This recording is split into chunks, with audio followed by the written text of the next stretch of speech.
spirituality means waking up. Most people, even though they don't know it, are asleep. They're born asleep. They live asleep. They marry in their sleep.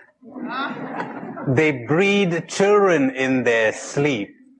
And they die in their sleep without ever waking up. They never understand the loveliness and the beauty of this thing that we call human existence. You know, all mystics, Catholic, Christian, non-Christian, they're all unanimous, no matter what their theology, no matter what their religion, they're all unanimous on one thing.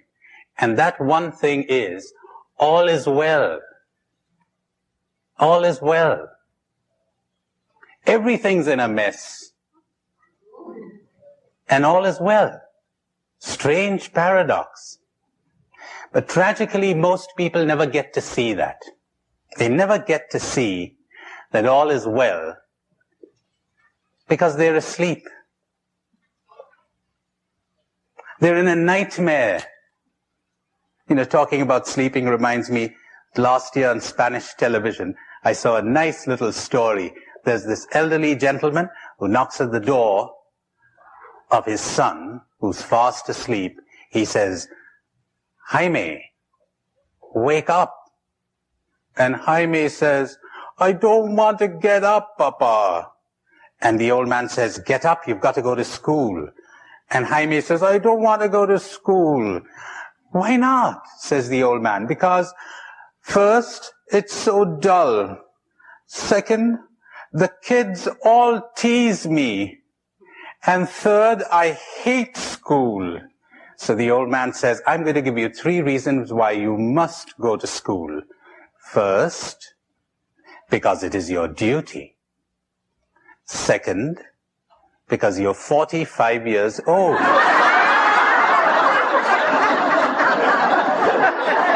And third, because you're the headmaster. Gotta go to school. So, wake up! Wake up! You're grown up. You're too big to be asleep. Wake up. Stop playing with your toys. Most people tell you that they want to get out of kindergarten, but don't believe them. Don't believe them. All they want for you to do is to mend their broken toys. Give me back my wife. Give me back my job. Give me back my money. Give me back my reputation, my success. This is what they want. They want their toys repaired. That's all. Now, even the best psychologists will tell you that. They'll tell you people don't really want to be cured. What they want is relief. A cure is painful. Waking up is unpleasant, you know. You're nice and comfortable in bed, and at least as long as you're asleep, it's irritating to be woken up.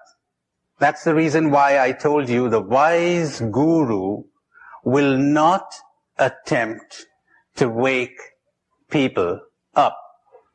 I hope I'm going to be wise these days and make no attempt whatsoever to wake you up if you're asleep. None of my business. My business is to do my thing, to dance my dance.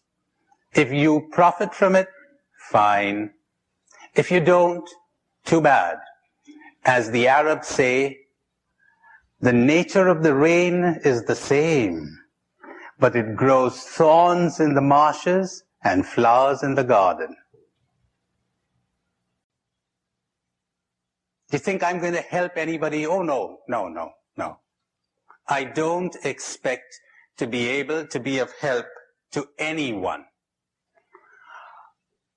And I don't expect to do damage to anyone. If you're damaged, you did it.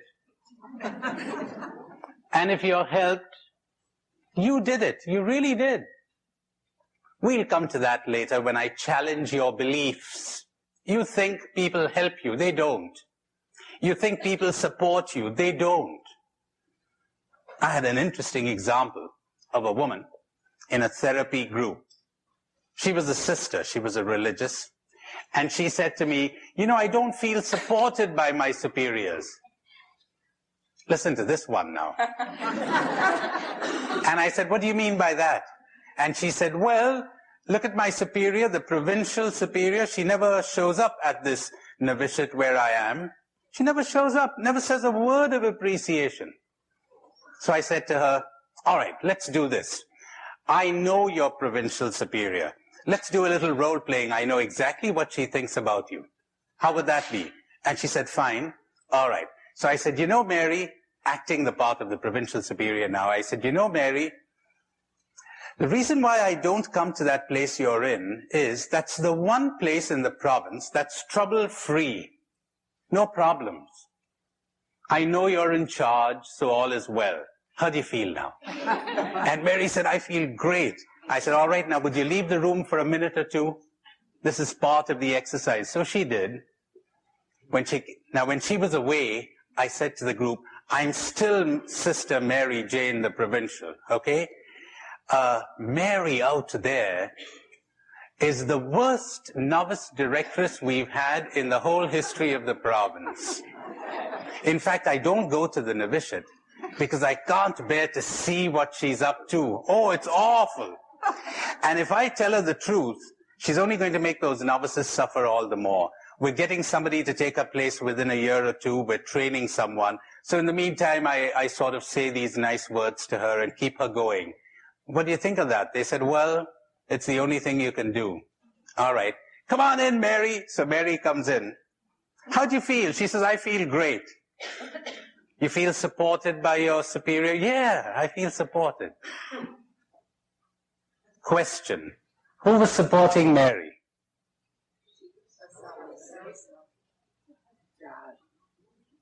God, she says. Poor God, why did she drag him in now? That's good, that's right. All right. So poor Mary, there it was. She thought she was being supported. You think you're in love with somebody? Well, I got news for you. You're never in love with anyone. You're only in love with your prejudiced and hopeful idea of that person. Want a minute to think about that? You're never in love with anyone.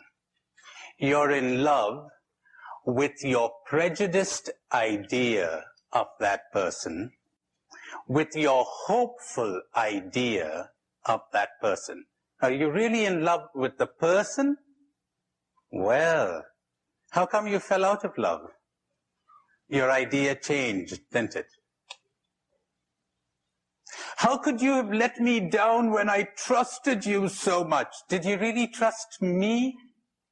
You never trust anyone. Come off it.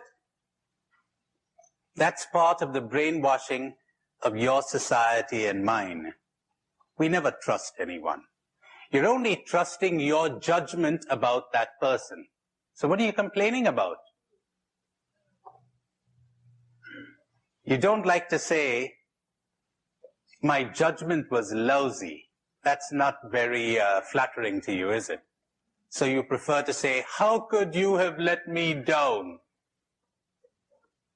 So there it is.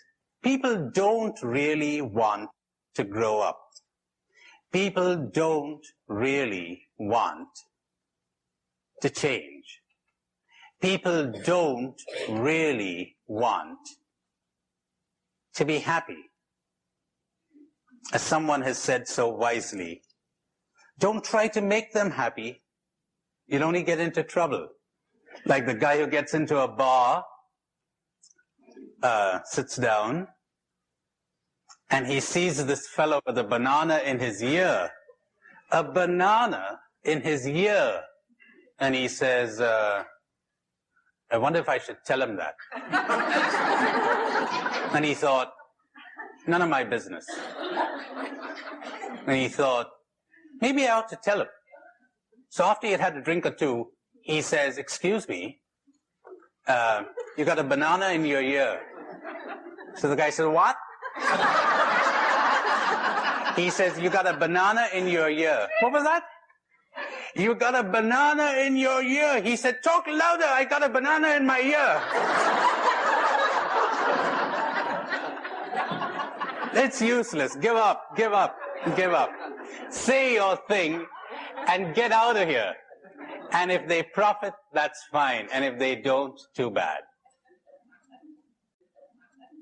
So now the first thing I want you to understand, if you really want to wake up, is that you don't want to wake up. The first step to understanding or to waking up is to be honest enough to admit to yourself that you don't like it. You don't want to be happy. You want a little test? Let's try it. It'll take you exactly 1 minute.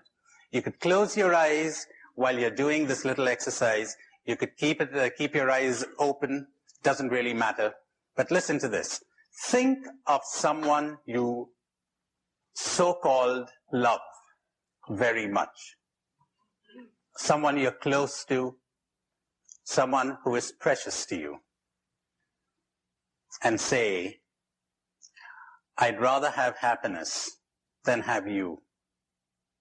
And see what happens. I'd rather be happy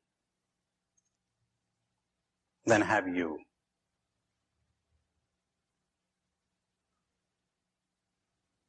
If I had a choice, no question about it, I'd choose happiness.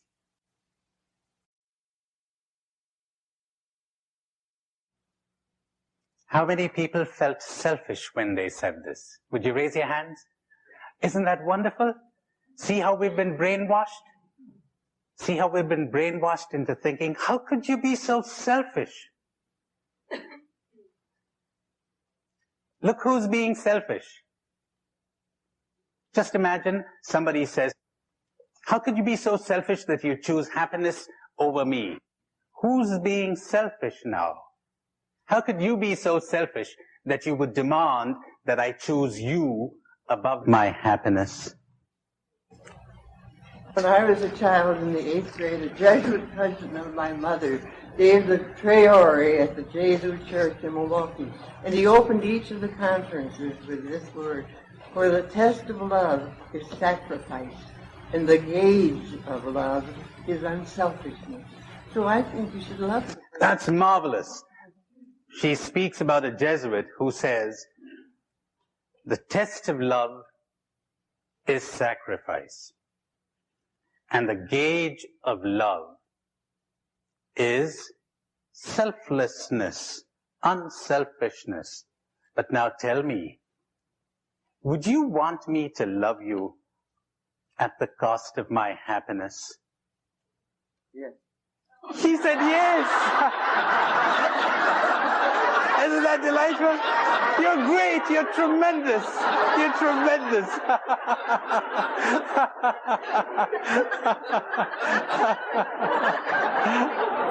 Now, what's your name?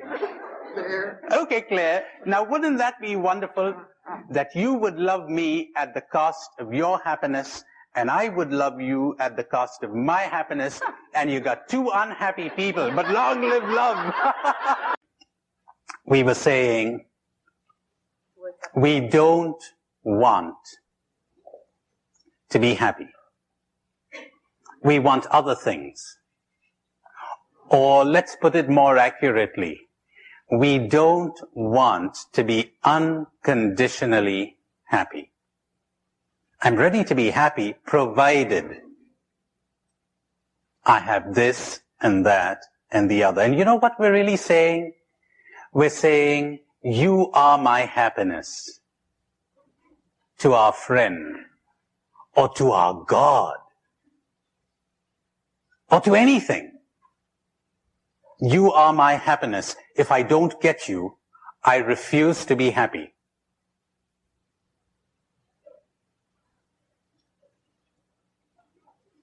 And it's so important to understand that. Yes. Give me your name. Jenny. Yes, Jenny. Is it so much that we don't want to be happy, or that we cannot imagine being happy without all those things? All right, that's pretty well put. Wouldn't it rather be that we cannot imagine being happy without all those things? That's pretty accurate, Jenny. Yes. And that's the reason why we don't want it. Because we cannot conceive of the fact that we would be happy without all of those things. We've placed our happiness, we've been taught to place our happiness in all of those things. So that's the first thing we need to do if we want to come awake, which is the same thing as saying, if we want to love, if we want freedom, if we want joy and peace and spirituality. In that sense, spirituality is the most practical thing in the whole wide world. I challenge anyone to think of anything more practical than spirituality as I have defined it. Not piety, not devotion, not religion, not worship. Spirituality, waking up. Wake up. Look at the heartache everywhere. Look at the loneliness. Look at the fear, the confusions, the conflicts in the hearts of people. Inner conflict, outer conflict. Suppose somebody gave you a way of getting rid of all of that. Suppose somebody gave you a way of stopping that tremendous drainage of energy, of health, of the emotions that come from these conflicts and confusions. Would you want that? Suppose somebody showed us a way where we would truly love one another and be at peace at last. Can you think of anything more practical than that? But here you have people thinking that big business is more practical, or politics is more practical, or science is more practical. What's the earthly use of putting a man in the moon when we cannot live on the earth? Is psychology more practical? Nothing is so practical as this. What can the poor psychologist do? He can only relieve the pressure. I'm a psychologist myself, and I practice psychotherapy. But I have this great conflict within me when I have to choose sometimes between psychology and spirituality. I wonder if that makes sense to anybody here. It didn't for many years. All right, I'll explain that. Why would you have to choose? I'll explain that. It didn't make sense to me for many years until I suddenly discovered that people have to suffer enough emotionally before they're ready to wake up. And what I was doing as a psychotherapist was easing the suffering. People have to suffer enough in a relationship that they'd get disillusioned with all relationships. Isn't that a terrible thing to say? They've got to suffer enough in a relationship before they wake up and say, I'm sick of it. There must be another way of living than depending on another human being. And what was I doing as a psychotherapist? They were coming to me with their relationship problems, with their communication problems, etc. And sometimes that was a help. And sometimes, I'm sorry to say, it wasn't, because it kept them asleep. Maybe they should suffer a little more. Maybe they ought to touch rock bottom before they say, I'm sick of it all. It's only when you're sick of your sickness that you'll get out of it. Most people, they go to a psychiatrist or a psychologist to get relief. To get relief. You know the story of little Johnny who was they said he was mentally retarded, the poor kid. But he evidently wasn't, as you learn from the story I'm going to tell you, because he goes to modeling class in a school for special children, and he gets plasticine, and he's modeling it. He takes his little lump of plasticine and goes to a corner of the room, and he's playing with it. So the teacher goes up to him and says, "Hi, Johnny." And Johnny says, "Hi." And she says, "What's that you got in your hand?" He says, "This is a lump of cow dung." She says, "What are you making out of it?" He says, "I'm making a teacher." So teacher thought, little Johnny has regressed. She saw the principal passing by in the corridor, and she said, "Johnny's regressed." So the principal goes up to him and says, "Hi, son." And Johnny says, "Hi." He says, "What have you got in your hand?" He says, "A lump of cow dung." So what are you making out of it? And he says, "A principal." Well, the principal said, "This is a case for the school psychologist." Sent to the psychologist. The psychologist was a clever guy. He goes up, he says, "Hi." And Johnny says, "Hi." He says, "I know what you got in your hand." "What?" "A lump of cow dung." He says, "Right. And I know what you're making out of it." "What?" "You're making a psychologist." "No, not enough cow dung."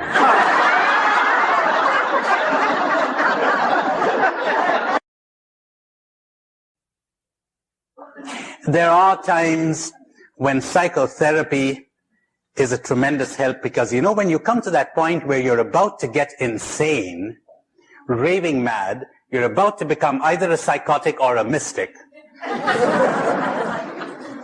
Because that's what the mystic is. You know, one sign that you've woken up, you're asking yourself, am I crazy or are all of them? It really is. Because they're crazy. The whole world is crazy. They're living on crazy ideas about love, about relationships, about happiness, about joy, about everything. They're crazy. To the point that I've come to believe that if everybody's saying something, you can be sure it's wrong. Sure. Every new idea, every great idea, when it first began, was in a minority of one. That guy called Jesus Christ, minority of one. Everybody was saying something different. Buddha, minority of one. Everyone was saying something different. In fact, it's even worse. I think it was Bertrand Russell who said, every great idea starts out as a blasphemy. That's well and accurately put. You're going to hear lots of blasphemies during these days. He hath blasphemed. Because they're crazy. They're lunatics. And the sooner you see this, the better for your mental and spiritual health. Don't trust them. Don't trust your best friends. Get disillusioned with your best friends. They're very clever, as you are when you're dealing with everybody, though you probably don't know it. Oh, you're so wily and subtle and clever. You're putting on a great act. I'm not being very complimentary, am I? But you want to wake up. You're putting on a great act, aren't you? And you don't even know it. You think you're being so loving. Ha ha. Whom are you loving? Even when you go in for self-sacrifice, as Claire was telling us a little while ago. Gives you a good feeling, doesn't it? Me, I'm sacrificing myself. I'm living up to my ideal. Boy, you're getting something out of it, aren't you? You're always getting something out of everything you do until you wake up.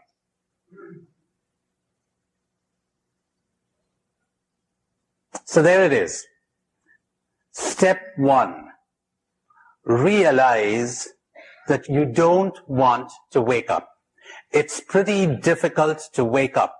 When you have been hypnotized into thinking, as I said to you before, that a scrap of old newspaper is a check for $1 million, you're hypnotized. How difficult it is to tear yourself away from that scrap of newspaper. Anytime you're practicing renunciation, you're deluded. How about that now? You're deluded. What are you renouncing? Anytime you renounce something, you're tied forever to the thing you renounce. There's a guru in India. He says every time a prostitute comes to me, she's talking about nothing but God. She says, I'm sick of this life I'm living. I want God. He says every time a priest comes to me, he's talking about nothing but sex. He's full of sex. Tied to it forever. As long as you're fighting it, you're giving it power. You give it as much power as you are using to fight it. You must receive your demons. Because when you fight them, you empower them. But nobody ever told you this. And when you renounce something, you're tied to it. The only way to get out of this is to see through it. Don't renounce it. See through it. Understand its true value. You won't need to renounce it. It'll just drop. But of course, if you don't see that, if you're hypnotized, as I told you, you've been hypnotized into thinking that you won't be happy, as Jenny there was saying, into thinking that you won't be happy without this or that or the other. So you're stuck. What we need to do for you is not what so-called spirituality is attempting to do, to get you to make sacrifices, to get you to renounce things. That's useless. You're still sleeping. What we need to do for you is to help you to understand. Understand. Understand. If you understood, you'd drop it. Which is another way of saying, if you woke up, you'd drop it. How does one wake up? Well, I told you, some of us get woken up by the harsh realities of life, suffer so much, we wake up. Most people keep bumping again and again into life, but they still go on sleepwalking. They never wake up. Tragically. It never occurs to them that there may be another way. Never occurs to them that there may be a better way. Now, if you haven't been bumped sufficiently by life and you don't suffer enough, then there is another way. To listen. If you are ready to listen during these days, not to agree with what I'm saying, that wouldn't be listening. And believe me, it really doesn't matter. You're going to find this hard to understand, but it really doesn't matter whether you agree with what I'm saying or you don't. Because as I shall explain to you later, agreement and disagreement has to do with words and concepts and theories. It doesn't have anything to do with truth. Truth is never expressed in words. Truth is cited suddenly as a result of a certain attitude. And you could be disagreeing with me and you might cite the truth. but it has to be an attitude of openness, of willingness to discover something new. That's important. Not your agreeing with me or disagreeing with me. Now, all I can tell you is not the truth, but the obstacles to the truth. Those I can describe. I cannot describe the truth. No one can. All I can give you is a description of your falsehoods so that you can drop them. All I can do for you is to challenge your beliefs and your belief system that makes you unhappy, to point out your errors. All I can do for you is help you to unlearn. That's what learning is all about. Where spirituality is concerned, unlearning. Unlearning almost everything you've been taught. A willingness to unlearn. So to listen. Are you listening as most people do in order to find something that would confirm what they already think? Observe your reactions as I talk. Frequently, you'll be startled or shocked or scandalized or irritated or annoyed or frustrated, or you'll be saying, yay, great, hey. Are you listening for what will confirm what you already think, or are you listening in order to discover something new? That's important. That's difficult. For sleeping people, Jesus proclaimed the good news. He was rejected not because it was good. He was rejected because it was new. We hate the new. We hate it. And the sooner we face up to that fact, the better. We don't want new things, particularly when they're disturbing, particularly if they involve change, particularly if it involves saying, I was wrong. I remember meeting an 87-year-old Jesuit in Spain, had been my professor and rector in India, 30 years ago, and he attended a workshop like this. He said to me, I should have heard you about 60 years ago. You know something? I've been wrong all my life. God, to listen to that is like looking at one of the wonders of the world. That, ladies and gentlemen, is faith. An openness to the truth, no matter what the consequences, no matter where it comes from, no matter where it leads you. You don't even know where it's leading you. That's faith. Not belief, faith. Your beliefs give you a lot of security, don't they? Faith is insecurity. You don't know. You're ready to follow, and you're open. You're wide open. You're ready to listen. And mind you, being open does not mean being gullible. It doesn't mean swallowing whatever the speaker is saying. Oh, no. You've got to challenge everything I'm saying. But challenge it from an attitude of openness, and challenge it all.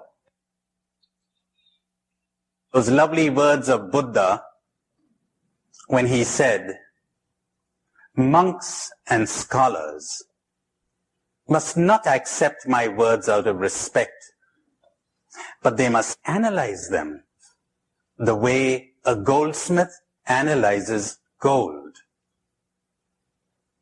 Rubbing, cutting, melting. That's the way to do it.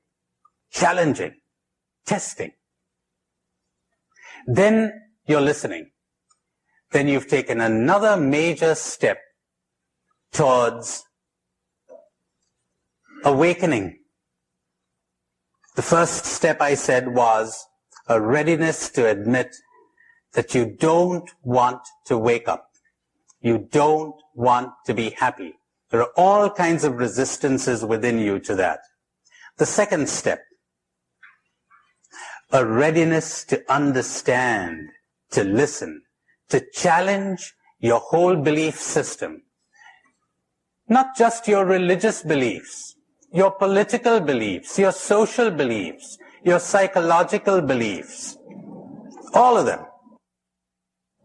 A readiness to reappraise them all. And I'll give you plenty of opportunity to do that here. Even your most selfless acts are really selfishness masquerading under the form of altruism. Let's simplify it. Let's make it as simple as possible. How would this be? The two types, let's make it as blunt and extreme as possible to begin with. The two types of selfishness. The first type is the one where I give myself the pleasure of pleasing myself. That's what we generally call self-centeredness. The second one is when I give myself the pleasure of pleasing others. How would that be? More refined kind of selfishness, huh?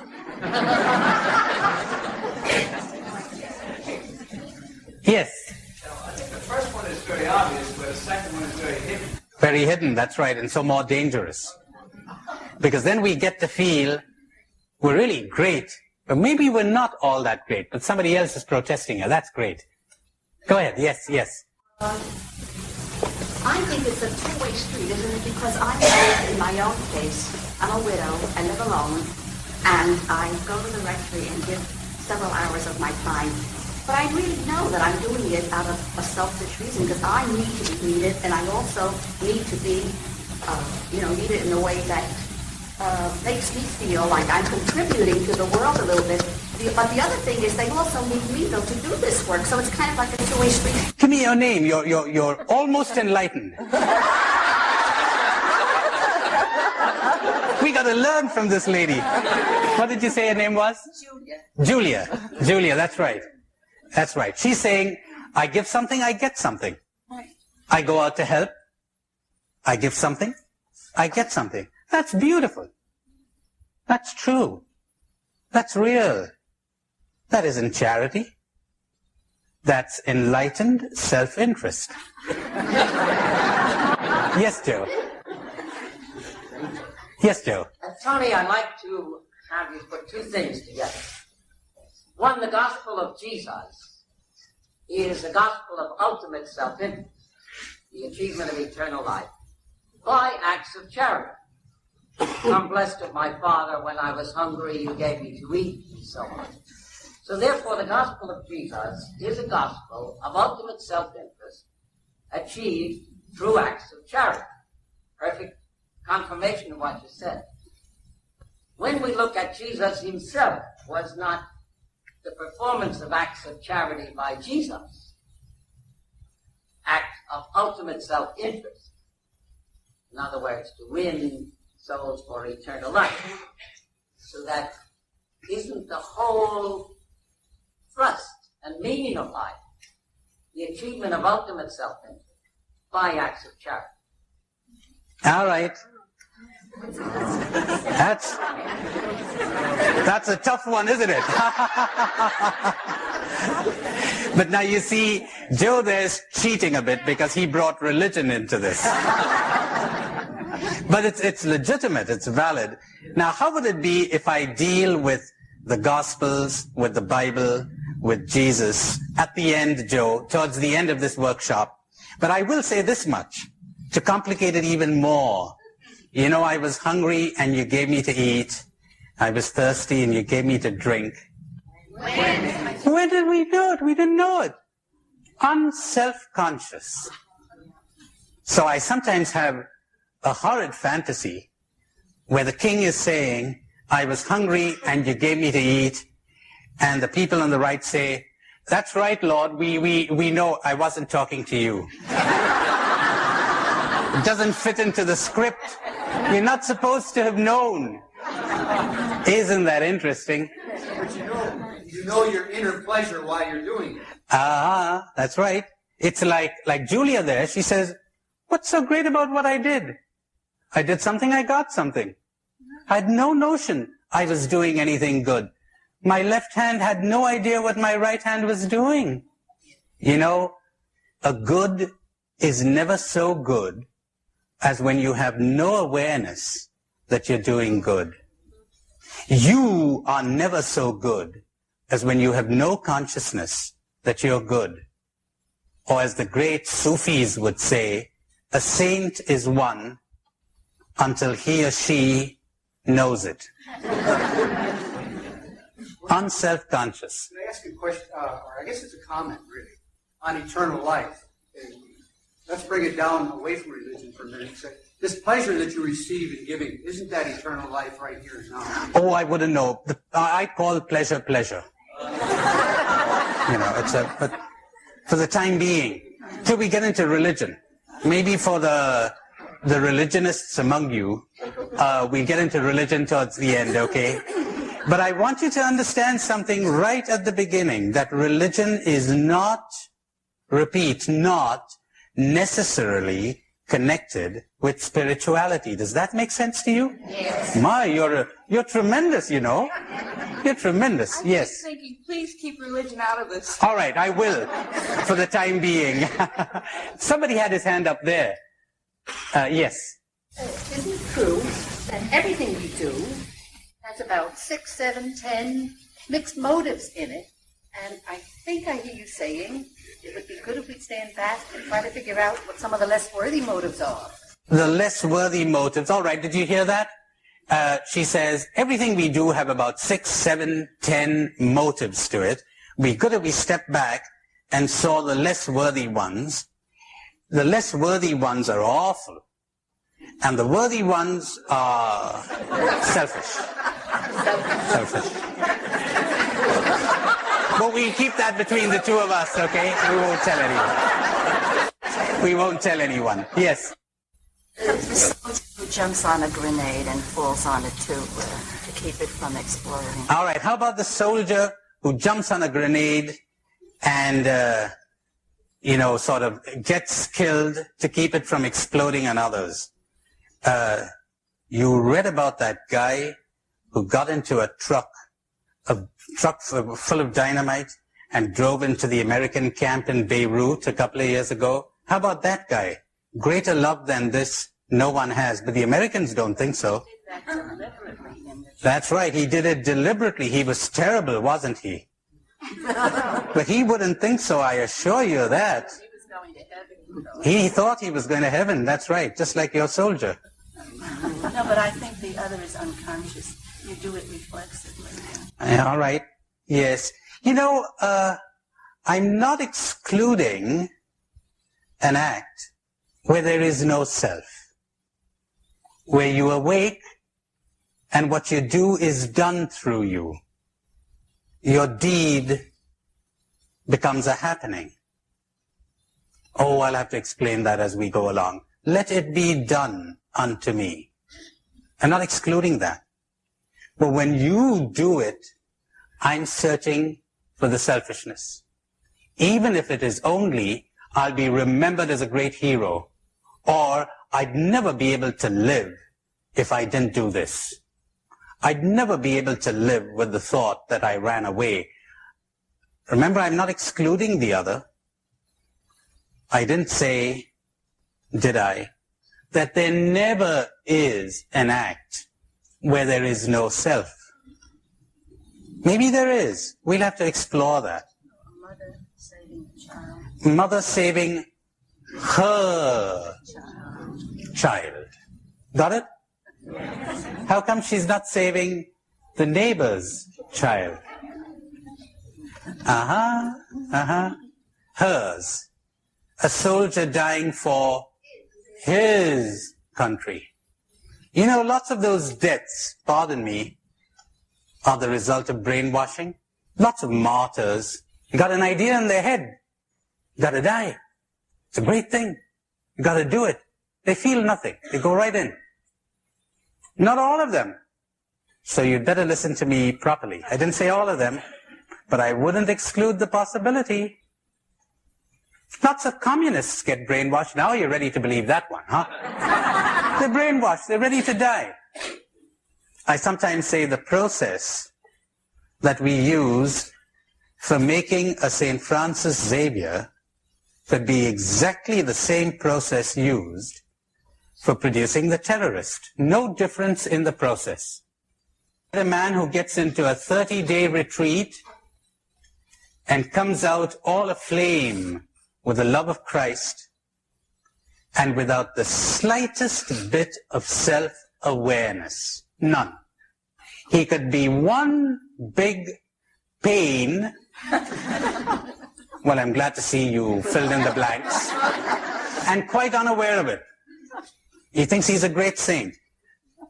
Without meaning to slander old Francis Xavier, who probably was a great saint, he was a difficult man to live with, you know. And he was a lousy superior. He really was. You want to do your historical investigations?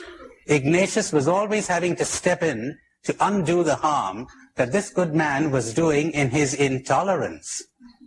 You need to be pretty intolerant to achieve that kind of feat. Go, go, go, go, go, no matter how many corpses fall by the wayside.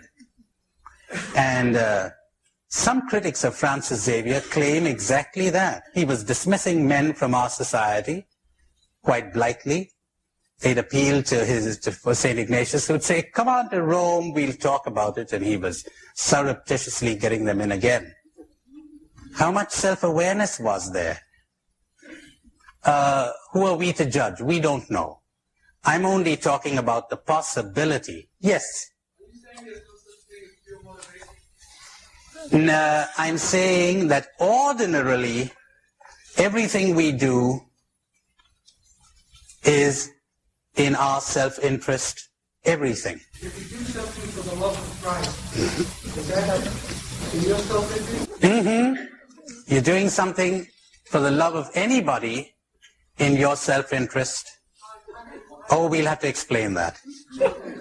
Tell me something you did or someone could do for the love of Christ. I have a feeding station in Haiti, and we feed over 500 children a day. Does that give you a good feeling? Does it give me a good feeling? It gives me a good feeling. I'm so happy to hear that. I really am. I'll tell you why. Well, would you expect it to give me a bad feeling? Yes, sometimes it does, and that's the worst kind of charity. Why? Why would it give me a bad feeling? Because there are some people, and thank God you're not in their number, who do things so that they won't have a bad feeling. And they call that charity. They're guilty. That isn't love. Now, thank God you're doing things for people, and it's pleasurable, wonderful. You're a healthy individual. Tony, when you were talking about St. Francis, I like a quote that I read that he said, and it says, nothing is as strong as gentleness, and nothing is as gentle as real strength. And then hearing you talk about St. Francis, I just said somewhere in his life he must have had this conversion or transformation or become awake that he could make that. Do you think everything we say we practice? Yes. Let me summarize what I was saying about what we call selfless charity. I said there are two types of selfishness. Maybe I should have said three. First, when I do something, or rather, when I give myself the pleasure of pleasing me. Second, when I give myself the pleasure of pleasing others. Don't take pride in that now. Don't think you're a great guy. You're a very ordinary guy, but you got refined taste. Your taste is good. Not the quality of your spirituality or anything of that sort. You know, when you were a kid, you liked Coca-Cola. Now you've grown older and you appreciate chilled beer on a hot day. You've got better taste. When you were a kid, you loved chocolates. Now you're older, you enjoy a symphony. You enjoy a poem. Ah, you got better tastes. But you're getting your pleasure all the same. All right? And then you've got the third type, which is the worst. When you do something so that you won't get a bad feeling. Doesn't give you a good feeling to do it. Gives you a bad feeling to do it. You hate it. You're making sacrifices. You're grumbling. You're complaining. You think we don't do things that give us a bad feeling? Ha! How little you know of yourself if you think that you don't do things. If I had $1 for every time I did things that gave me a bad feeling, I'd be a millionaire by now. You know, could I meet you tonight, Father? Yeah, come on in. I don't want to meet him. I hate meeting him. I want to watch that TV show tonight, but how do I say no to him? I haven't got the guts to say no. Come on in.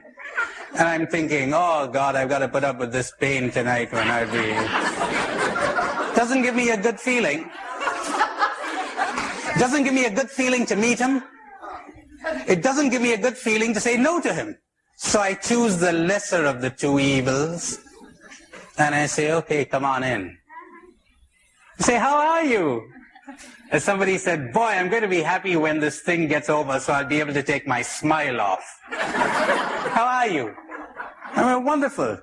And so he goes on and on and on. He says, you know, I love that workshop of yours. I'm thinking, oh God, have you come to tell me what you could have... and he goes, when is he going to come to the point? And finally he comes to the point, and then I indirectly slam him against the wall. I say, well, any fool could solve that kind of thing, you know, and send him out. Got rid of him. And next morning at breakfast he says, you know, I'm guilty already. I was a bit rude. And I go up to him and say, how's life? How's life? He says, pretty good. You know, what you said did help me last night. Could I meet you today after lunch? Oh, God. Yeah, come on in. Oh, God. Any priest who hasn't done this, I'm ready to canonize him. Only you'll have to wait till I become Pope, which I'm hoping to be someday. I really am. Yes. See, that's the worst kind of charity. Where you're doing things so you won't get a bad feeling. You're guilty. You've got no guts. You don't have the guts to say, no, I want to be left alone. Sorry. What kind of a priest are you? Come on in. See the selfishness? I want him to think I'm a good priest. I don't like hurting people. Get off it. I don't believe you. I don't believe anyone who says that he or she does not like hurting people. We love to hurt people, especially some people. We love it. And when somebody else is doing the hurting, we rejoice. But we don't want to do the hurting because we'll get hurt. Ah, there it is. You'll have a bad opinion of me. You won't like me. You'll talk against me. I don't like that. So I don't want to hurt you. My, that's a large dose of truth for one morning. All right, I'll tell you what. I'm going to give you a 15-minute break where you can loiter around, and then we'll come back. I have one favor. I'll be sitting in that corner out there. Would you please leave me alone?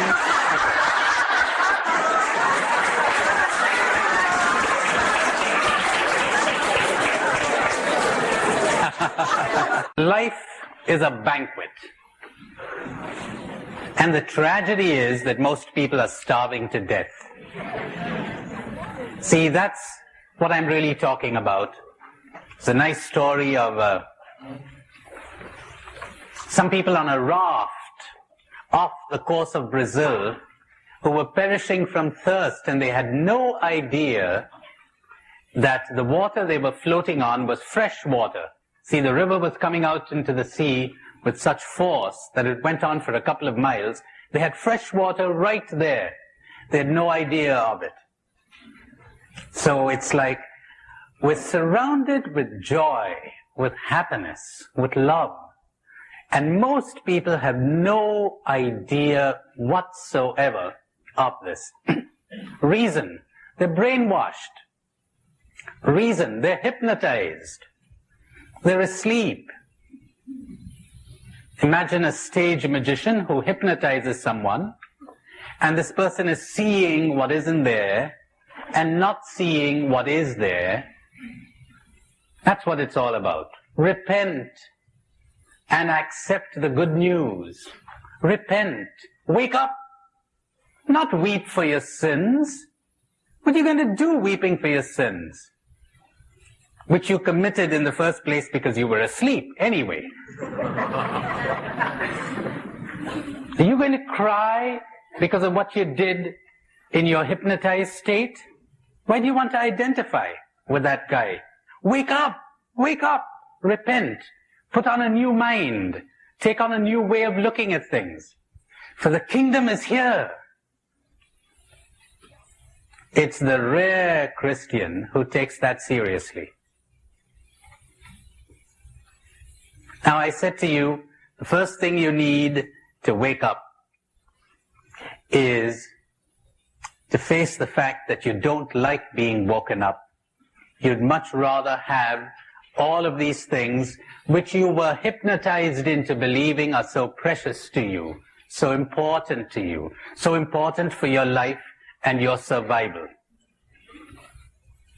Second, understand that maybe you got the wrong ideas. And it is these ideas that are influencing your life and making it the mess that it is and keeping you asleep. Ideas about love, ideas about freedom, ideas about happiness, etc. And it isn't easy to listen to someone who would challenge those ideas of yours that have come to be so precious to you. You know, they've made some interesting studies in brainwashing. And they've proved, as I'll probably tell you later on if we have the time, that you're brainwashed when you introject an idea that isn't yours, somebody else's idea. And the funny thing is that you'll be ready to die for it. Isn't that strange? The first test that you've been brainwashed, that you've got introjected convictions and beliefs, is that the moment they're attacked, you feel stung. You react emotionally. That's a pretty good sign, not infallible, but a pretty good sign that we're dealing with brainwashing. And you're even ready to die for an idea that never was yours. The terrorist or the saint, so-called, takes on an idea, swallows it whole, and is ready to die for it. Not easy to listen, especially when you get emotional about an idea. And even when you don't get emotional about it, not easy to listen. Because don't forget, you're listening from your programming, from your conditioning, from your hypnotic state. And you're frequently interpreting everything that's being said in terms of your hypnotic state, of your conditioning, of your programming. Like this girl who's listening to a lecture in agriculture, and she says, "Excuse me, sir, you know, I agree with you completely. Best manure is old horse manure. But would you tell us how old the horse should be?"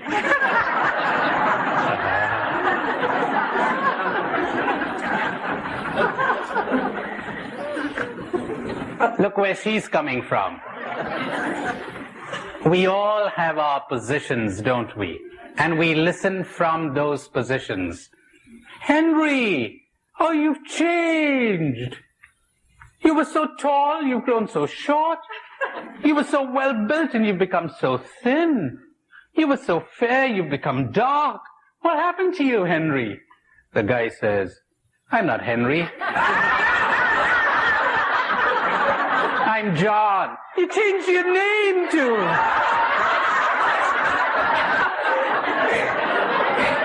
How'd you get this guy to listen, huh?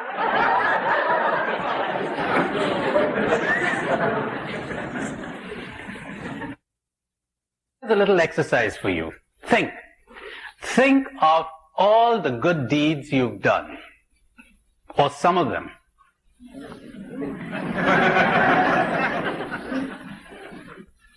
Because I'm only giving you a few seconds, see? You think you'd have enough for those? Now, understand that they really sprang from self-interest, whether you knew it or not. Refined tastes, maybe. What happens to your pride? What happens to your vanity? What happens to that good feeling you gave yourself, that pat on the back, every time you did something that you thought was so charitable? It gets flattened out, doesn't it? What happens to that looking down your nose at your neighbor, who you thought was so selfish? Whole thing changes, doesn't it? Well, he's got coarser tastes than you. You're the more dangerous person. You really are. Jesus Christ seems to have had less trouble with the other guy than with your type. Much less trouble. He ran into trouble with people who were really convinced they were good, you know. The other guys didn't seem to have given him much trouble at all. The guys who were openly selfish and knew it. Can you see how liberating that is? Hey, wake up! It's liberating! It's wonderful! Are you feeling depressed maybe? Are you? Isn't it wonderful to realize you know better than anybody else in this world? Isn't it wonderful? You're disappointed? Look what we brought to light. Hey! Look what we brought to light. What happens to your vanity, huh? You like to give yourself a good feeling. You're better than the others. Look how we brought a Pharisee to light. You had something to say? I guess that I'm struggling with my resistance to wake up. I have a little trouble with understanding.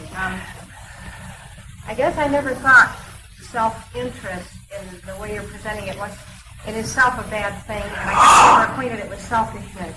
I mean, equated it. Hey, bad comes from you. I didn't say it's bad. I said it's self-interest. You added bad. Because self-interest to me, it seems like it comes right out of our instinct of self-preservation, which is I think our deepest and first.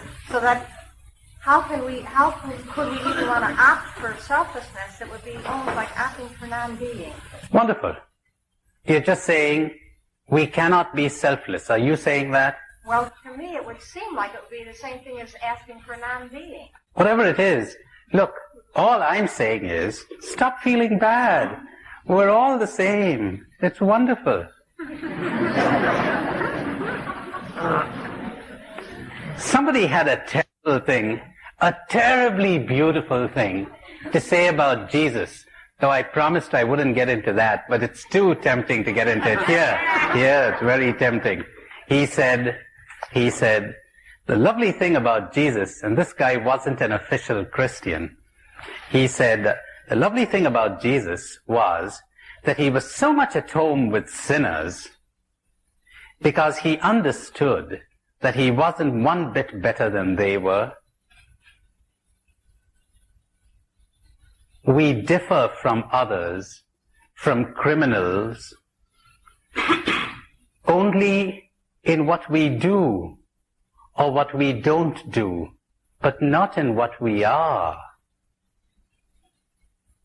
And the only difference between Jesus, I assume, and those sinners was that he was awake, They weren't.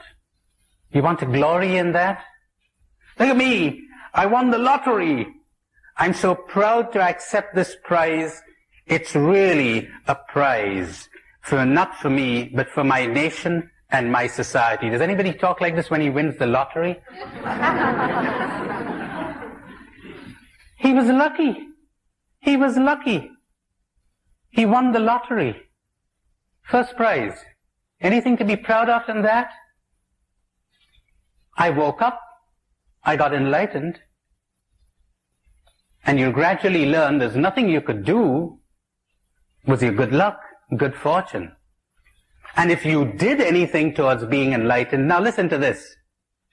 Almost every one of you really wants to wake up. In the interest of whom? Ha-ha! Want to glory in that? Look at me. I really worked for myself. What's there to glory about? Can you see how utterly stupid it is to be vain about your good deeds? The Pharisee isn't an evil man. He's a stupid man. He's stupid. He's not evil. He's stupid. Didn't stop to think. Like somebody who said, I dare not stop to think, because if I did, I wouldn't know how to get started again. Almost every one of you can be expected to be selfish and to seek their own self-interest, whether in coarse or in refined ways. So there's nothing to be disappointed about, and there's nothing to be disillusioned about. If you had been in touch with reality all along, you would never have been disappointed. But you chose to paint people in glowing colors. You chose not to see through human beings because you chose not to see through yourself. And so you're paying the price now. Before you discuss this, let me tell you a story which I remember just now. Somebody said, what is enlightenment like? What is awakening like? It's like the tramp in London who was settling in for the night. He'd barely been able to eat a crust of bread. Then he gets onto this embankment on the River Thames, and there's a slight drizzle, so he huddles in his old tattered cloak. And as he's about to sleep, what do you know? A Rolls Royce rolls up, chauffeur driven, and out of that car steps a gorgeously beautiful young lady who says, my poor man, are you planning to spend the night here on this embankment? And the poor man says, yes. She says, I won't have it. You're coming to my house and you're going to spend a comfortable night and you're going to get a good dinner. So she insists on his getting into the car.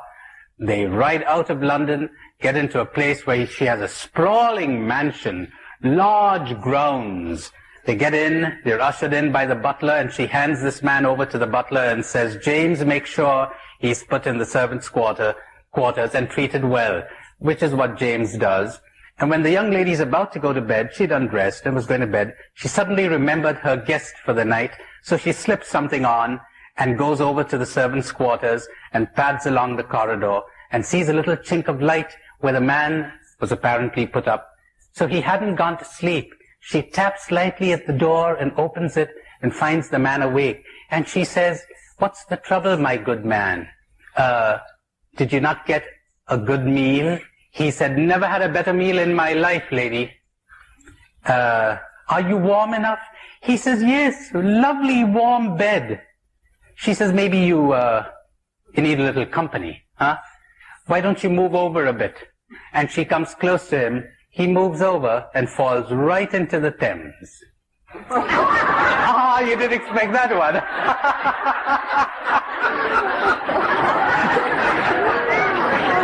Enlightenment.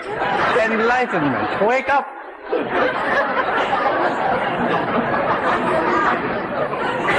You really didn't expect that one, huh? See how good you are? Wake up. When you're ready to exchange your illusions for reality, when you're ready to exchange your dreams for facts, cold awakening. But that's where you find it all. That's where life finally becomes meaningful. Life becomes beautiful. It's a famous story, I don't remember where I read it, of Ramirez. Ramirez, who's old and is living up there in his castle on top of a hill, and he looks out the window. He's in bed really and paralyzed. He's looking out the window and he sees his enemy, old as he himself is, leaning on a cane, climbing up the hill, slowly, painfully. Takes him about 2.5 hours to get up. And there's nothing Ramirez can do because the servants have the day off. And his enemy walks in, opens the door, comes straight to the bedroom, puts his hand inside his cloak pocket and pulls out a gun. And he says, "At last, Ramirez, we're going to settle scores." And Ramirez tries his level best to talk him out of it. He says, "Come on, Borges, you can't do that. You know, I am no longer the man who ill-treated that youngster years ago, and you're no longer that youngster. Come off it." "Oh no, your sweet words aren't going to get me off this divine mission of mine. It's revenge I want," says Borges, "and there's nothing you can do about it." And Ramirez says, "There is." "Oh, is there? What?" "I can wake up." And he did. He woke up. That's what enlightenment is like. There's nothing you can do about it, isn't there? Of course there is. What? "I can wake up." All of a sudden, life is no longer the nightmare that it has seemed. Wake up. Somebody came to me with a question. What do you think the question was? "Are you enlightened?" says this question. What do you think the answer was? What does it matter? You want a better answer? How would I know? Because I don't care. How would you know? And what does it matter? You know something? If you want it too badly, you're in big trouble. You know something else? If I were enlightened, and you listened to me because I was enlightened, you're in big trouble. You ready to be brainwashed by someone who's enlightened? You could be brainwashed by anybody, you know. So does it really matter? No, it doesn't. Where you're concerned, what does it matter whether someone's enlightened or not? But see, we want to lean on someone, don't we? We want to lean on somebody who we think or we judge has arrived. We love to hear that people have arrived. It gives us hope, doesn't it? What do you want hope for? Isn't that another form of desire? You want to hope for something better than what you have right now, don't you? Or else you wouldn't be hoping. But then you forgot that you've got it all right now and you don't know it. Why not concentrate on now instead of hoping for better times in the future? Why not understand the now instead of forgetting it and hoping for the future? Isn't that another trap? The only place someone can be of help to you is in challenging your ideas. Maybe, if you're ready to listen and you're ready to be challenged. But there's one thing, the most important of all, and I haven't mentioned it as yet, that you could do when no one can help you. What's this most important thing of all? It's called self-observation. No one can help you there. No one can give you a method. No one can show you a technique. Because the moment you pick up a technique, you're programmed again. Self-observation, watching yourself, which is not the same as self-absorption. Self-absorption is self-preoccupation.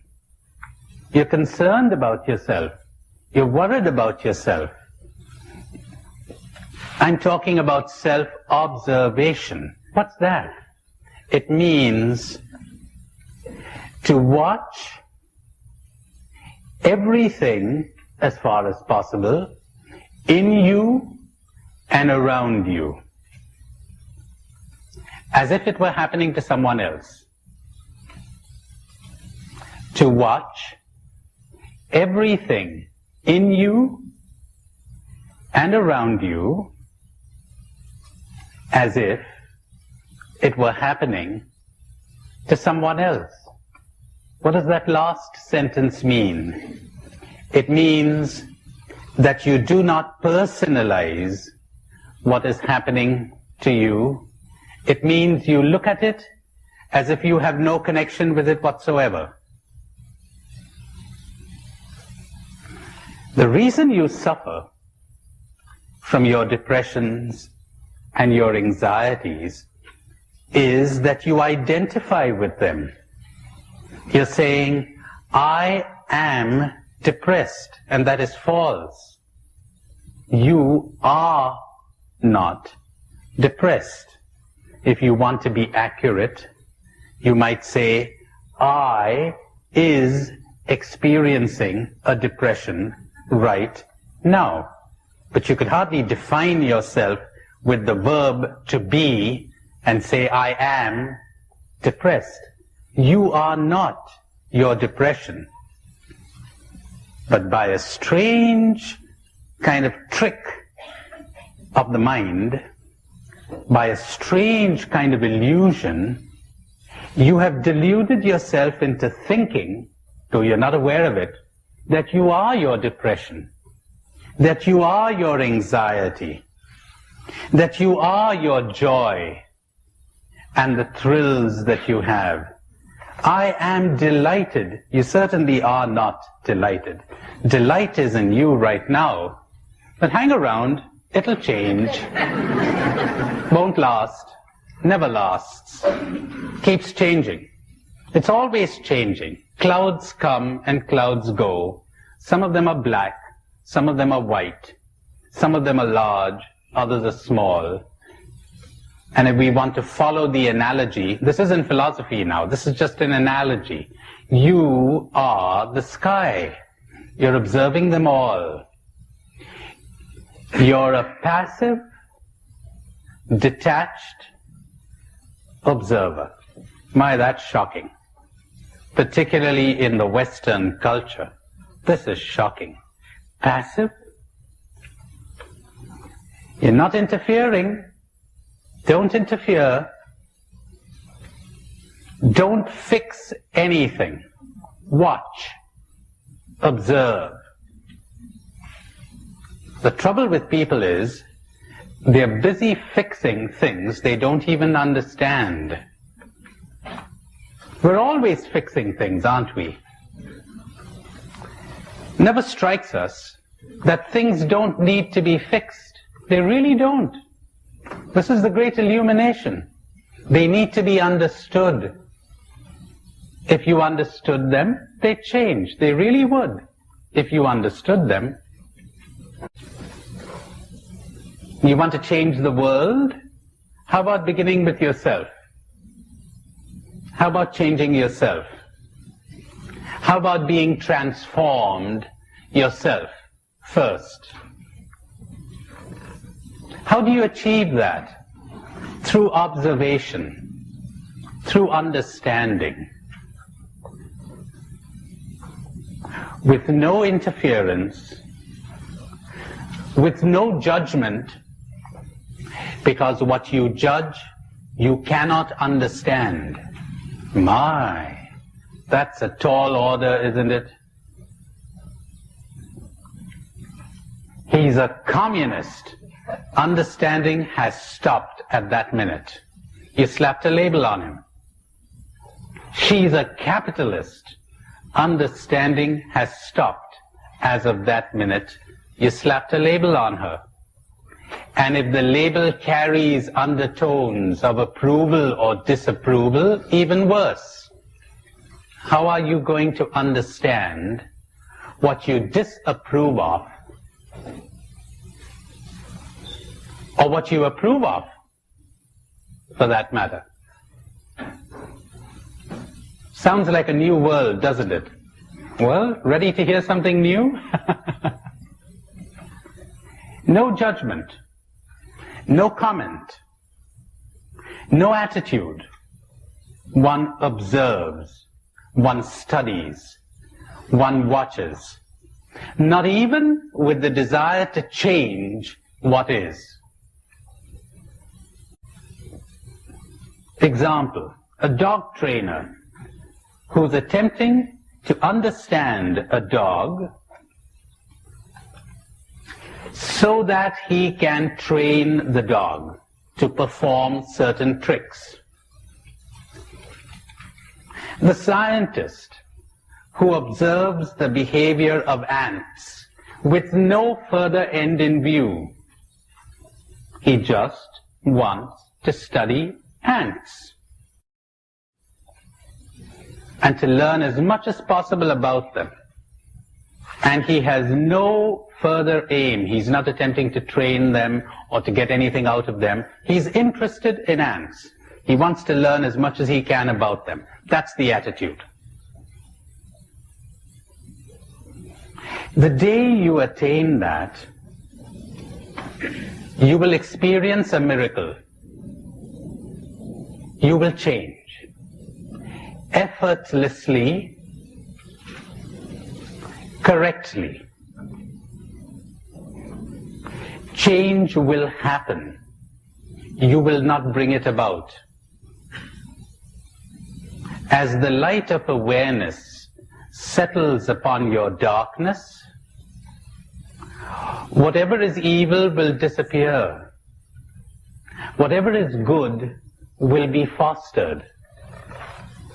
You will have to experience that for yourself.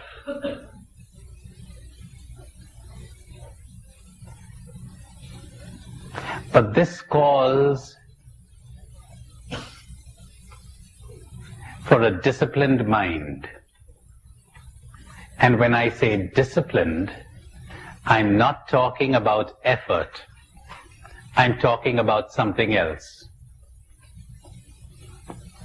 Have you ever studied an athlete whose whole life is athletics? What a disciplined life he or she leads. And look at that river as it moves towards the sea.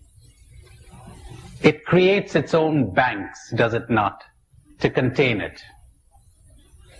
And when there's something within you that moves in this direction, it creates its own discipline. The moment you get bitten by the bug of awareness, oh, that's so delightful. The most delightful thing in the world, the most important and the most delightful. Because there's nothing so important in the world as coming awake, nothing. And there's nothing so delightful as being aware. Would you rather live in darkness? Would you rather act and not be aware of your actions? Talk and not be aware of your words?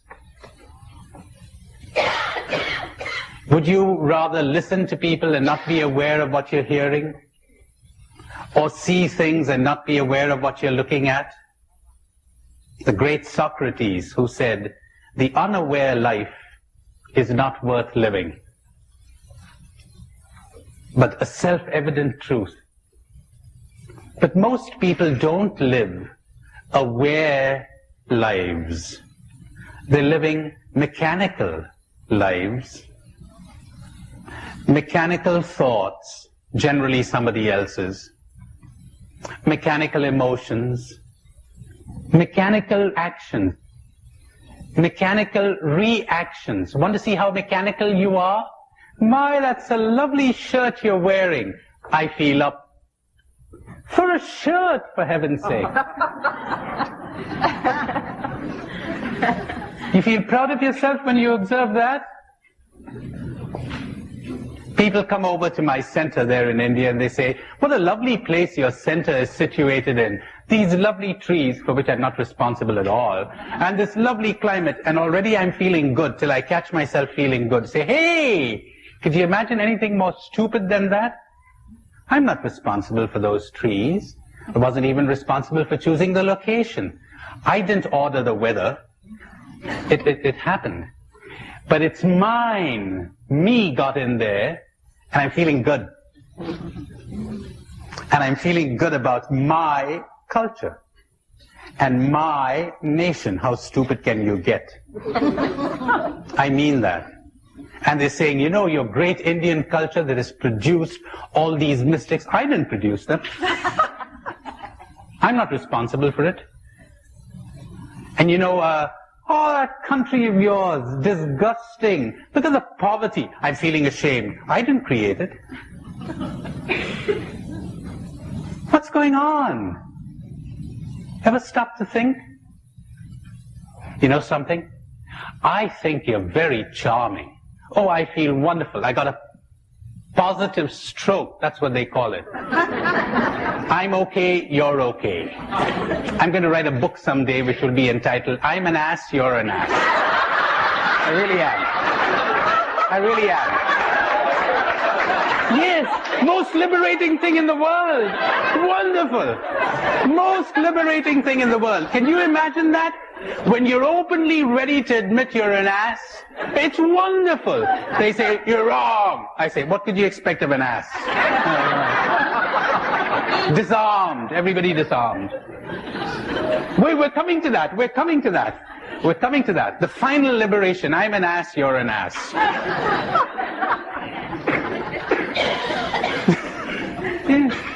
I press a button, you're up. I press another button, you're down. You like that? How many people you know who are unaffected by praise or blame? Totally and completely unaffected. That isn't human. Human means you've got to be a little monkey. So everybody can twist your tail and you do whatever they think you ought to be doing. Is that human? You mean you find me charming? You know what that means? It means right now you're in a good mood. That's what it means. Generally, it also means that I fit your shopping list. Every one of us carries a shopping list around, you know.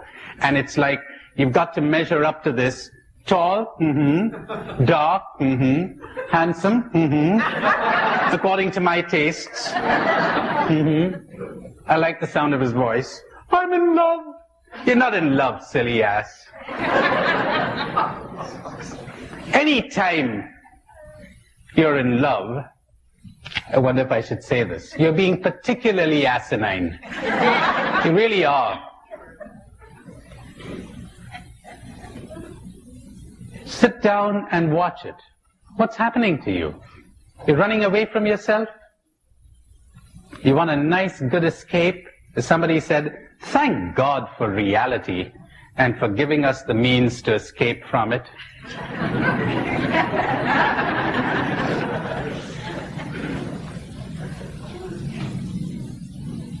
So that's what's going on.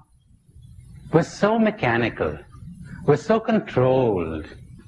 And we write books about being controlled, and how wonderful it is to be controlled, and how necessary to be controlled, and how necessary that people would tell you that you're okay, so that then you'll have a good, okay feeling about yourself, etc., etc., etc.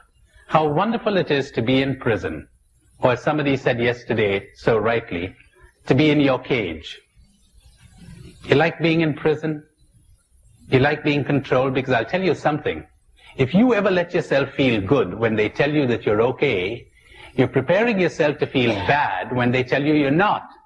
And secondly, you're going to be a monkey for the rest of your life because you're the whole time going to live up to their expectations. You better watch out what you wear and how you comb your hair and whether your shoes are polished and whether you live up to every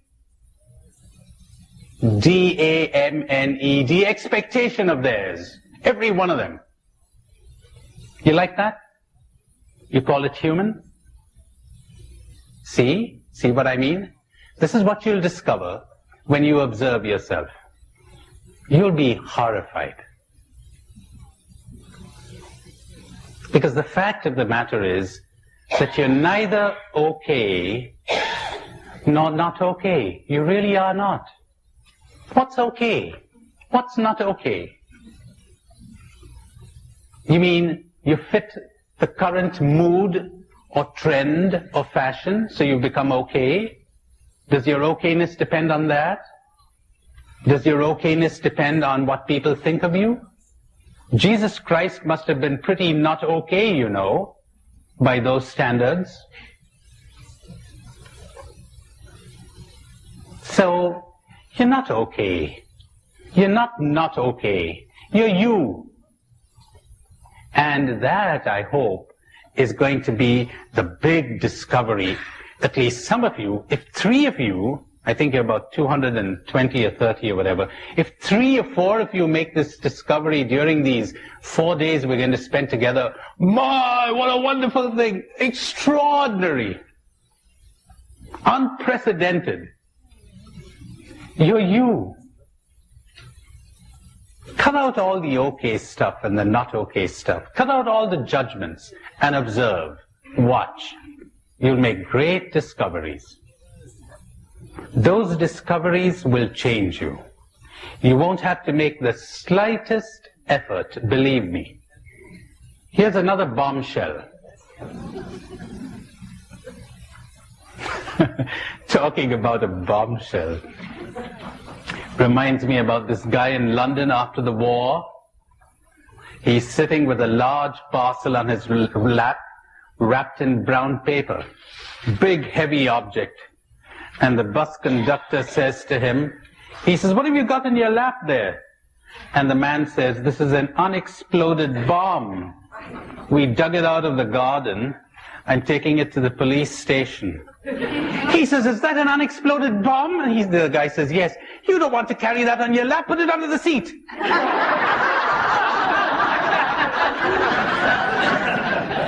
That's my story for telling what psychology and spirituality as we generally understand it does for you. You know, it transfers the bomb from your lap to under your seat. It doesn't really solve your problems. It doesn't. It exchanges your problems for other problems. Has that ever struck you? You had a problem. Now we exchange it for another one.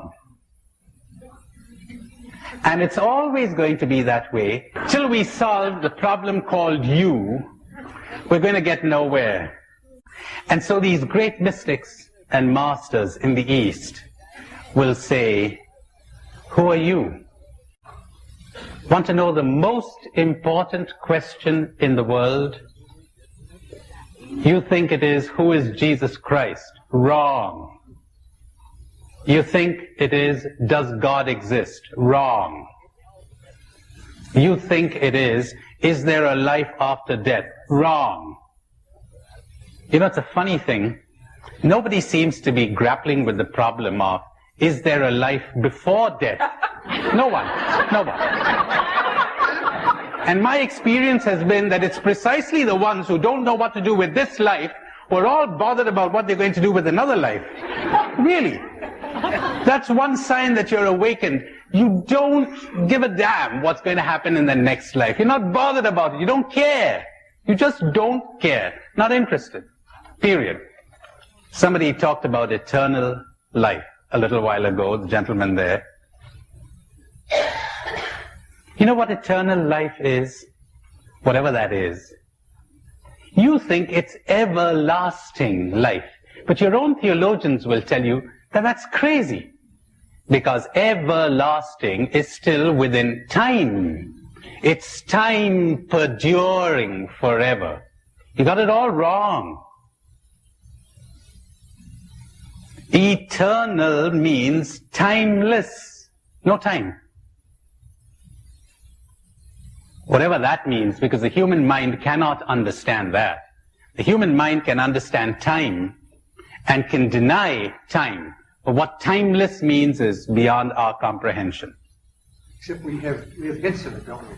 And the mystics tell us that it's right now. How's that for good news? It's right now. People get so distressed when I tell them, forget your past. So proud of your past. You're crazy. Remember, I'm an ass, you're an ass? You're crazy. What are you proud of? You're so ashamed of your past. You're crazy. Drop it. But mustn't I weep for my sins? That's past. It's dead. Drop it. Get into now. See your great religious distraction from waking up. Weep for your sins. Repent. Wake up. That's what repent means. Wake up.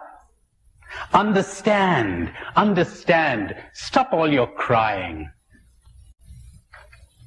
And so the great masters tell us, the most important question in the world is, who am I? Who am I? What is I? We'll address ourselves to that question this afternoon at 4 o'clock. I'll begin with that, hopefully. I say hopefully because I never know what I'm going to say next, because it all depends on the mood of the group, etc. But that's so important. What is I? What is this thing I call I? What is this thing I call the self? You mean you understood everything else in the world and you didn't understand this? You mean you understood astronomy and black holes and whatever those other things are, quasars or whatever they call them? You understood that and you picked up computer science and you don't know who you are? My, you're still asleep. You're a sleeping scientist. You mean you understood what Jesus Christ is and you don't know what you are? How do you know that you have understood? Who's this guy?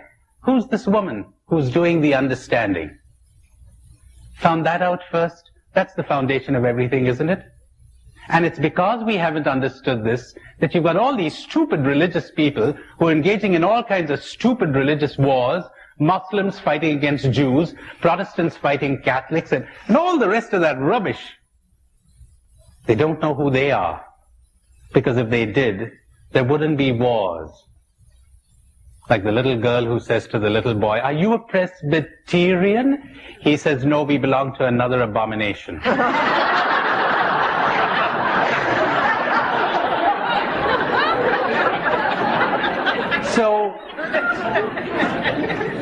So there it goes.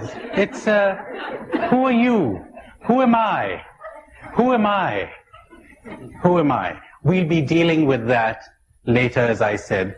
But what I'd like to stress right now is self-observation. You're listening to me. Are you picking up any other sounds besides the sound of my voice as you listen to me? Are you aware of your reactions as you listen to me? It's extremely important, or else you're going to be brainwashed. Or else you're going to be influenced by forces within you of which you have no awareness at all. And when you're aware of how you're reacting to me, are you simultaneously aware? Now that's postgraduate work, okay? Okay. Are you aware of where it's coming from? Maybe you're not listening to me at all. Maybe your daddy's listening to me. You think that's possible? Of course it is. Again and again in my therapy groups, I come across people who aren't there at all. Their daddy's there. Their mommy's there. They're not there. They never were there. They really weren't. I live now, not I. My daddy lives in me. Really.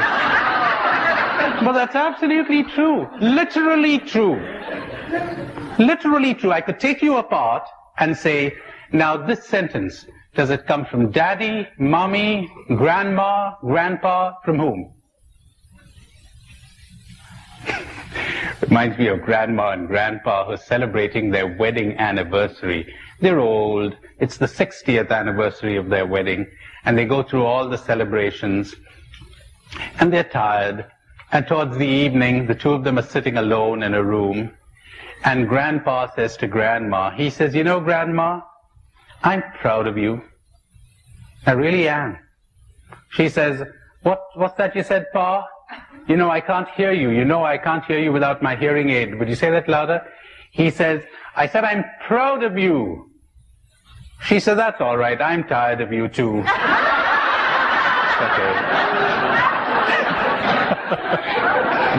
Yes. So it's like, who's living in you? It's pretty horrifying when you come to know that. You think you're free. But there probably isn't a gesture, a thought, an emotion, an attitude, a belief in you that isn't coming from someone else. Isn't that horrible? And you don't know it. Talk about a mechanical life that was stamped into you. And you're feeling pretty strongly about certain things, and you think you are feeling strongly about it. But are you really? It's going to take a lot of awareness for you to understand that maybe this thing that you call I is simply an agglomeration of your past experiences and of your conditioning and your programming. You're a human computer. That's painful. In fact, when you're beginning to awake, you experience a good deal of pain. It's painful to see your illusions being shattered and everything that you thought you had built up crumbling. That's painful. That's what repentance is all about. That's what waking up is all about. So now, how about this? How about you're taking a minute, right where you are, where you're sitting now, to be aware of, even as I talk, of what you're feeling in your body. And what's going on in your mind.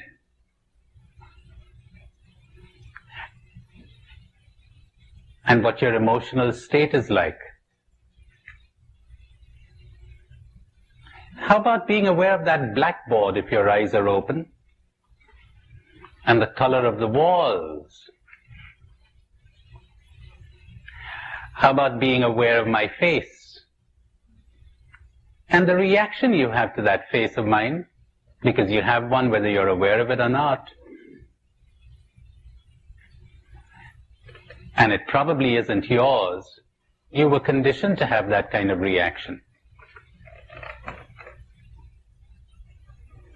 And how about being aware of some of the things I said? Though that isn't awareness now, that's memory, I'm cheating. But still, I'm assuming you're beginners. Think of some of the things you did not like. And think of some of the things you liked. And how you reacted. Does that say anything about you? And let's make a sudden switch now. Be aware of your presence in this room. It's a sudden switch. I'm in this room. It's as if you were outside yourself, looking at yourself, sitting here, as if you're looking at someone else. Do you notice the slightly different feeling? Later we'll ask, who's this person who's doing the looking? I am looking at me. What's I? What's me? But for the time being, it's enough that I would be watching me. And if you're tending to condemn yourself or to approve of yourself, don't stop the condemnation now. Don't stop the judgment. Don't stop the approval. Just watch it. I'm condemning me. I'm disapproving. Or I'm approving. Just look at it. Don't try to fix it. Don't say, oh, we were told not to do this. No, just observe what's going on. As I said to you before, self-observation means watching, observing whatever is going on in you and around you as if it were happening to someone else. Ever hear what happened to the hippopotamus who swallowed a Jewish rabbi, a Protestant minister, and a Catholic priest? No. Why, he had an ecumenical movement. That's what happened. Let's continue from where we left off this morning. I'm sure lots of you will have questions. I propose we leave them for a little later, because once I've spoken about 2 or 3 other topics, maybe some of the things you were planning to ask me about will get clarified. So, I suggest that before I take up the next topic, you do the following. Would you write down on a piece of paper any adjectives that you would use to describe yourself? Any adjectives. Businessman, priest, human being, Catholic, Jew, anything. Well, or any labels like businessman, etc. How about Jewish? Anything. Adjectives or nouns that you would use to describe yourself. You're in for a big surprise. You really are. So write those down. You're really going to enjoy this.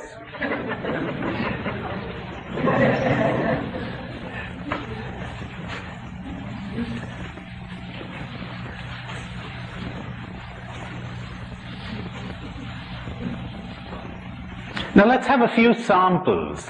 One from each person. Just a few samples, you know. Anyone? What was that? Prognosticated. Prognosticative. She planned this one.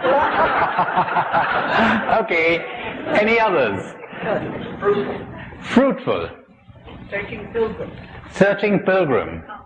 Competent. Alive. Alive. Impatient. Centered. Flexible. Lover. What was that? Reconciler. Lover. Member of the human race. Member of the human race. Overly structured. All right. That's a pretty good introduction for what we're going to get into right now. Remember, I said to you this morning that you would derive immense profit from self-observation, observing yourself. Remember?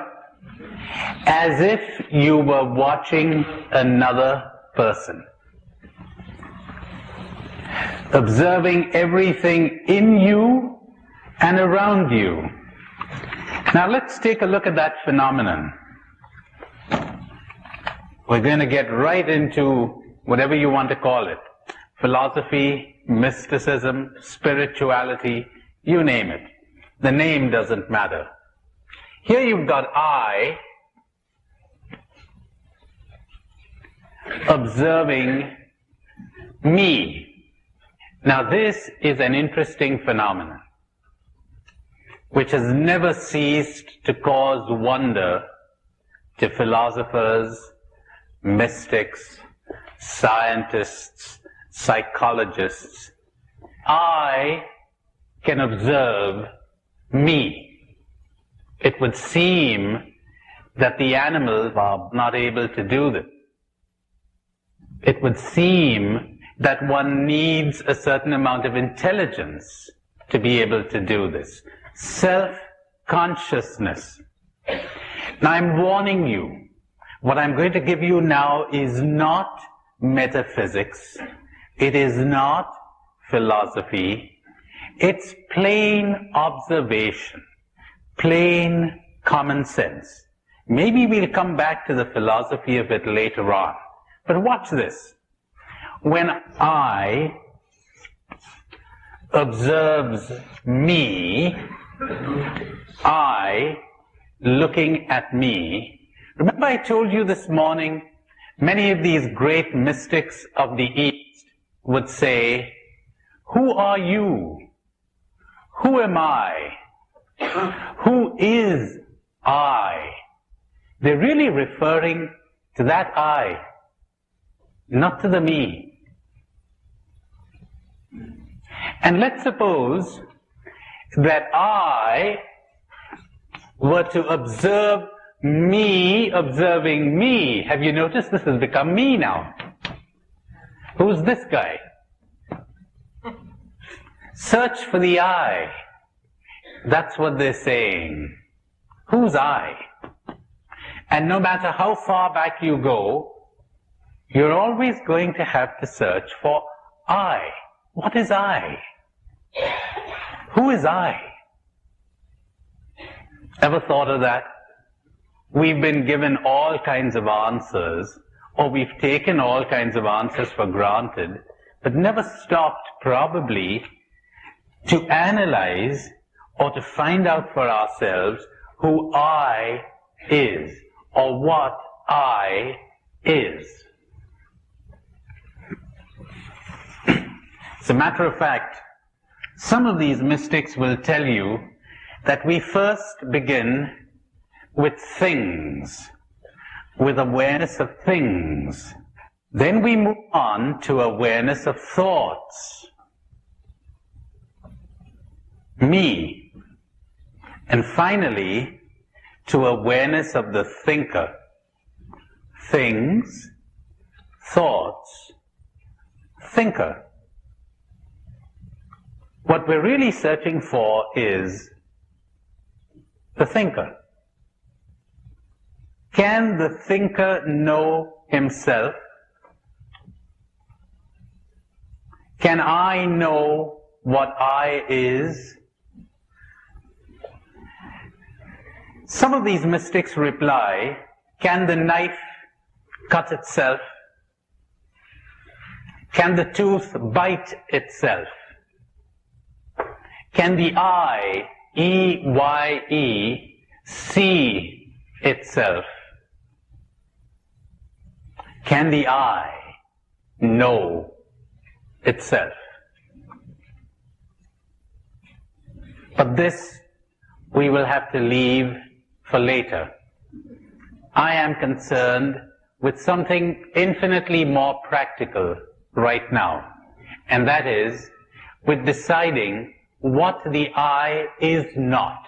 And I'll go as slowly as possible because it's important that you follow every step here, because the consequences are devastating, terrific, or terrifying, depending on your point of view. You've got the seed of liberation here. Now listen to this. Am I my thoughts? Is I the thoughts that I am thinking?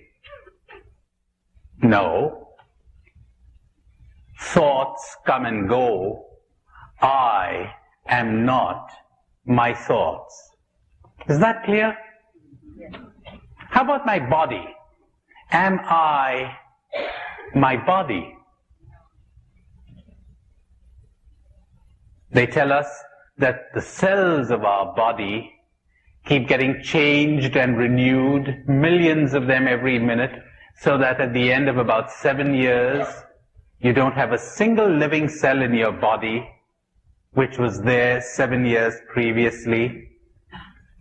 They're always changing. Cells come and go.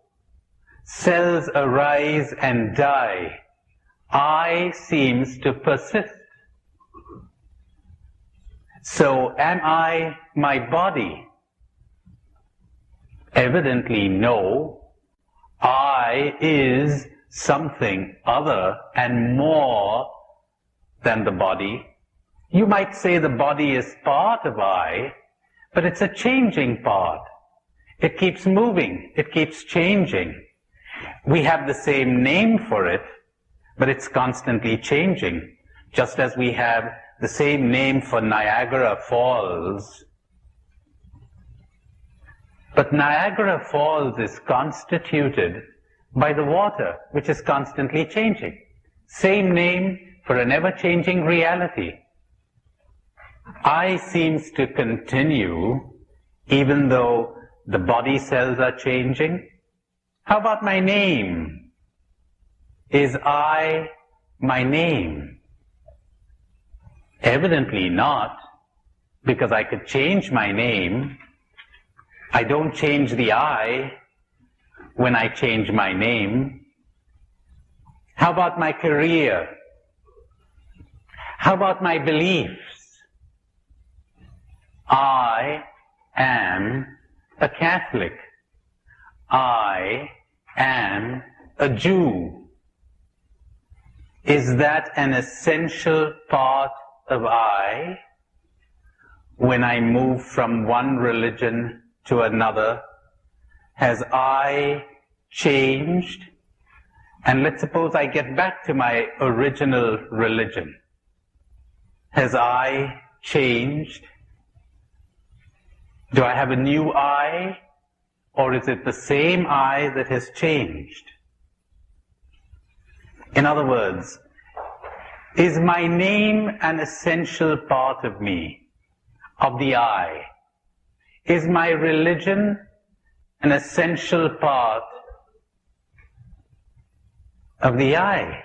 Remember I told you this morning about the little boy who says to the little girl, "Are you a Presbyterian?" Remember? Somebody told me one about someone in Belfast. Paddy was walking down the streets and he finds there's a gun there at the back of his head, pressing against the back of his head, and a voice says, "Are you Catholic or Protestant?" Well, Paddy had to do some pretty fast thinking. He said, "I'm a Jew." And he hears the voice say, "I've got to be the luckiest Arab in the whole of Belfast."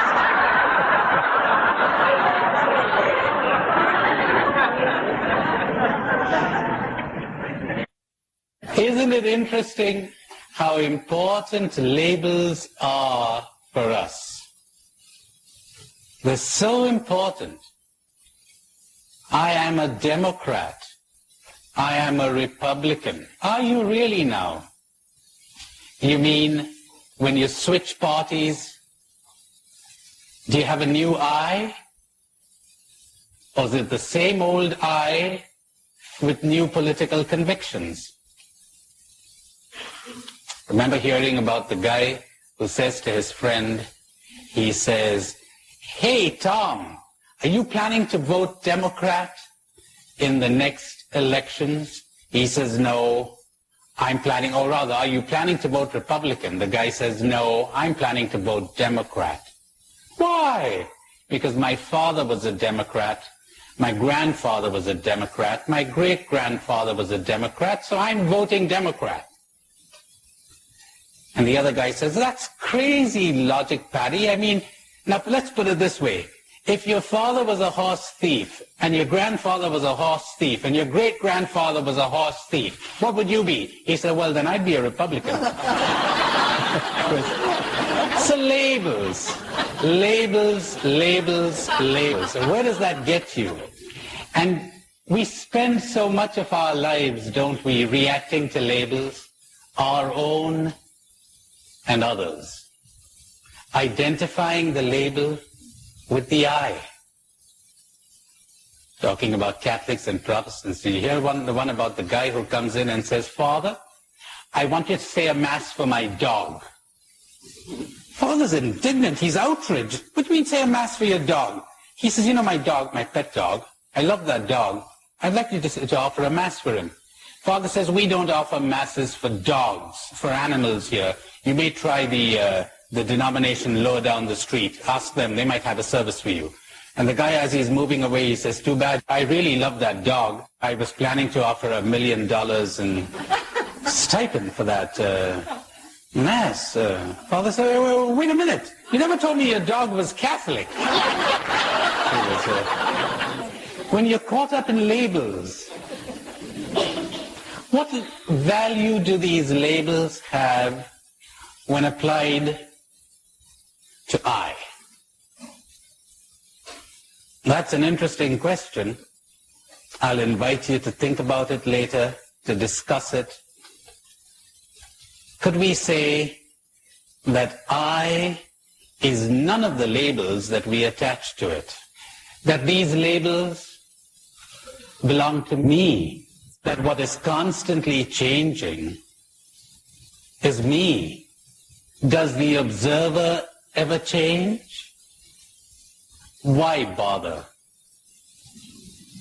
The fact is that no matter what labels you can think up, except perhaps human being, you apply them to me. I is none of these things. So when you step out of yourself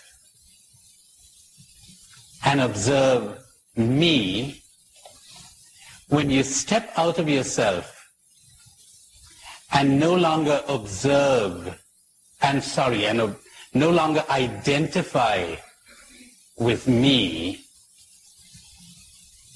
you learn all kinds of interesting things. For instance, suffering. Suffering exists in me and when you identify with me.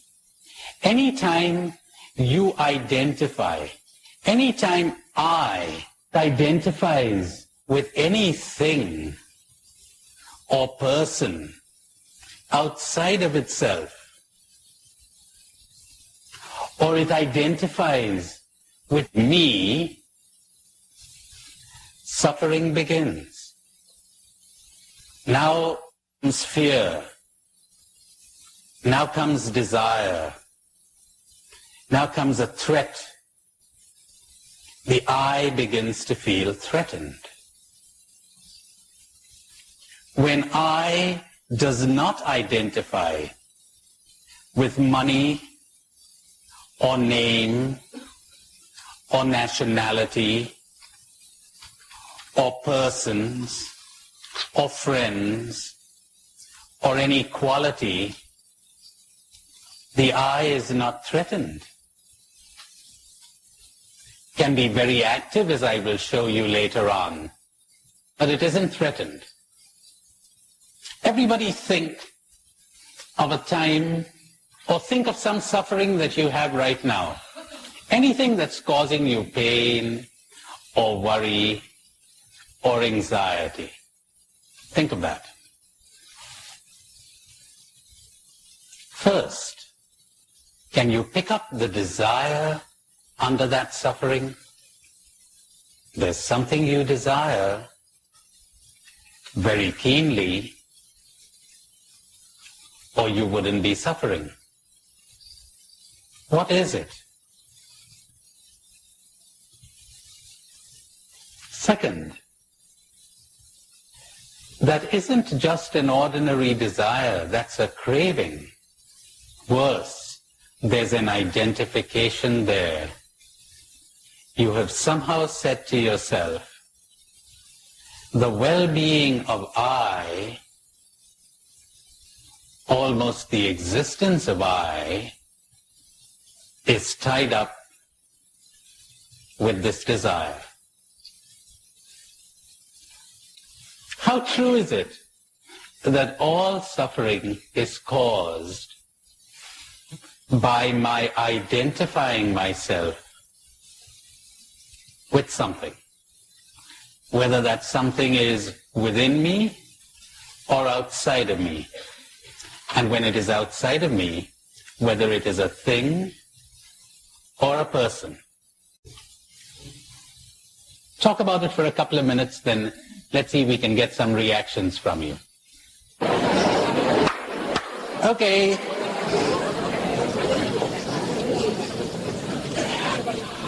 How about some reactions? Yes. Well, I want to share with you something wonderful that happened to me. I saw your movies, and I was at work shortly after that, and I was really having trouble with 3 people. And I said, all right, just like I learned in the movie, I'm going to come outside myself. And for a couple of hours, I just got all my feelings together about how bad I felt about these 3 people. And I said, well, I really hate those people. I mean, I was honest. I got it all together. And I said, well, Jesus, now what can you do about that? And a little while later, I started to cry because I realized that Jesus died for those people, and they couldn't help how they were. And that afternoon, I had to go in the office, and I spoke to those people, and I told them why I was right and what my problem was, and they agreed with me. Because I wasn't mad at them, and I didn't hate them anymore. Okay, that's wonderful. We'll go a little deeper into that later, shall we? Okay. About the negative feelings we have towards others. Anytime you have a negative feeling towards anyone, you're living in an illusion. There's something seriously wrong with you, as you discovered.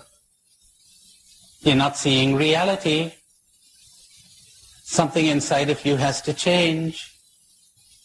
But what do we generally do when we have a negative feeling?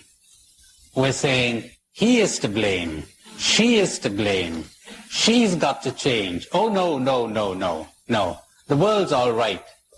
The one who has to change is you. But we'll have much more to say about that later. Any other reaction? Yes. I did work in an institution, and I'm trying to get some kind of an example of what you meant when you said if I identified with inequality in me from the beginning. And if we had a staff meeting and someone says the food stinks, normally the dietitian will go into order. So my question is, does that relate to what you're saying? In other words, if you didn't take it personally, the food changed. Oh, yes. Oh, yes. You know, she's identified with this, and she's saying, anyone who attacks the food is attacking me. I feel threatened, but I is never threatened.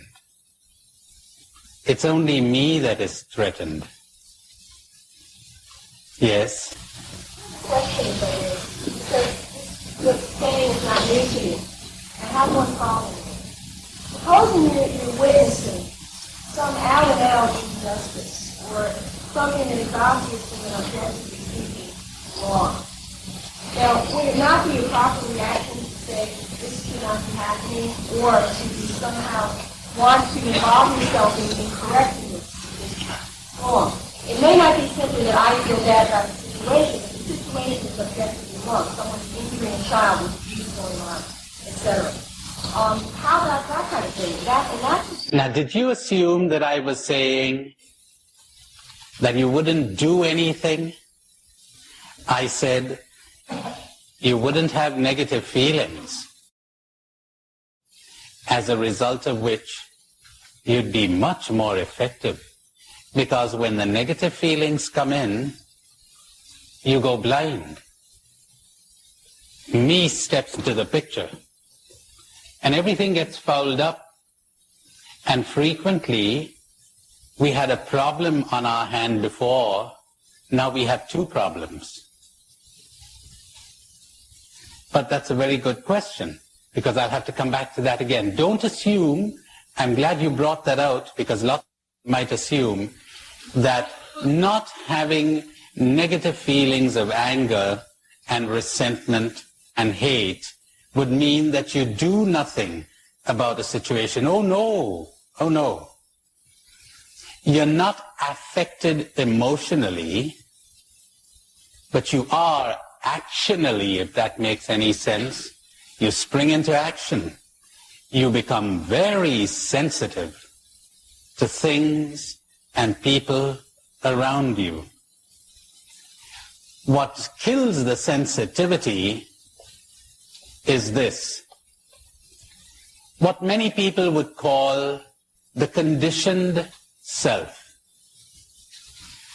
When you identify with me, there's too much of you in it for you to see things objectively, to see things detachedly. And it's very important that when you swing into action, you be able to see things detachedly. But when negative emotions get in, you can no longer do that. So that was a very good question. Yes. You had a question, John. Just wondering if there's an area before something becomes an attachment, before it becomes identification, like a friend dies. It seems to me that it's human to feel something about that, a sadness. But it becomes identification when it gets in the way of my becoming less free. But I think there ought to be some type of reaction to my friend's death. All right. It seems that there ought to be some kind of reaction to my friend's death. Self-pity? What would you be grieving about? Think about this, everybody. What are you grieving about? What I'm saying is going to sound terrible. I told you, I'm coming from another world.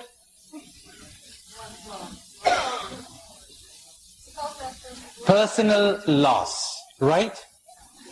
Feeling sorry for me? All right. You mean you're feeling sorry for other people who are feeling sorry for themselves? Or they're not feeling sorry for themselves? Then what would I be feeling sorry for? What we call grief. Do we ever feel grief when we lose something that we have allowed to be free, that we have never attempted to possess, and we have never allowed ourselves to be attached to? Meaning. What does it mean to be attached? Meaning, I made my happiness depend on this thing or this person, at least to some extent. We're so accustomed to this that to hear the opposite sounds inhuman, doesn't it? I'm not saying that me, the conditioned self, will not sometimes fall into this, because that's the way we have been conditioned. But is it conceivable that you would live a life where you would be so totally alone that you would depend on no one? Please try to understand this. We all depend on one another, don't we, for all kinds of things. We depend on the butcher and the baker and the candlestick maker. Interdependence, that's fine. We set up society and we organize society in this way. We allot different functions to different people for the welfare of everyone, so that we will function better and live more effectively, hopefully. But to depend on another psychologically, to depend on another emotionally, what does that mean? That means to depend on another human being for my happiness. Think about that. Because if you do, the next thing you will be doing, whether you're aware of it or not, is you will be demanding that that person contribute to your happiness. Next step, fear. fear of loss, fear of alienation, fear of rejection,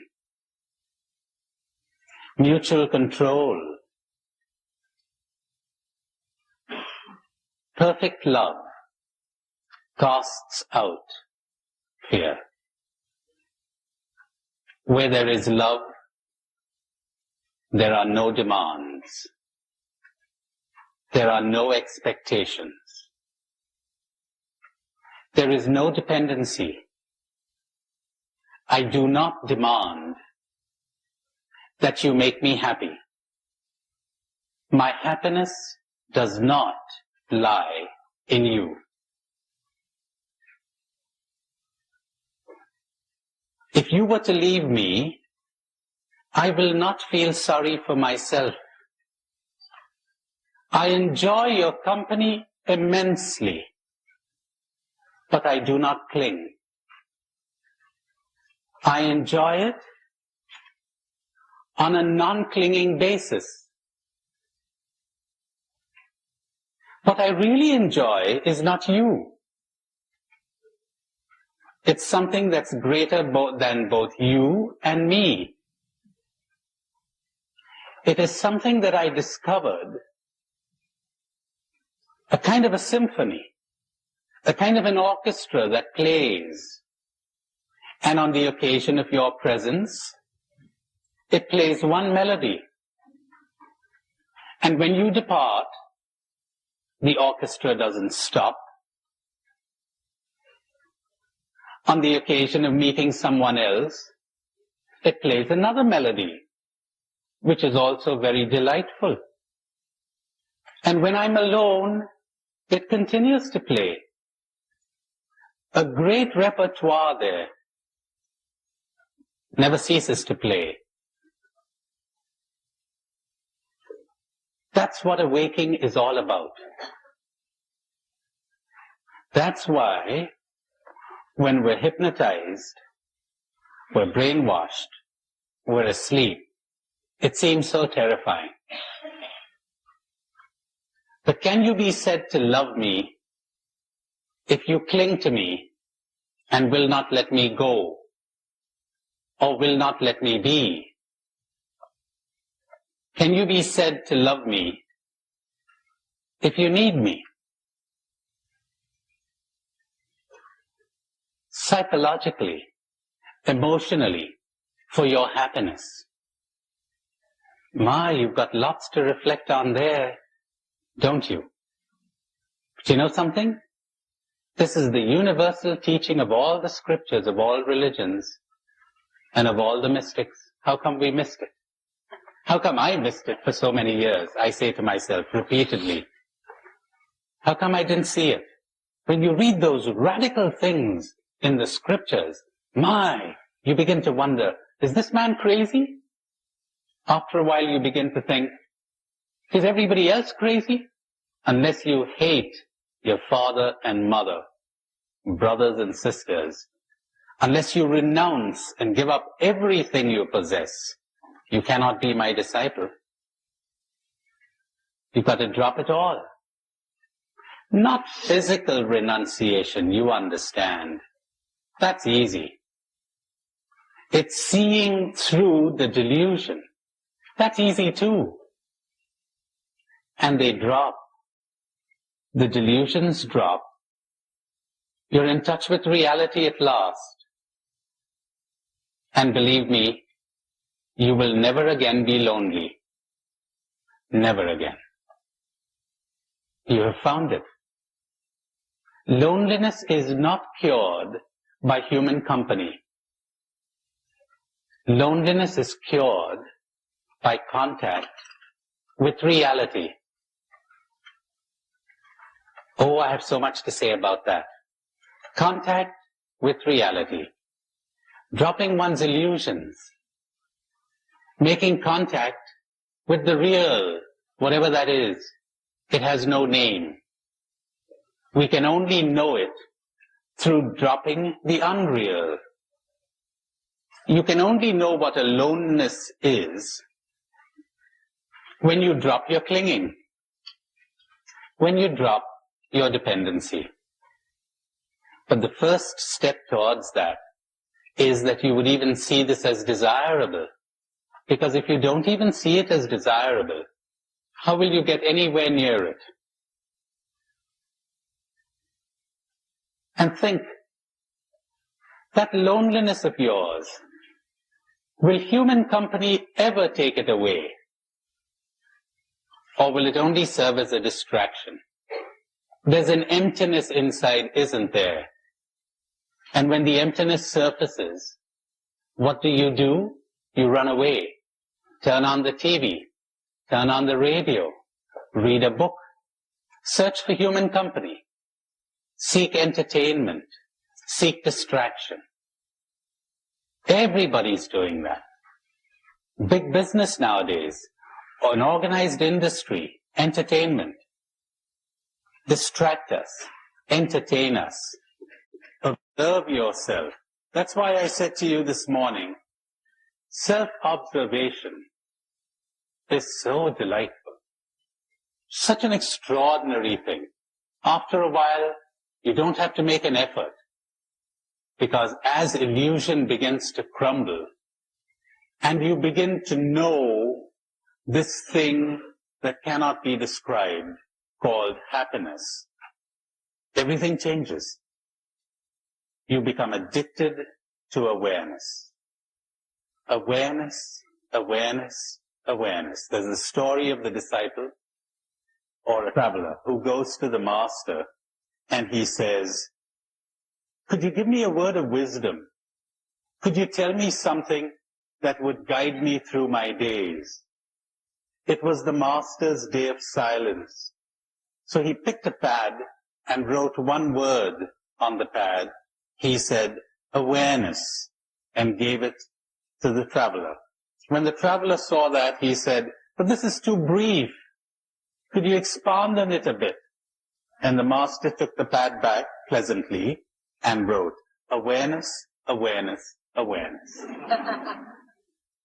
He said, yes, but what does it mean?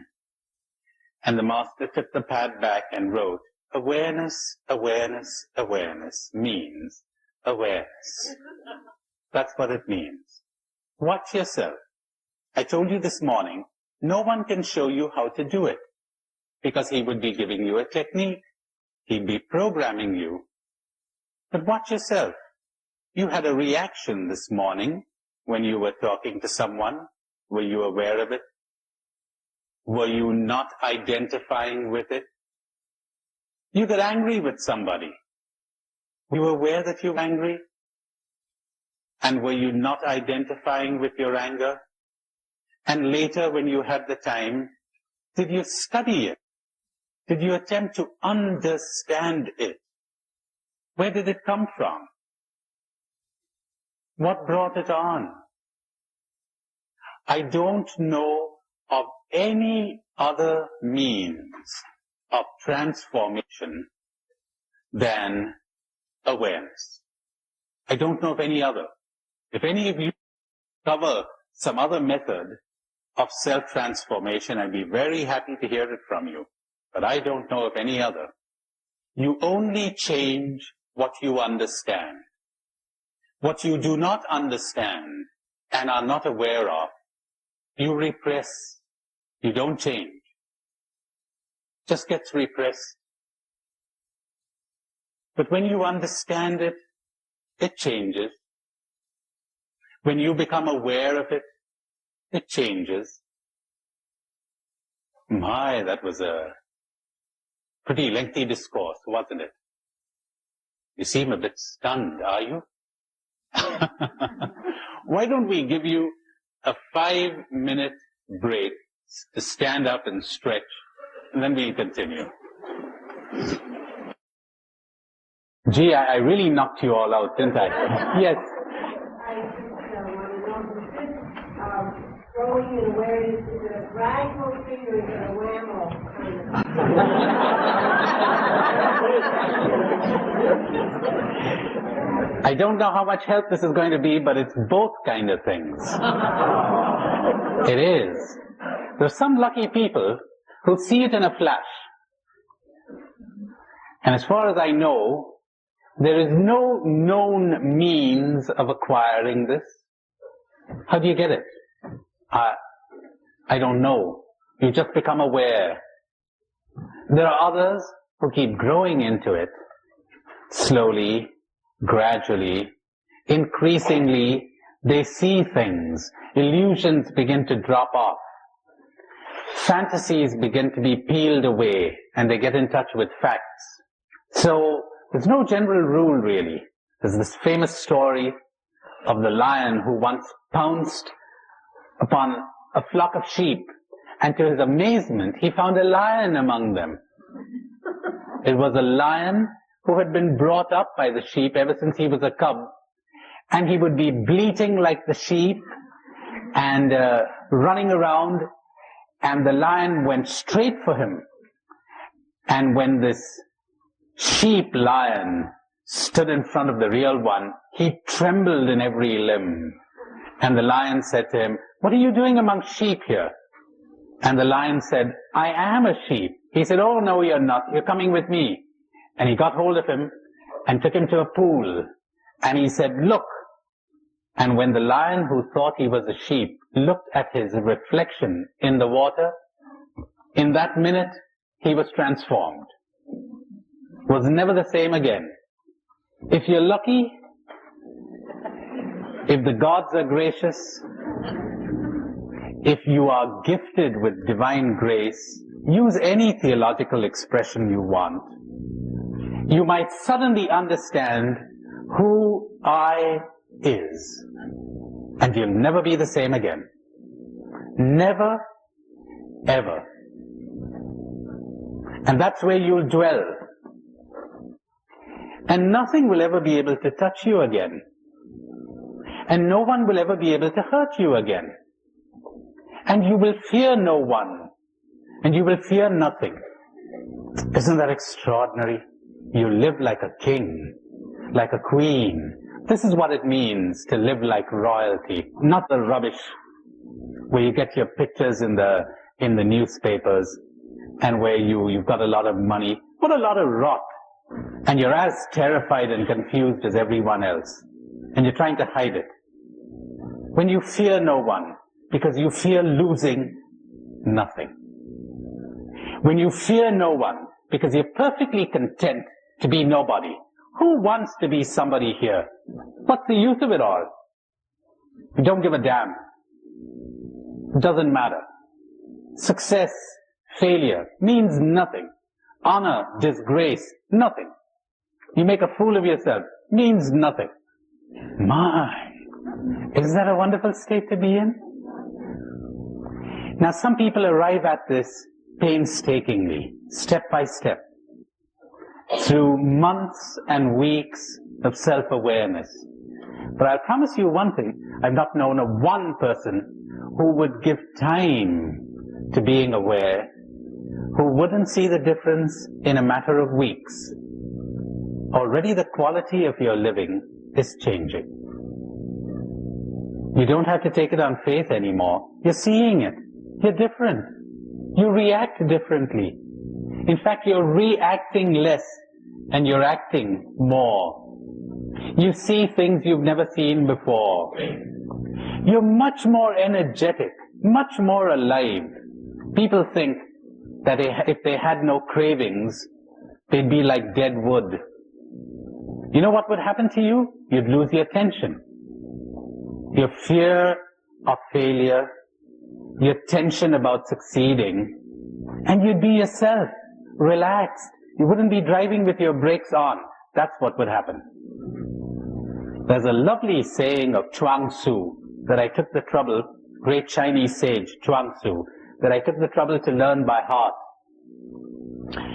Hope I remember it, but if we fail, it's all right.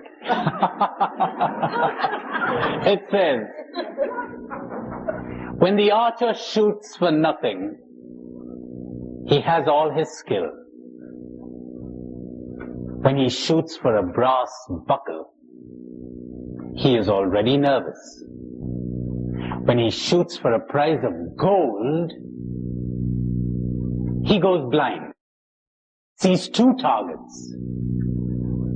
He is out of his mind. His skill has not changed, but the prize divides him. He cares. He thinks more of winning than of shooting. And the need to win drains him of power. Isn't that lovely? Isn't that an image of what most people are? When the archer shoots for nothing, he has all his skill. When you're living for nothing, you've got all your skill, you've got all your energy available to you, you're relaxed, you don't care. It doesn't matter whether you win or lose. Now there's human living for you. That's what life is all about. That can only come from awareness. And in awareness, as I shall explain as we go along, you will understand that honor doesn't mean a thing. It doesn't. It's a social convention. That's all. And so the prophets didn't bother one bit about it. Honor, disgrace, meant nothing to them. They were living in another world, in the world of the awakened. Success, failure, meant nothing to them. Kind of, I'm an ass, you're an ass, so where's the problem? Somebody said, I think it was a man called Sidney Harris. I recollect reading, he said, the three most difficult things that a human being can do are not physical feats or intellectual achievements. They are, first, returning love for hate. Second, including the excluded. And third, admitting that you are wrong. My, easy as pie, easiest thing in the world, easiest thing in the world. If you haven't identified with me, what's the problem? Yeah, I'm wrong. If you knew me better, my God, you'd see how often I'm wrong. What would you expect from an ass? But I haven't identified with him, see? I is not this. So you cannot hurt me.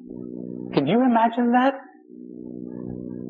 Initially, the old conditioned me will react, and you'll be depressed, and you'll be anxious, and you will grieve, and you will cry, etc.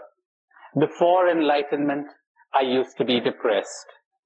After enlightenment, I continue to be depressed. But there's a difference. I don't identify with it anymore. You know what a big difference that is? Do you know what it means? I'll say this slowly. Do you know what it means to step outside of yourself and look at that depression and not identify with it and not do a thing to make it go away, and to be perfectly willing to go on with your life while it passes through you and disappears? My, if you don't know what that means, you really have something to look forward to. And the anxiety, there it comes. And you're not troubled. How strange. You're anxious and you're not troubled? Isn't that strange? Isn't that a paradox? And you're willing to let this cloud come in, because the more you fight it, the more power you give it. And you're willing to observe it as it passes by. Do you know something? You can be happy in your anxiety. Isn't that crazy? And you can be happy in your depression. It's just that you got the wrong notion of happiness. You thought happiness was excitement. You thought happiness was thrills. You know something? That's what causes the depressions. Didn't anyone tell you that? You're thrilled. All right, you're preparing the way for your next depression. You're thrilled. Have you picked up the anxiety behind that? How could I make that last? Somebody said that yesterday evening. How can I make it last? That's not happiness. That's thrills. That's kicks. That's addiction. That's drugs. Talk about the drug addict. My, I've got something to show you. I wonder how many non-addicts there are in this hall tonight. If you're anything like the average group, very few. Very few. Don't look superiorly down your nose at the alcoholic and the drug addict. Maybe you're just as addicted as he or she is. The first time, I'm becoming personal. The first time I got a glimpse of this world, it was terrifying. Terrifying. To understand what it meant to live alone. To have nowhere to rest your head, but nowhere. To leave everyone free and to be free yourself. To be special to no one. To love everyone. Because love does that. It shines on good and bad alike. And it makes its rain to fall on saints and sinners alike. No difference. It doesn't depend on an object to exist. You don't pull it out. It's there, available. Like the rose. Is it possible for the rose to say, I will give my fragrance to the good people who smell me, and I will withhold it from the bad? Or like a lamp, is it possible for the lamp to say, I shall give my light to the good people in this room and withhold my light from the evil people? Or like a tree, can a tree say, I'll give my shade to the good people who rest in my shade and withhold my shade from the bad? There are images of what love is all about, but I told you, we don't really know what love is. But it's right there staring us in the face in the scriptures. We never cared to see it because we were so drowned in what our culture calls love, in its love songs and its poems.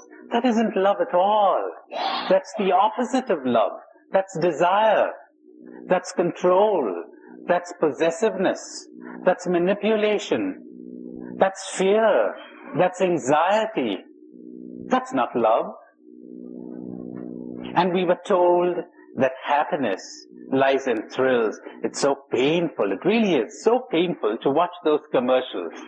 Happiness is a smooth complexion. A holiday resort. But you know that already. You know that already. Or you wouldn't be here. You know it isn't these things. But then we have other subtle ways of making our happiness depend on other things, both within us and outside of us. I refuse to be happy until my neurosis goes. How about that one? I got good news for you. You can be happy right now with the neurosis. Yes, sir.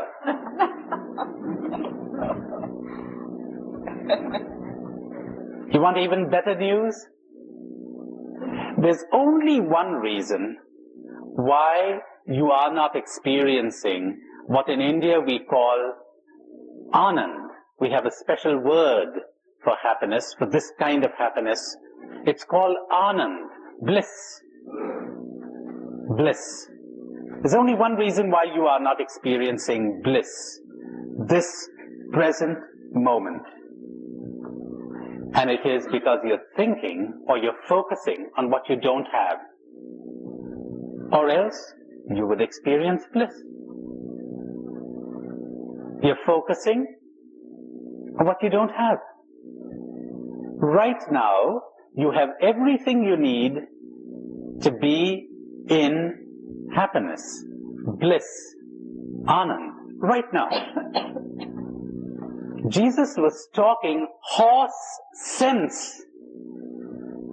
He was talking to lay people, to married people, to third world people, to starving people, to poor people. He's telling them, good news, it's yours for the taking. Ready for it? Here goes. But who listened? No one's interested. They'd rather be asleep. Let's have a little interaction. It's going to pop out of me. All right. I think there's only two things in the world, God and fear. All right. Only two things in the world, God and fear. Love and fear. But only two things. There's only one evil in the world. Fear. There's only one good in the world. Love. It's sometimes called by other names. It's sometimes called happiness. It's sometimes called freedom, or peace, or joy, or God, or whatever. But the label doesn't matter really. And there's not a single evil in the world that you cannot trace to fear. Not a one. Not one. Ignorance and fear. Ignorance caused by fear. That's where all the evil comes from. That's where your violence comes from.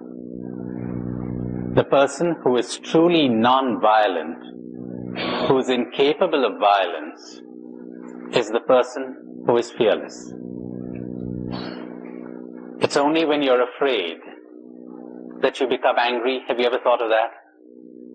Think of the last time you were angry. Go ahead. Think of the last time you were angry. Search for the fear behind that.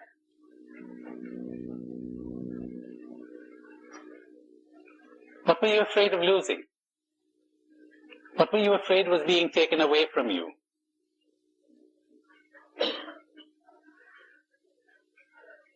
That's where the anger comes from. Think of an angry person, maybe someone you're afraid of. Can you see how frightened he or she is? He's really frightened. He really is. She's really frightened, or she wouldn't be angry. How true. Ultimately, there are only two things. Love and fear. But I've gone far ahead of what I was planning to do. But I'd rather leave it like this. I'd rather leave it unstructured and move from one thing to another and keep returning to themes again and again, because that's the way to grasp what I'm saying maybe, because when it doesn't hit you the first time, it might the second time, and what doesn't hit one person might hit another. So I've got different themes, but they're all about the same thing. Call it awareness, call it love, call it spirituality, or freedom, or awakening, or whatever. It really is the same thing. So to summarize what I said this afternoon, as you begin to observe yourself, self-observation, watching everything inside of you and outside. Oh, I'm going to have a lot to say about that too. Outside, the trees, the stars, the traffic, the faces of friends, the people you're living with, dried leaves, the birds, a pile of stones, water, anything. Observe, watch. you might suddenly stumble upon a whole world you had never seen. And you'd say, God, I've been here all along. How come I never saw this? To watch everything inside of you and outside. And when there's something happening to you, to see it as if it were happening to someone else. With no comment, no judgment, no attitude, no interference, no attempt to change, only to understand. Only to understand. Now, as you do this, you will begin to realize that increasingly you are disidentifying from me. St. Teresa of Avila says that towards the end of her life, God gave her this extraordinary grace. She doesn't use this modern expression, of course, but that's what it really boils down to, of disidentifying from herself. Extraordinary liberation at last. You know how it is? John Smith has cancer. I don't know John Smith. John Smith is in me, so I'm not all that affected. If I have love and sensitivity, maybe I'll help, but I'm not all that affected emotionally. You have an examination. I'm not all that affected. I can be quite philosophical about it, and I'll say, well, the more you worry about it, the worse it's going to get. Why don't you take a good break? But when it comes my turn to have an examination, well, that's something else, isn't it? Because I've identified with me. I identify with my family, my country, my possessions, my body, me. How would it be if I had a grace, if God gave me the grace, that I wouldn't call these things my? That isn't I at all. I'd be detached. I'd be disidentified. That's what it means to lose the self. To deny the self. To die to self. To the ego. To me. To be objective about it. To be disidentified and detached from it. Now, as you begin to practice this, you could try it tonight. You know, it's not a matter of nerves now or muscles, of tightening your muscles, but as you move around, if you can be aware of what you're doing, if you can be aware of what you're saying, if you can be aware of how you are reacting, what a difference. Won't be long before you notice the effect.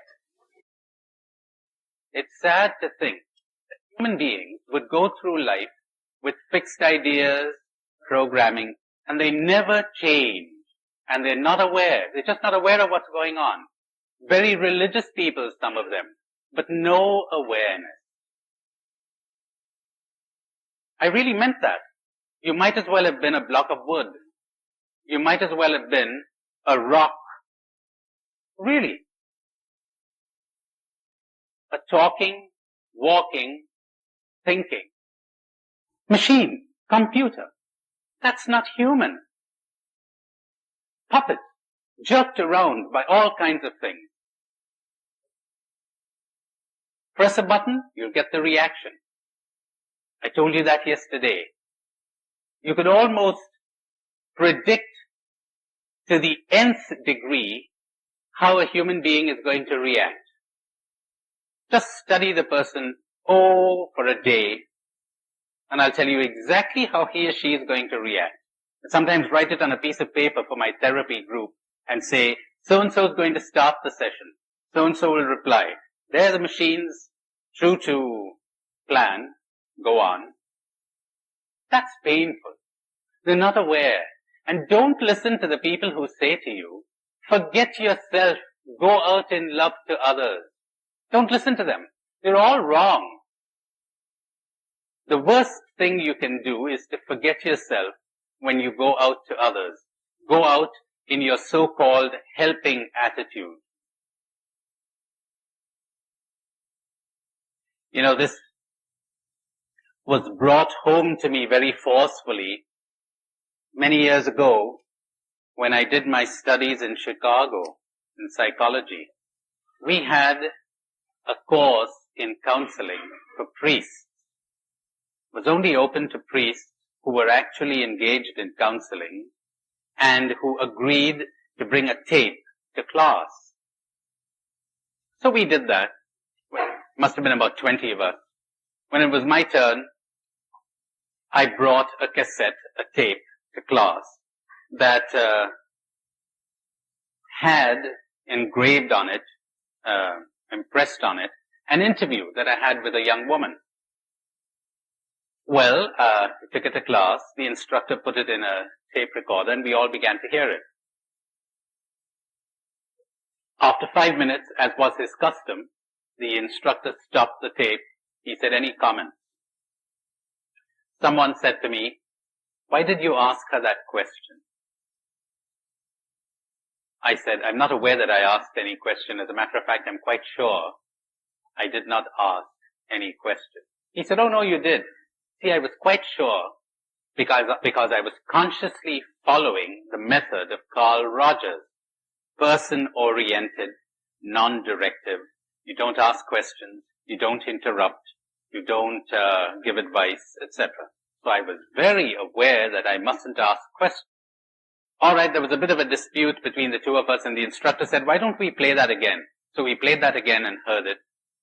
And there, to my horror, was a whopping big question, as tall as the Empire State Building. A huge question, you couldn't miss it.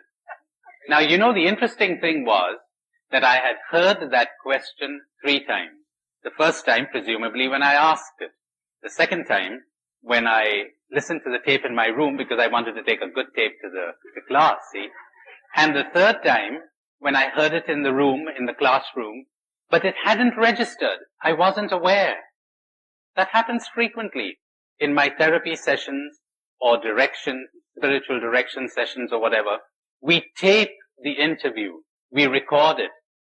And again and again and again, when the client listens to it, he or she says, "You know, I didn't really hear what you said in the interview. I only heard it when I listened to the tape.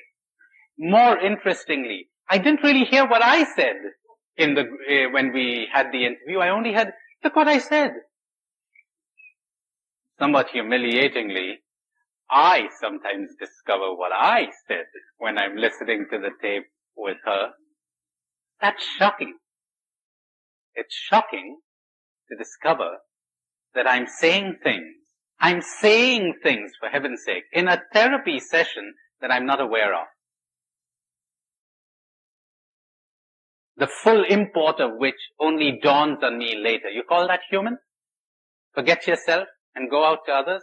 Well, I had an even more shattering experience that morning, because when we listened to the whole tape, the instructor said, "Any comments?"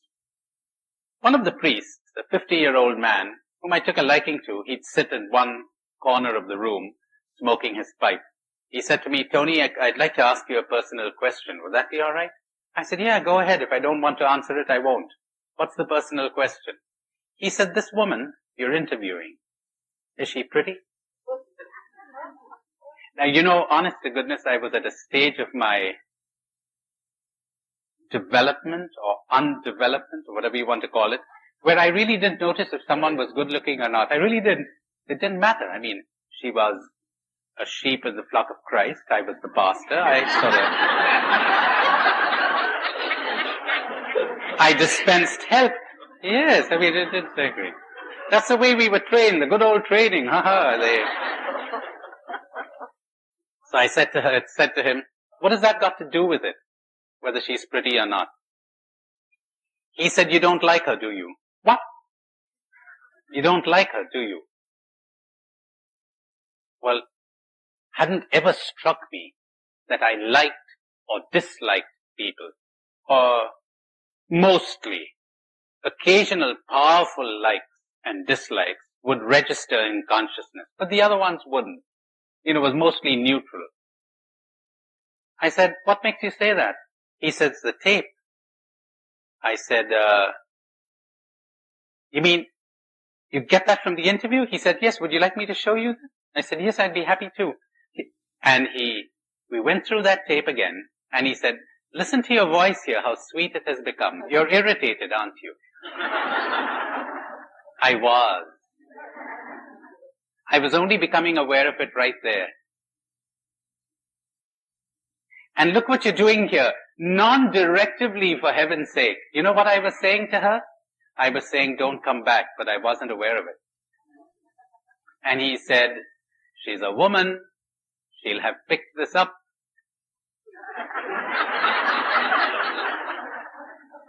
They say women have a sixth sense. Yes. Remember the guy who's supposed to have had a sixth sense, but he lacked all the other five?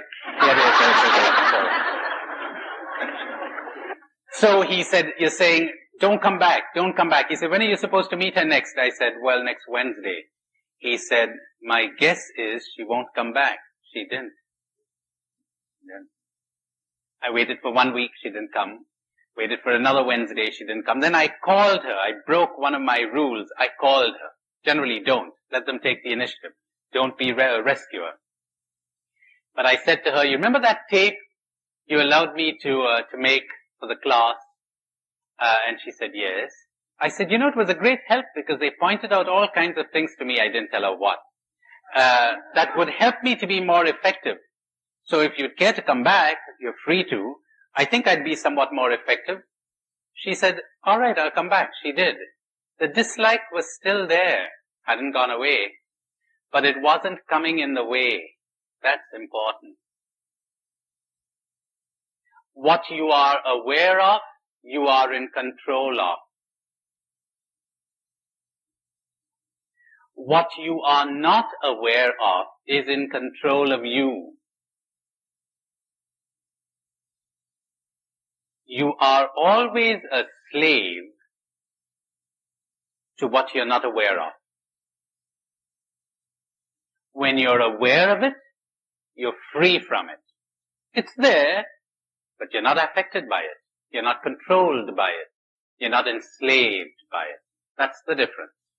Awareness. Awareness, awareness, awareness. What they trained us to do at that course was to become participant observers. Like I'd be talking to you, to put it somewhat graphically, I'd be talking to you, and I'd be here talking to you, and I'd be out there watching you and watching me. When I'm listening to you, it is infinitely more important for me to listen to me than to listen to you. See if you could get that one. When I'm listening to you, it's infinitely more important for me to listen to me than to listen to you. Of course it's important to listen to you, but it's even more important that I be listening to me. Or else I won't be hearing you. Or else I'll be distorting everything you say. Or else I'll be coming at you from my own conditioning. Or else I'll be reacting to you in all kinds of ways, from my insecurities, from my need to manipulate you, from my desire to succeed, from my irritations and feelings that I may not be aware of. So it's frightfully important that I be listening to me when I'm listening to you. That's what they were training us to do. It was a training in awareness. And as I shall tell you this morning, how important it is that you be listening to yourself, observing yourself, watching yourself constantly as you react to life and to people, to the world.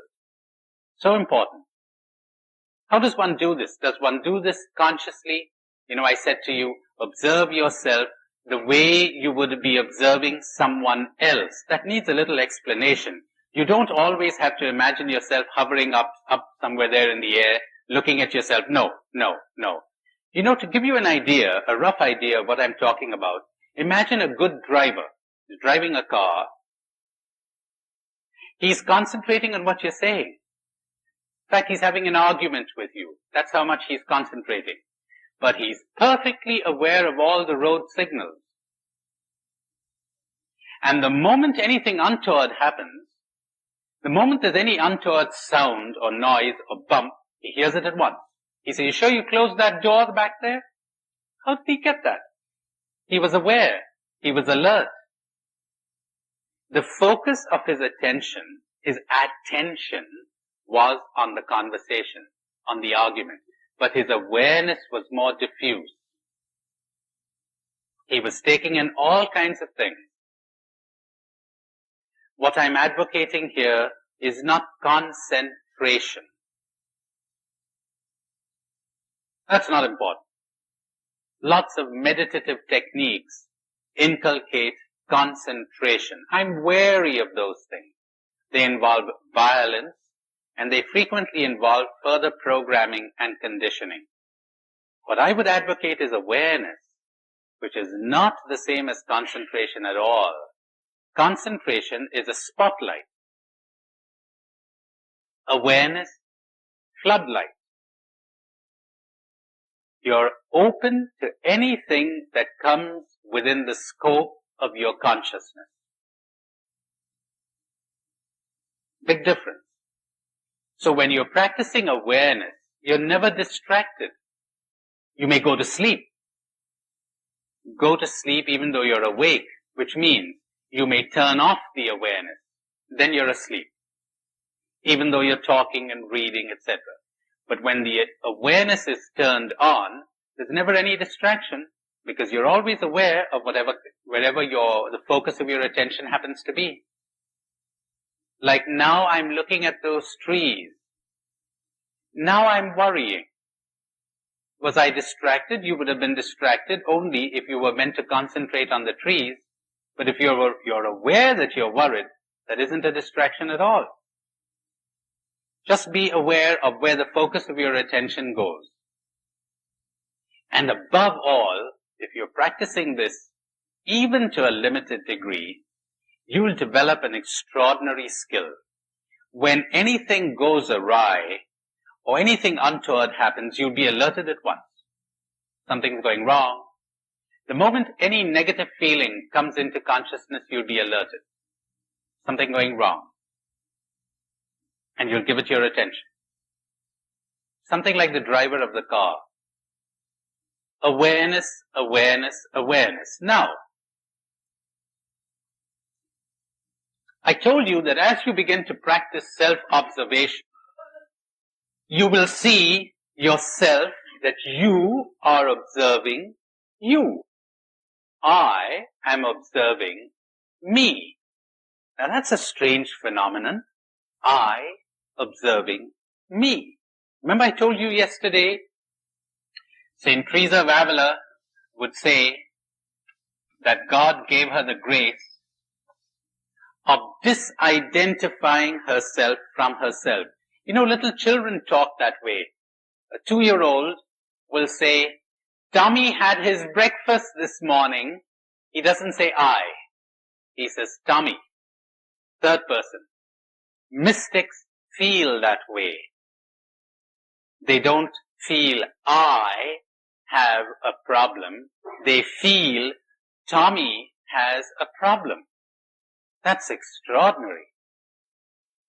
They have disidentified from themselves. And at last, they're at peace.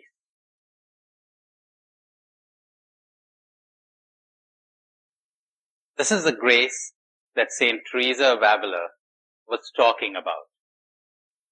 This is the I that the mystic masters of the East are constantly urging people to discover. And of the West too, because you can count Meister Eckhart in them. They're urging people to discover the I. Who's I? What's I? Now the important thing is not, listen to this sentence carefully, the important thing is not to know who I is or what I is, you'll never succeed. There are no words for this. The important thing is to drop the labels. As the Japanese masters, the Zen masters say, don't seek for truth, only drop your opinions, drop your theories.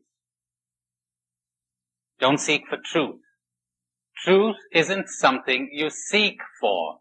If you would stop being opinionated, you would know. If you would drop your beliefs and opinions, you would know. Now something similar happens here. If you would drop your labels, you would know. What do I mean by labels? Every label you can conceive of, except perhaps human being. I am a human being, fair enough. Doesn't say very much. But when you say, I am successful, that's crazy, because success is not part of the I. Success is something that comes and goes. It could be here today and gone tomorrow. That's not I. But you said, I am a success. That's where you were in error. That's when you got plunged into darkness. You identified yourself with success. I am a failure. I am a lawyer. I am a businessman. Now, you know what's going to happen to you if you identify yourself with these things? You're going to cling to them. You're going to be worried that they may fall apart. And that's where all your suffering comes in. That's what I meant in the beginning when I said to you, if you're suffering, you're asleep. If you want a sign that you're asleep, here it is. You're suffering. You're asleep. Suffering is a sign that you're out of touch with the truth. Suffering is given to you that you might open your eyes to the truth, that you might understand that there is some falsehood somewhere. Just as physical pain is given to you to understand that there's a disease, there's an illness somewhere. So suffering points out that there's some falsehood somewhere. Suffering occurs when you clash with reality. When your illusion clashes with reality. When your falsehood clashes with truth, then you have suffering. Otherwise, there is no suffering. Now listen very carefully. The next few minutes, this sounds a bit pompous, but it's true. The next few minutes could be the most important minutes in the lives of some of you. If you could grasp this, you've hit upon the secret for awakening. You would be happy forever. You would never be unhappy again. Nothing, but nothing would have the power to hurt you. And I mean that. Nothing. It's like, you take black paint and throw it up in the air and keep throwing black paint in the air. The air is uncontaminated. You don't color the air black. And no matter what happens to you, you remain uncontaminated.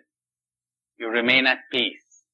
There are human beings, and you know it, who have attained to this. That is what I call human, not what people are generally living. That's what I call being a human being. That's what I call natural. Not this nonsense of being a puppet, jerked about this way and that, having any event or any person tell you how to feel, and then you proceed to feel it. They call it being vulnerable. I call it being a puppet. Want to be a puppet? We press a button and you're down.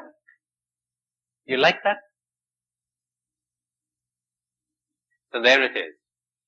If you do not identify with any of those labels, first of all, most of your worries cease. What are you generally worried about? Later we'll talk about your fear of disease and death. But ordinarily you're worried about what's going to happen to your career. A businessman, small-time businessman, kind of, 55 years old. He's sipping beer somewhere at a bar, and he thinks, well, look at my classmates. They've really made it. The idiots, they've made it. What do you mean they've made it? They got their names in the newspapers? You call that made it? Huh?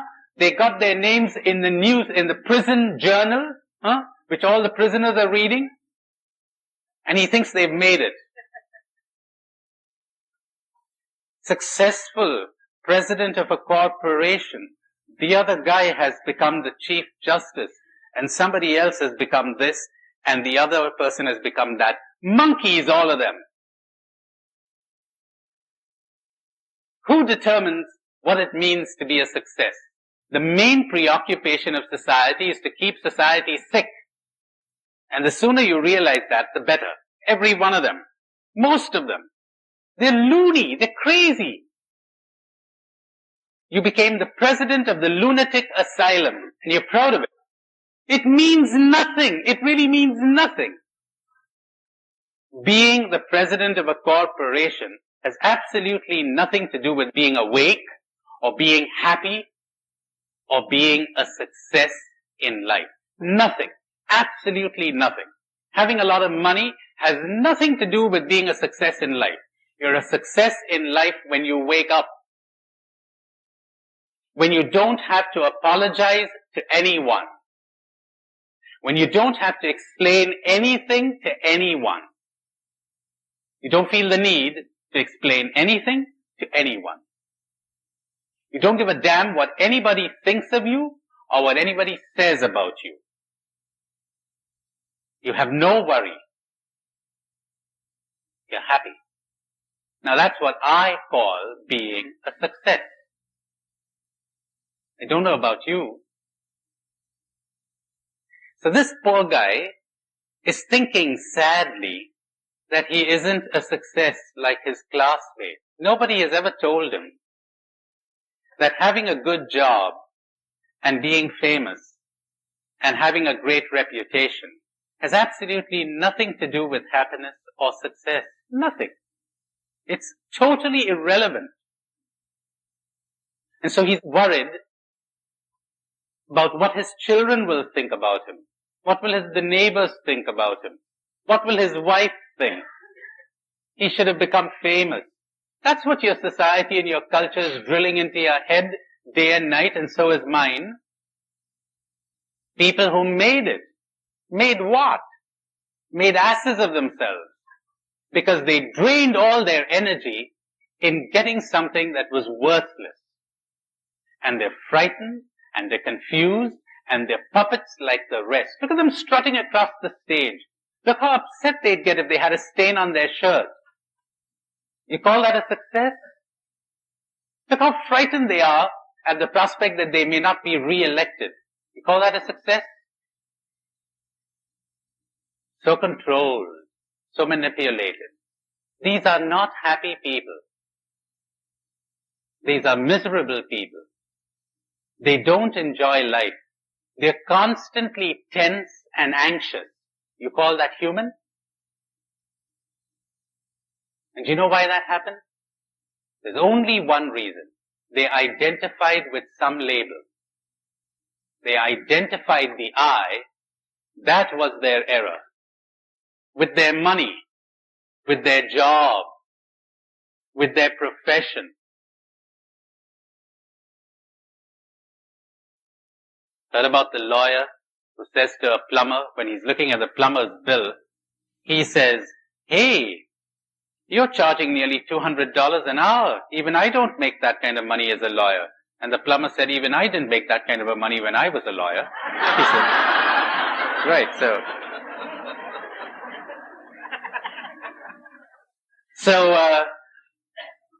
you could be a plumber or a lawyer or a businessman or a priest, that does not affect essential I. That doesn't affect you.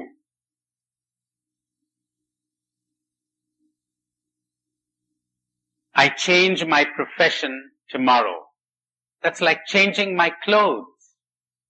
I is untouched. Are you your clothes? Are you your name? Are you your profession? Stop identifying with that, because that will come and go.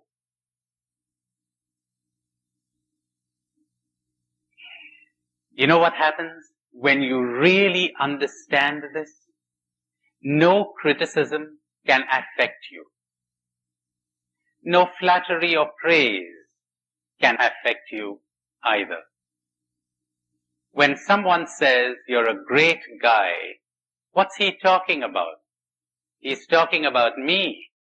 He's not talking about I. I is neither great nor small. I is neither successful nor a failure. It is none of these labels. These things come and go. These things depend on the criteria that your society establishes. These things depend on your conditioning. These things depend on the mood of the person who happens to be talking to you right now. They have nothing to do with I. I is none of these labels. Me is generally selfish, foolish, childish, and a great big ass. So when you say, you're an ass, so you're telling me, haha, I've known it for years. That guy there, the conditioned self, what did you expect? I've known it for years. Why did you identify with him? Silly. That isn't I. That's me. Now, here are those important minutes I was telling you about. You want to be happy uninterruptedly. Happiness is uncaused. Try to understand that. Happiness, true happiness, is uncaused. You cannot make me happy. You are not my happiness.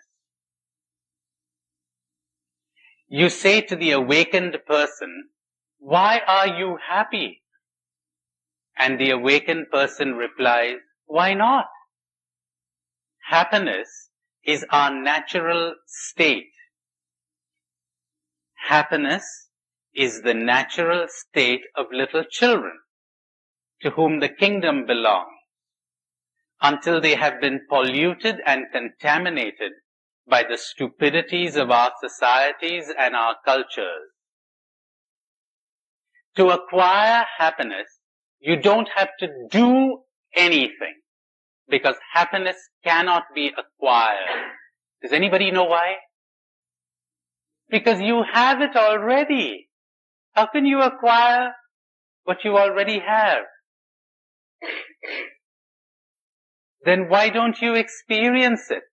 Because you've got to drop something. You've got to drop an illusion. You don't have to add anything on to be happy. You've got to drop something. Life is easy. Life is delightful. It's only rough on your illusions. You got illusions. You got ambitions.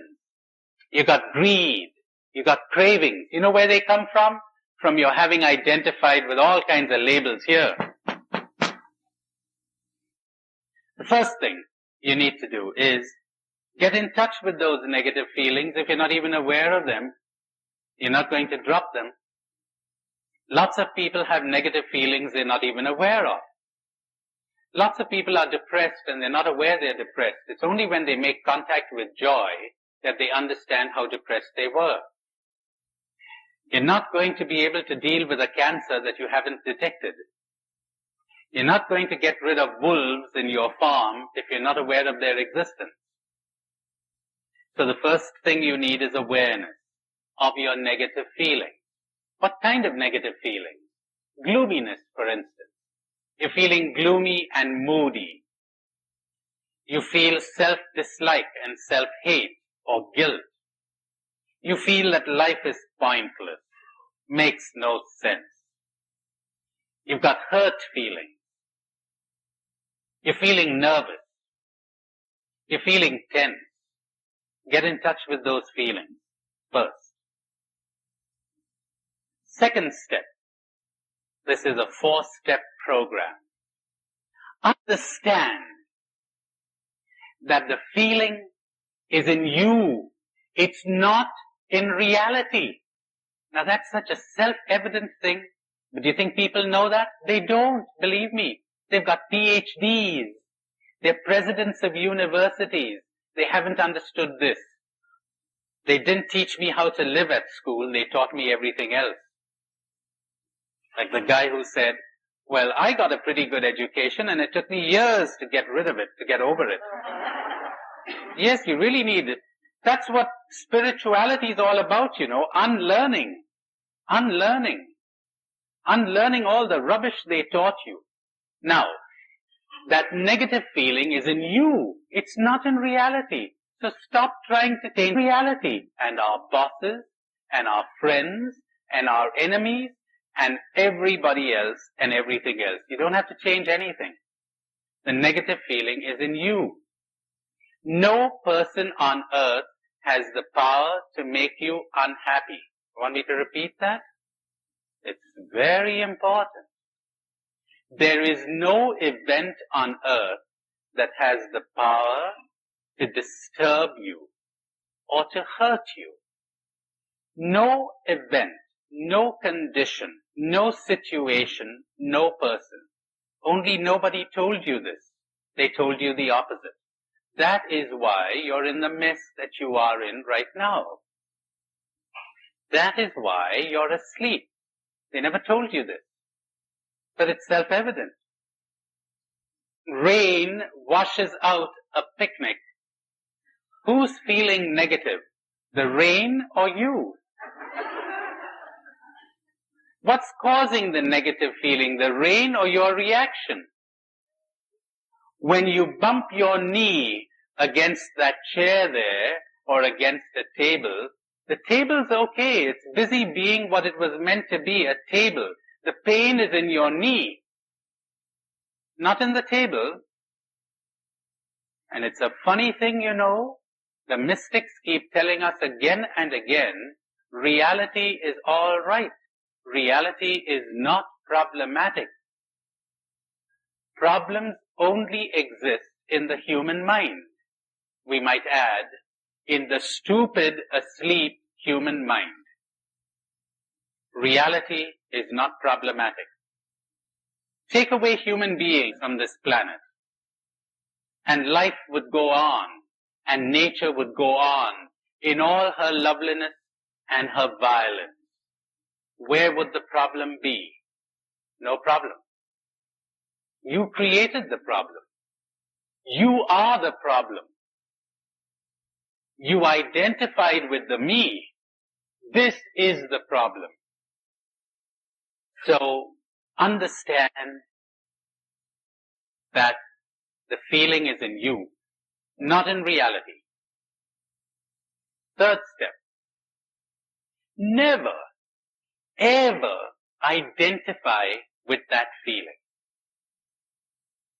There's nothing to do with the I. Don't define your essential self in terms of those feelings. Don't say, I am depressed. You want to say, it is depressed, that's okay. You want to say, depression is there, that's fine. You want to say, gloominess is there, that's fine. But not, I am gloomy. You're defining yourself in terms of that feeling. That's your illusion. That's your mistake. You watch it. There is a depression there right now. there is a hurt feeling there right now.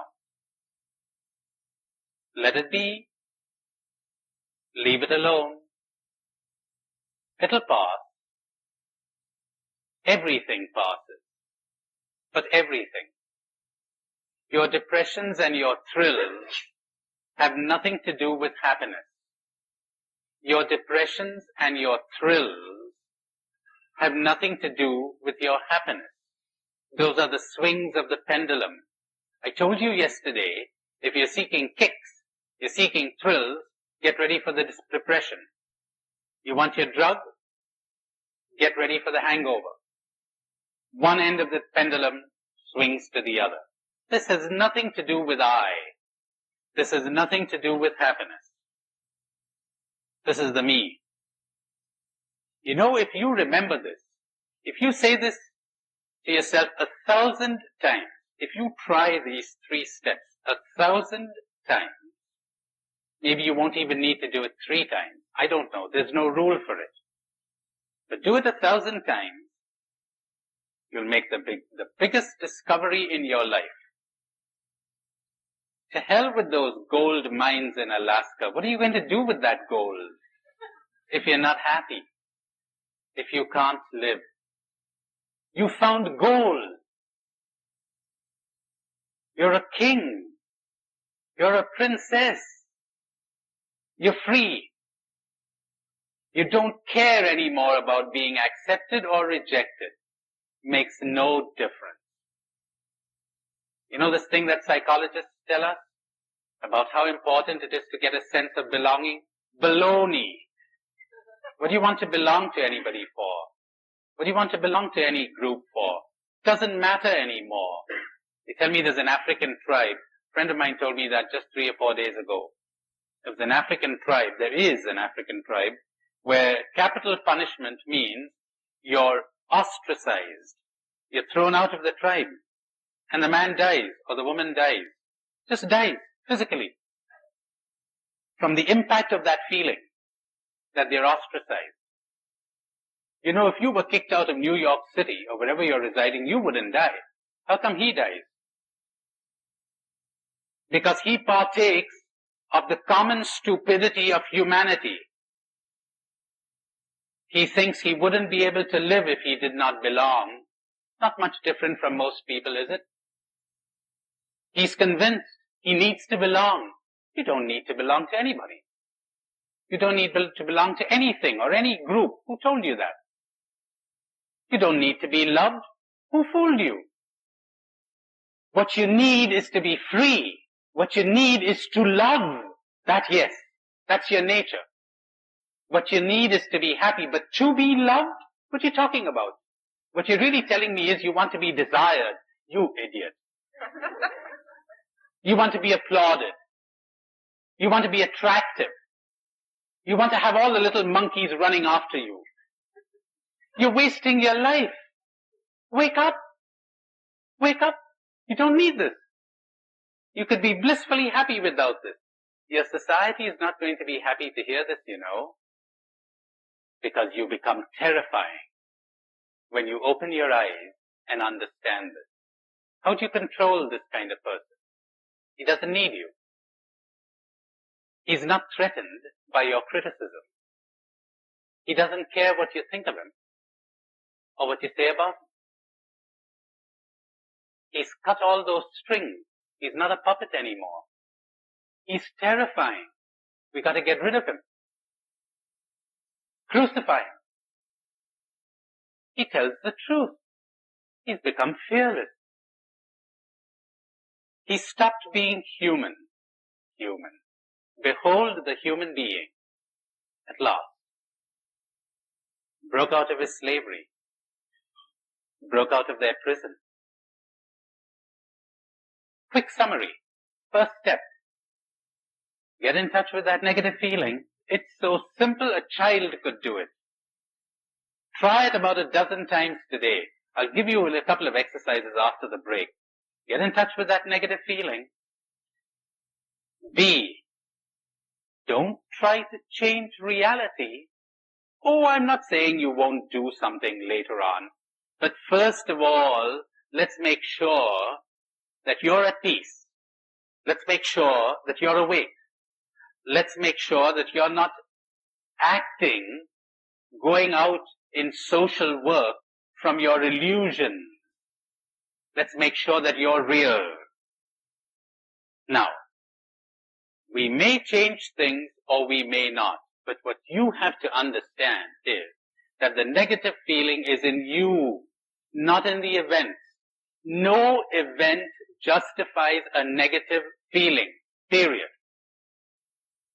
Get that one. There is no situation in the world that justifies a negative feeling.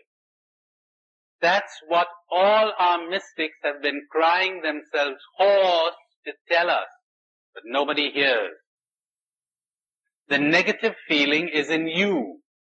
The Bhagavad Gita, the sacred book of the Hindus, Lord Krishna says to Arjuna, marvelous sentence, plunge into the heat of battle and keep your heart at the lotus feet of the Lord. Keep your heart at peace at the lotus feet of the Lord. Plunge into the heat of battle. Because as some of you probably know, the book is set on a battleground. Extraordinary symbolism there. Do I run away from the battle? Do I fight my relative? Go right ahead. Do your duty. But your heart is unaffected. The I is unaffected. So, the negative feeling is in you. Understand that. Put the focus where it belongs. Stop blaming other people. There are people in your situation who would not react negatively. How about that now? You know, you'll notice a funny thing happening to you. You'll think you're really going crazy because you know what you're going to be doing after a while? Seeking out the company of people whom you avoided before. Because they created negative feelings in you. You're going to be saying, let's see if he creates a negative feeling in me now. He doesn't. He doesn't. Glory be to God. That's the kind of thing you're going to be doing. You're going to go out into the lanes, the bylanes, and the hedges, and bring in the lame and the crippled and the blind and the dumb. You're bringing them all in. Bring them all in. There's room for everybody. Remember that sentence I said to you yesterday? To include the excluded. To return love for hate. Easiest thing in the world. If you understand that the negative feeling is in you. Third step, don't ever identify with that feeling. That feeling isn't you. There's nothing to do with you. Later, we'll find out where it comes from. It's the result of your conditioning. It's humiliating to realize, perhaps, that you were trained to react that way. You were trained to react that way, for heaven's sake. All right, that'll do. Let's take a 20-minute break. That was a 4-point program, wasn't it? And I gave you only 3. I can see you're quite eager to get the 4th point. That's very encouraging for the speaker, you know. All right. So remember we said point 1, identify the negative feeling. If you would drop it, you would be happy. You don't even need to drop it to be happy. Happiness is your state of being. You don't have to do anything to acquire happiness. The great Meister Eckhart said very beautifully, God is not attained by a process of addition to anything in the soul, but by a process of subtraction. You don't do anything to be free. You drop something. Then you're free. Reminded of the Irish prisoner who dug a tunnel under the prison, managed to escape. He comes out right in the middle of a school playground with these little children playing, And of course, when he emerges from the tunnel, he couldn't restrain himself anymore. He began to jump up and down and said, I'm free, I'm free, I'm free. And there was a little girl there who looks at him scornfully, and she says, that's nothing, I'm 4.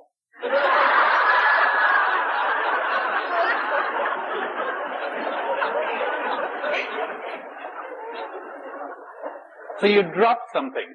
You drop your prison cage and you're free. You don't do anything. You drop your illusions and you're awake. You drop your attachments and you are love. You are sensitive. You are conscious. You're in touch with all of life. You drop your misconceptions, your negativities, and you have happiness. The other thing that you acquire isn't happiness at all. Those are thrills. That's your drug. And I'm sure it has occurred to some of you to think, wouldn't it be a dull life with no cravings and no thrills? Wouldn't that be dull? That's right. The addict always feels that life would be dull without the drug. When you taste it, you'll understand. So, step number 1, get in touch with those negative feelings. Identify them. Step 2, understand that those feelings are in you, in the me, not in the external world, not in other people. Step 3, never identify the I with those feelings. Feelings come and go. Just as I am not my thoughts, I am not my body cells, I am not my clothes, I am not my name, I am not my profession, I am not these feelings, I am not depressed. Depression exists right now, there within me. I observe it, I watch it, and let it be. Stop trying to fix it. Let it be. It's all right. Someday you will understand it. And that's the 4th point. How about change? How about changing things? How about changing ourselves? Now there are many things you have to understand here, or basically just one thing, but could be expressed in many ways. Imagine a patient goes to a doctor and tells the doctor what he is suffering from. And the doctor says, very well, I've understood your symptoms. You know what I'll do? I'll prescribe a medicine for your neighbor. And the patient replies, thank you very much, doctor. That makes me feel much better. Isn't that absurd? Isn't that absurd? That's what we're all doing. Repeatedly, people are doing this.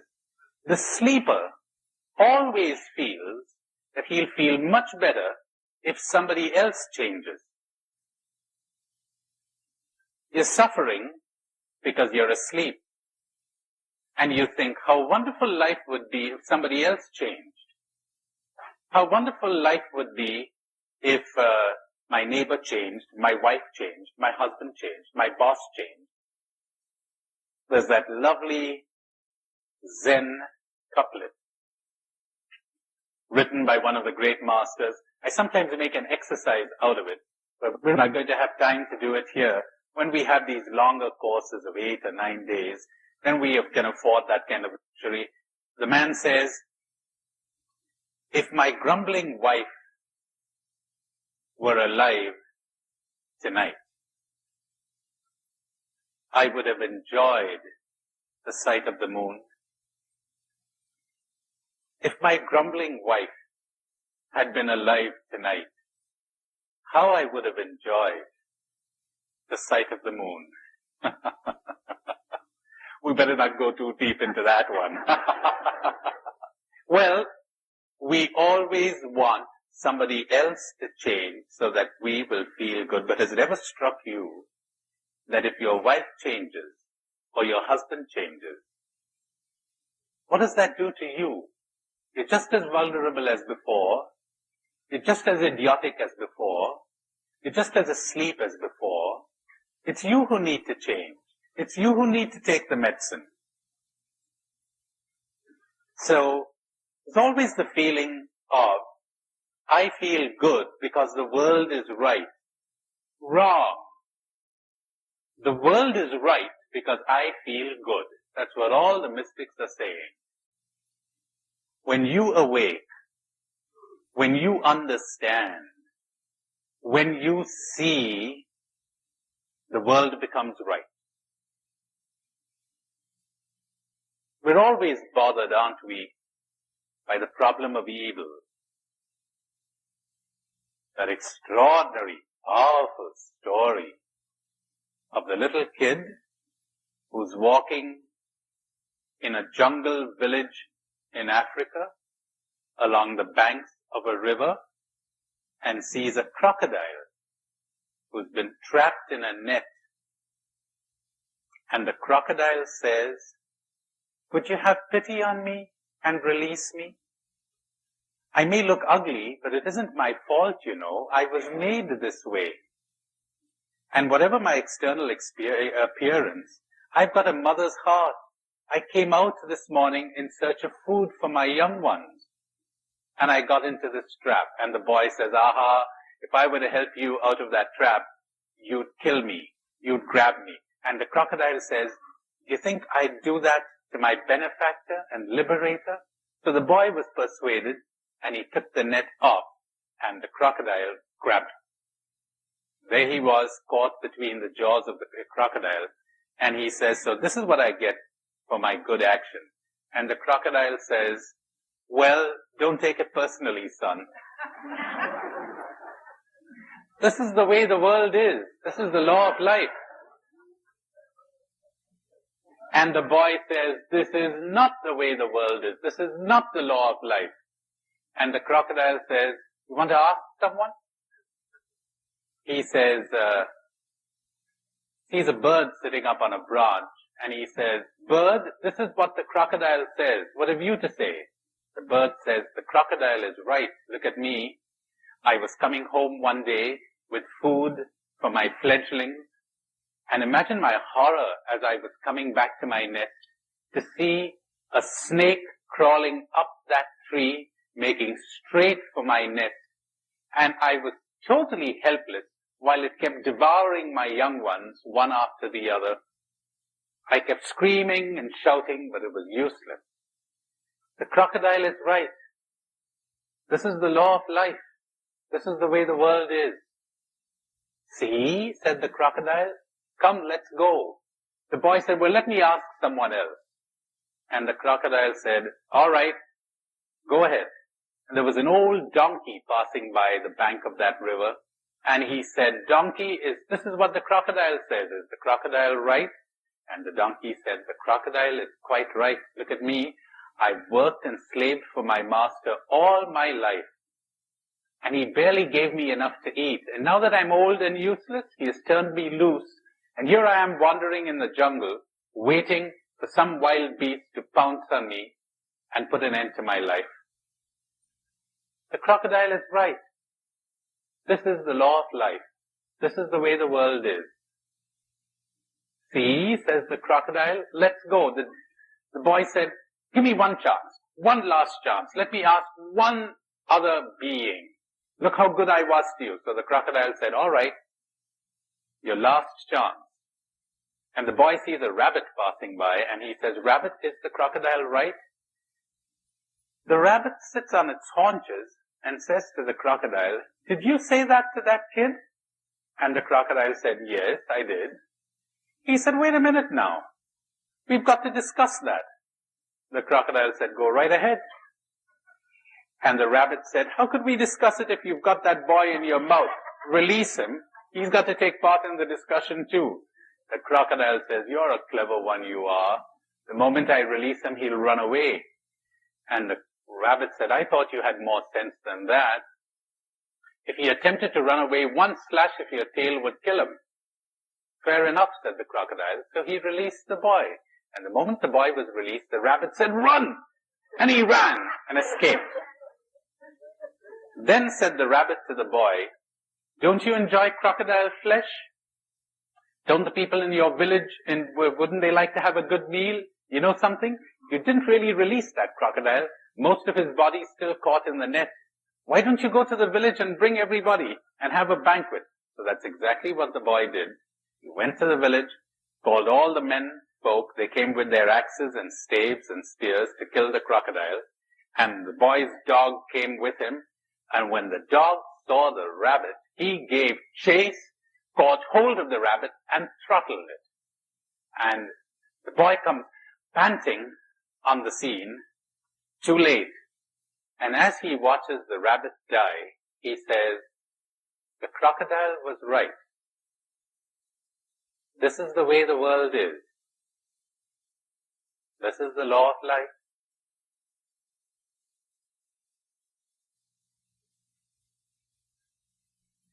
And there's no explanation you could give that would explain away all the suffering and the evil and the torture and the destruction and the hunger in the world. You'll never explain it. You're trying gamely with your formulas, religious and otherwise, but you never explain it.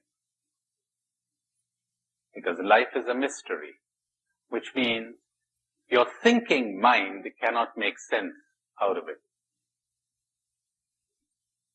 For that you've got to wake up. And you suddenly realize that reality is not problematic. You are the problem. The scriptures are always hinting at that, but you'll never get it. Because you won't understand a word of what the scriptures are saying till you wake up. Sleeping people read the scriptures and crucify the Messiah on the basis of them. You've got to wake up to make sense out of the scriptures. But you know something? When you do wake up, they make sense. So does reality. But you'd never be able to put it into words. Now, wouldn't you do something? Wouldn't you swing into action? Of course you'd swing into action. But we've got to make sure that you're not swinging into action to get rid of your negative feelings. Am I making sense? Lots of people swing into action and only make things worse, you know, because they're not coming from love. They're coming from negative feelings. They're coming from guilt, from anger, from hate, from a sense of injustice, or whatever. We got to make sure of that first. We've got to make sure of your being before you swing into action. You got to make sure of who you are before we see what you do. And unfortunately, when sleeping people swing into action, they just substitute one cruelty with another, one injustice with another, and so it goes on. Meister Reka, again, says so powerfully, it is not by your actions that you will be saved or awakened, call it any word you want, but by your being. It is not by what you do, but by what you are that you will be judged. Of course. Of what good is it to you to feed the hungry and give drink to the thirsty and visit the prisoners in jail? Remember that sentence? I could give my body to be burnt and all my goods to feed the poor, but if I have not love, that's important. Not your actions. Not your actions. Forget it. It's your being.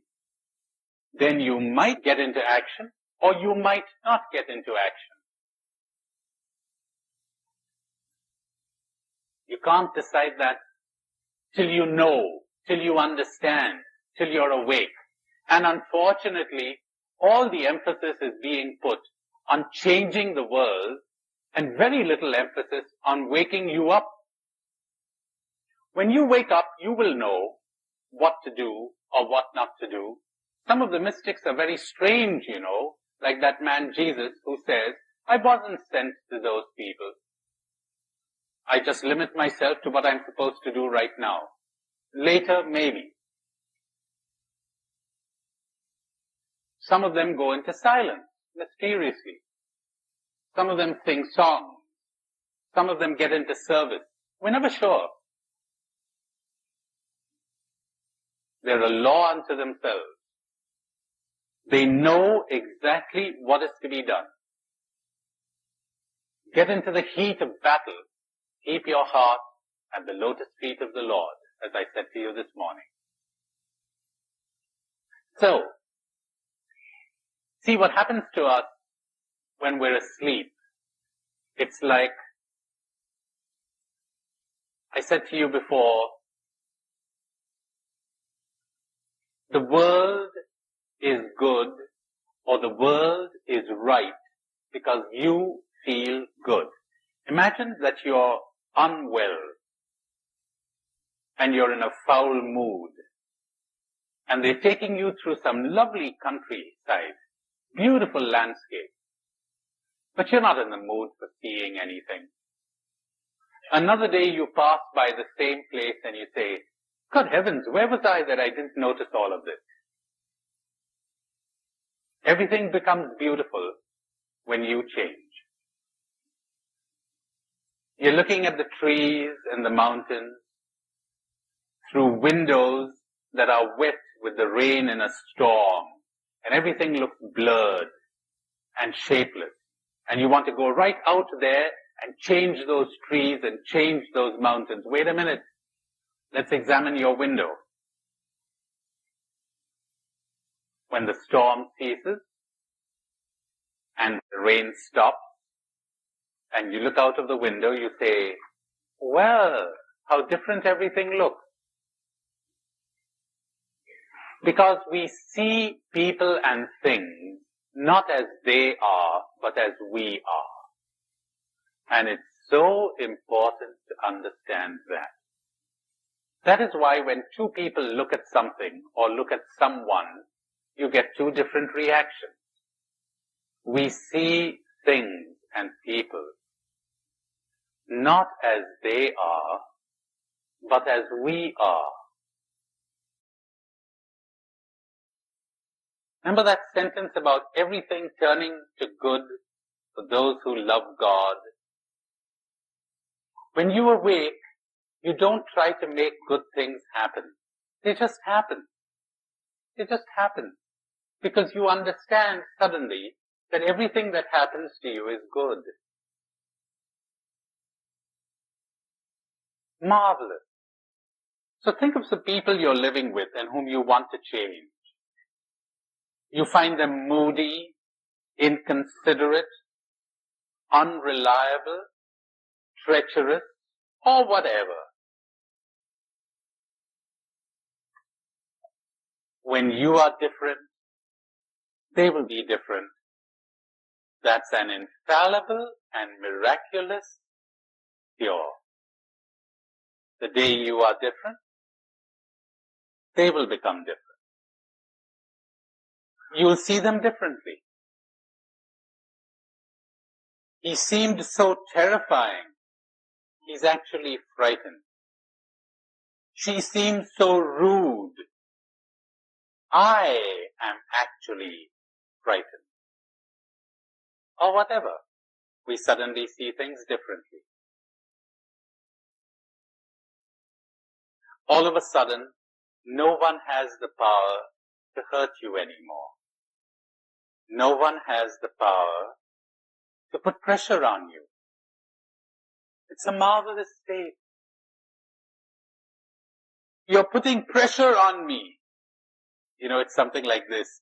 It's like you leave a book on the table and I pick it up and I say, you're pressing this book on me. You're not pressing any book on me. You're doing your thing. It's up to me to pick it up or not to pick it up. But people never understood that. They're so busy accusing everybody else, blaming everyone else, blaming life, blaming society, blaming their neighbor, You never change that way. You continue in your nightmare. You never wake up. So, if you would put this program into action, as I said to you this morning, 1,000 times, A, identify the negative feelings. B, understand that they are in you, not in the world, not in external reality. C, do not say that that is an essential part of I. These things come and go. D, understand that when you change, everything changes. That still leaves us with the big question, how do I change? Do I do anything to change myself?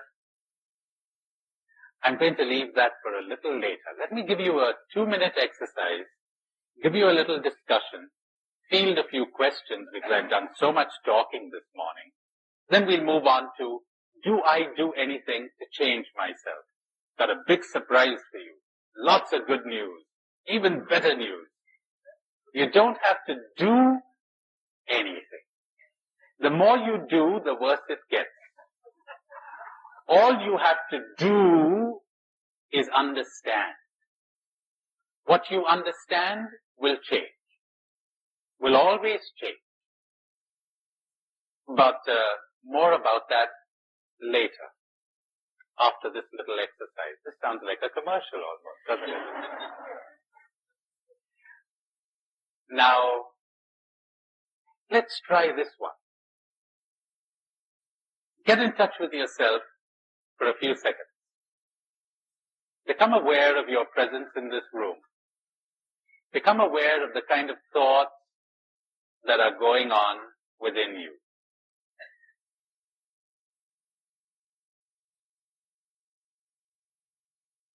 Think of somebody you're living with or you're working with whom you do not like, who causes negative feelings to arise within you. Now let's help you to understand that, to understand what's going on.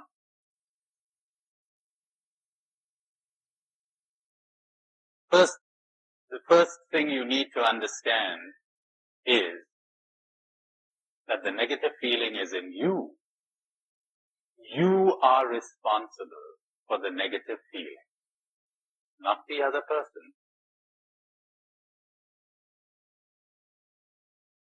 Somebody else in your place would be perfectly calm and at ease in the presence of this person. Wouldn't be affected. You are.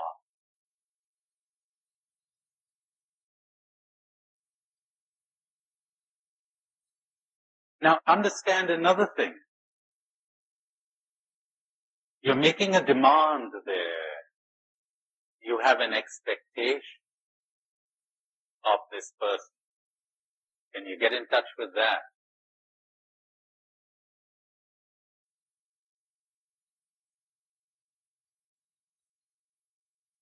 Now say to this person, I have no right to make any demand on you. Because as you say that, you will drop your expectation. I have no right to make any demand on you. Oh, I'll protect myself from the consequences of your actions or your moods or whatever, but you could go right ahead and be what you choose to be. I have no right to make any demands on you. See what happens to you when you do this. And if there's a resistance to saying that, my, how much you're going to discover about your me. Aha. Let the dictator come out. Let the tyrant come out. You thought you were such a little lamb, didn't you? I'm a tyrant, you're a tyrant. Little variety from I'm an ass, you're an ass. I'm a dictator, you're a dictator. I want to run your life for you. I want to tell you exactly how you're expected to be and how you're expected to behave. And you'd better behave as I have decided you have to behave. Or else, I shall punish myself by having negative feelings. That sounds so wise, doesn't it? Remember what I told you? Everybody's a lunatic? Now you're catching on.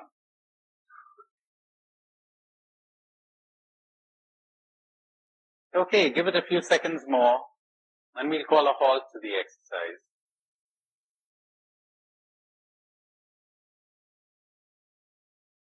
That will do. Okay, let's have those questions. Do you have any questions? Yes. Yesterday when I got home, I found out that my son got an award from in high school. He got an award for excellence in sports and academics. I was happy for him that he did that. But I was almost tempted to say, don't glory in that award because it's setting you up for the time when you cannot perform as well. So I'm at a dilemma right now.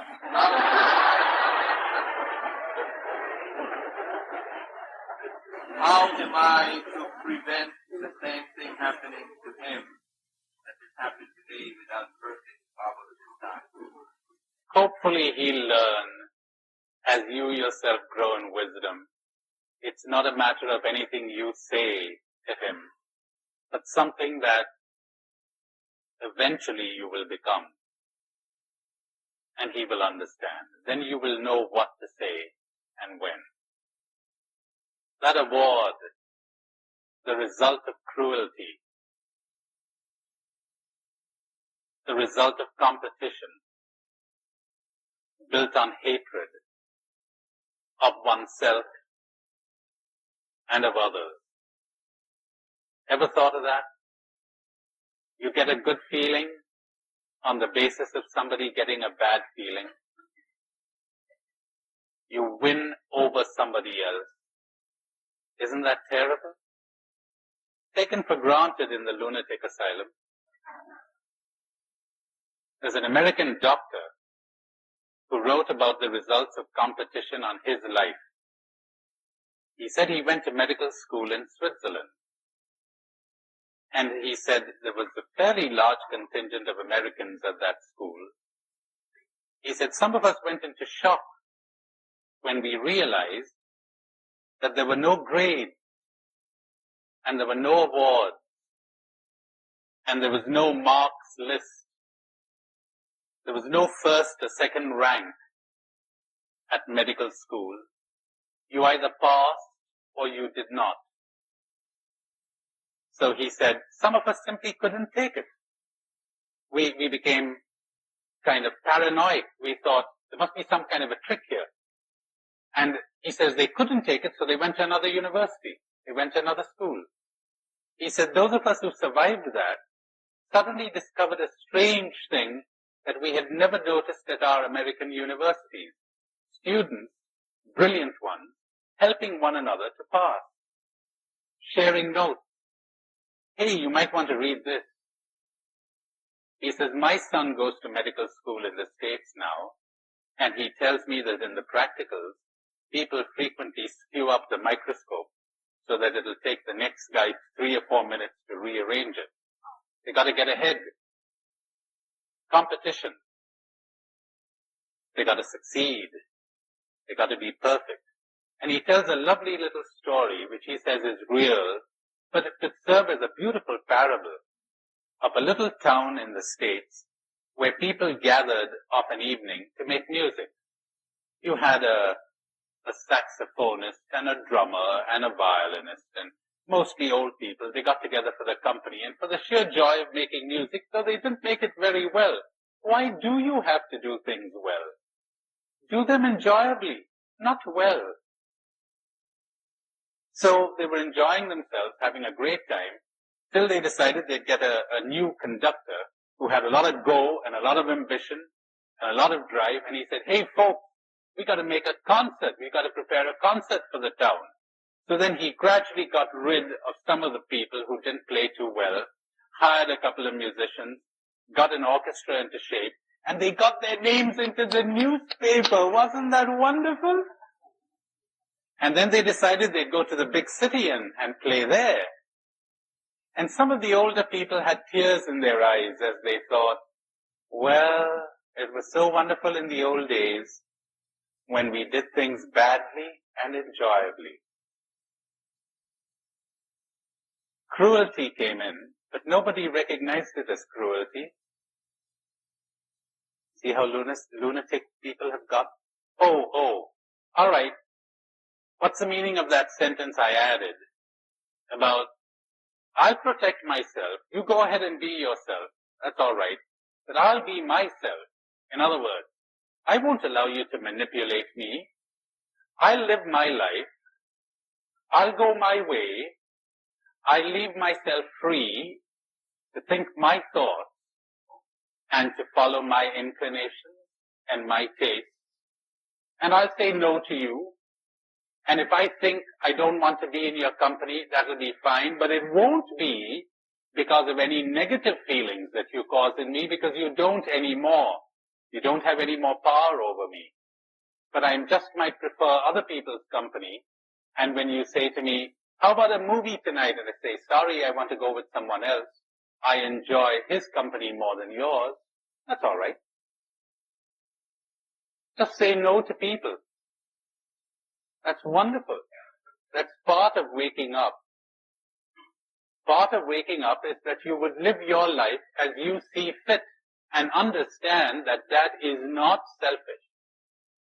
The selfish thing is to demand that someone else live their lives as you see fit. That's selfish. That's a big sentence to take in a few minutes. You probably need a whole day for that. It is not selfish to live your life as you see fit. The selfishness lies in demanding that someone else live their life to suit your taste, or your pride, or your profit, or your pleasure. That is selfish indeed. So I'll protect myself. I don't feel obligated to be with you. I don't feel obligated to say yes to you. If I find that your company is pleasant, fine, I'll enjoy it without clinging to it. And I no longer avoid you because of any negative feelings you create. You don't have that power anymore. Many other hands going up. Yes, John. I'm beginning to wonder if it's possible for a fully awakened I. And I realize even if I, run into you a year from now in Paris, of all places, and I say, oh, Tony, what a surprise to meet you. And I'm excited, but I'm also realize I'm excited because maybe where I can get some meeting with you, and it's a selfish thing there. But I'm wondering if an enlightened person ever really surprised, or is that what's another thing? Well, it all depends on what you mean by surprise. When you don't expect something and it happens, you feel surprised. But I think what you're describing there, John, is a thrill. Would you be thrilled? I doubt it. You wouldn't want drugs anymore. You lose your taste for them. Every minute is so enjoyable that you wouldn't go in for kicks. You know the way some people just don't have a taste for drugs. Others do. How would you describe a surprise as a thrill? Oh, surprise means, I didn't expect that today's session would be cancelled. It was, I'm surprised. As Webster is reported to have said to his wife, I think she said, she caught him kissing the maid. And she said she was very surprised. Now, Webster, who was a stickler for using words accurately, understandably, he wrote a dictionary. He said, no, my dear, I am surprised. You are astonished. Yes. How many people are asking questions about what will happen when we wake up? Why bother? Let's wake up. Does it matter to you so much that you be awakened? That's awful. You know what you're going to do now? You're going to make that a goal. And you're going to be determined to get there. And you're going to say, I refuse to be happy until I'm awakened. So, it's okay to be the way you are and be aware of the way you are, because awareness is happiness. But you won't understand that right now, probably. And you'll understand that you reacted so quickly because you were not aware. And you'll understand that there are times when you react even in awareness. But as awareness grows, you react less and you act more. You come less from here and more from here. And it really doesn't matter. You know, there's the story of a disciple who says to his guru that he's going to go to some place and meditate and hopefully attain enlightenment. So he sends him a note every 6 months to report the progress that he's making. And the first report says, now I understand what it means to lose the self. The guru tore that up and threw it in the waste paper basket. Then he gets another report after 6 months which says, now I have attained to sensitivity to all beings, torn up. Then another report says, now I understand the secret of the one in the many, torn up. And so it goes on for years, until finally no reports come in. No more reports. So the guru becomes curious, and one day when there's a traveler going by that side, he says to him, why don't you find out what happened to that guy? And he gets a note from the guy saying, what does it matter? And when the guru gets that, he says, no, he made it! He made it! He made it! He got it! He got it. Know the one about the soldier who on a battlefield would drop his rifle and pick up a scrap of paper and look at it, and then he would let it fall from his hands. It would flutter to the ground. And then he'd go somewhere else and pick up a scrap of paper and let it fall to the ground. And they said, this man's exposing himself to death. He needs help. So they put him in hospital. They get the best psychiatrist to work on him, but it seems to have no effect. He wanders around the wards. He picks up scraps of paper. He looks at them idly, lets them flutter to the ground. In the end, they say, we got to discharge this guy. We got to discharge him. So they call him in, and they give him a certificate kind of discharging him. And he picks it up idly, looks at it, he says, this is it! This is it! That's right. What does it matter? So, begin to be aware of your present condition, whatever that condition is. Stop being a dictator. I'll have to talk about that this afternoon, and trying to push yourself anywhere. And someday you will understand how, in that awareness, you have attained it, but you didn't know it. But that will come gradually. Be aware. And I'll explain to you this afternoon how awareness will bring the change. Where does compassion come in? Where does guilt come in? You'll know when you're awake. If you're guilty right now, how on earth could I explain that to you? And how would you know what compassion is? You know, sometimes people want to imitate Christ. When a monkey plays the saxophone, that doesn't make him a musician.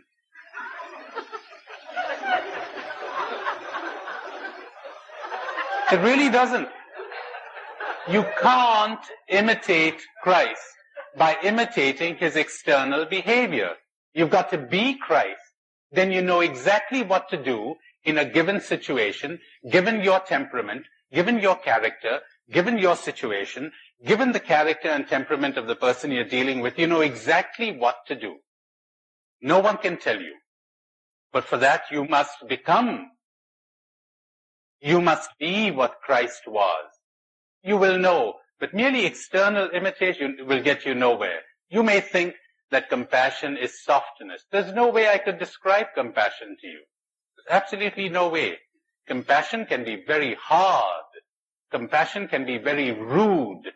Compassion can jolt you. Compassion can roll its sleeves up and operate on you. There are all kinds of things. Compassion can be very soft. There's no way of knowing. It's only when you become love. In other words, when you have dropped your illusions and your attachments, that you will know. As you identify less and less with the me, you're more at ease with everybody and with everything. Do you know why? Because you are no longer afraid of being hurt, or not liked, or being left. And you no longer desire to impress anyone. Can you imagine the relief when you don't have to impress anybody anymore? Oh, what a relief. Happiness at last. And as I said to you this morning, you don't feel the need or the compulsion to explain anything anymore. It's all right. What's there to be explained? And you don't feel the need or the compulsion to apologize anymore? What could you expect of an ass? He behaved like an ass. Now what I need to tell you, or well, you don't even feel the need to say that, but if anything had to be said, I'd much rather hear you say, you know, I've come awake, than hear you say, I'm sorry. I'd much rather hear you say to me, I've come awake since we last met. Won't happen again. Than to hear you say, I'm so sorry. Why would I demand an apology from you? Ever thought of that? Why would anyone demand an apology? Ah, there you've got something to explore. You're thinking of someone mean to you. Nobody was mean to you. You missed that. Somebody was mean to what he thought or she thought was you, but not you. Nobody ever rejects you. You're just rejecting what they think you are. If you choose to pick that up, that's your responsibility. But that cuts both ways, you know. Nobody ever accepts you either. Ever thought of that one?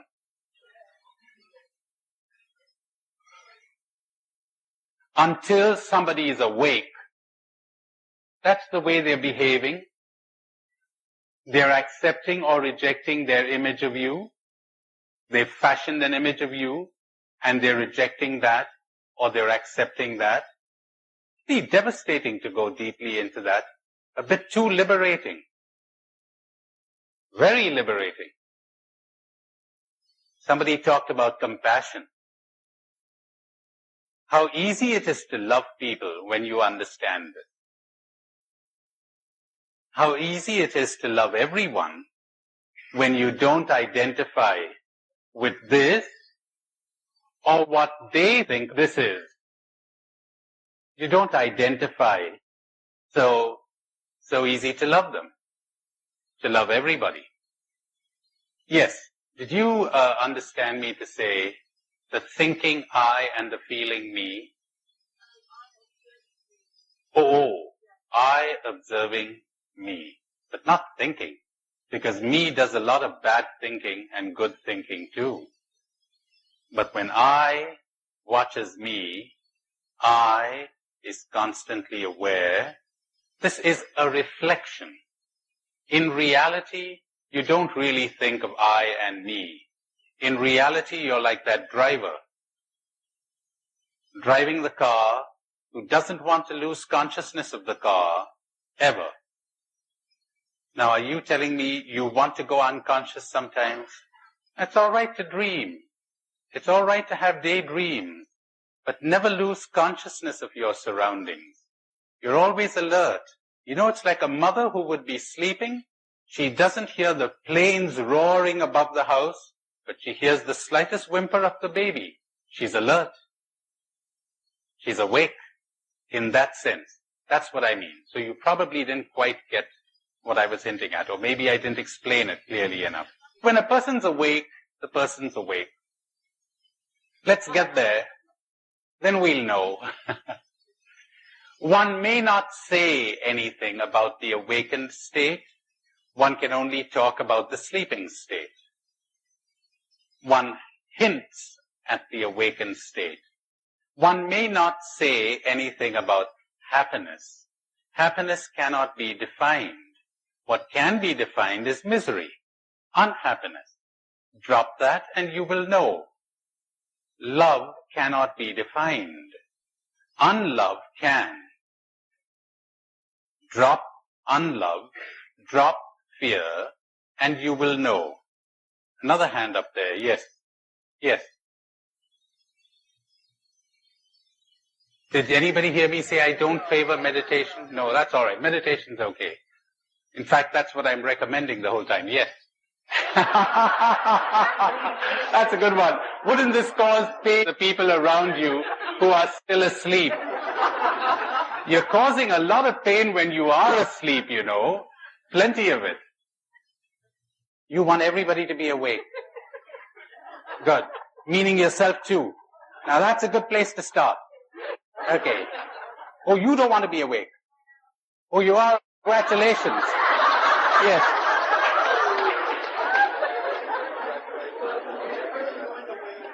You'll know when you wake up. Everybody's asking questions on what will happen when they arrive. Very few are really. Is this curiosity? That's the word.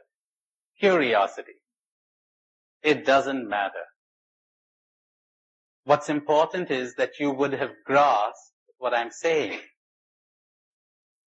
But we're always asking, how would this fit into that system? Or would this make sense in that context?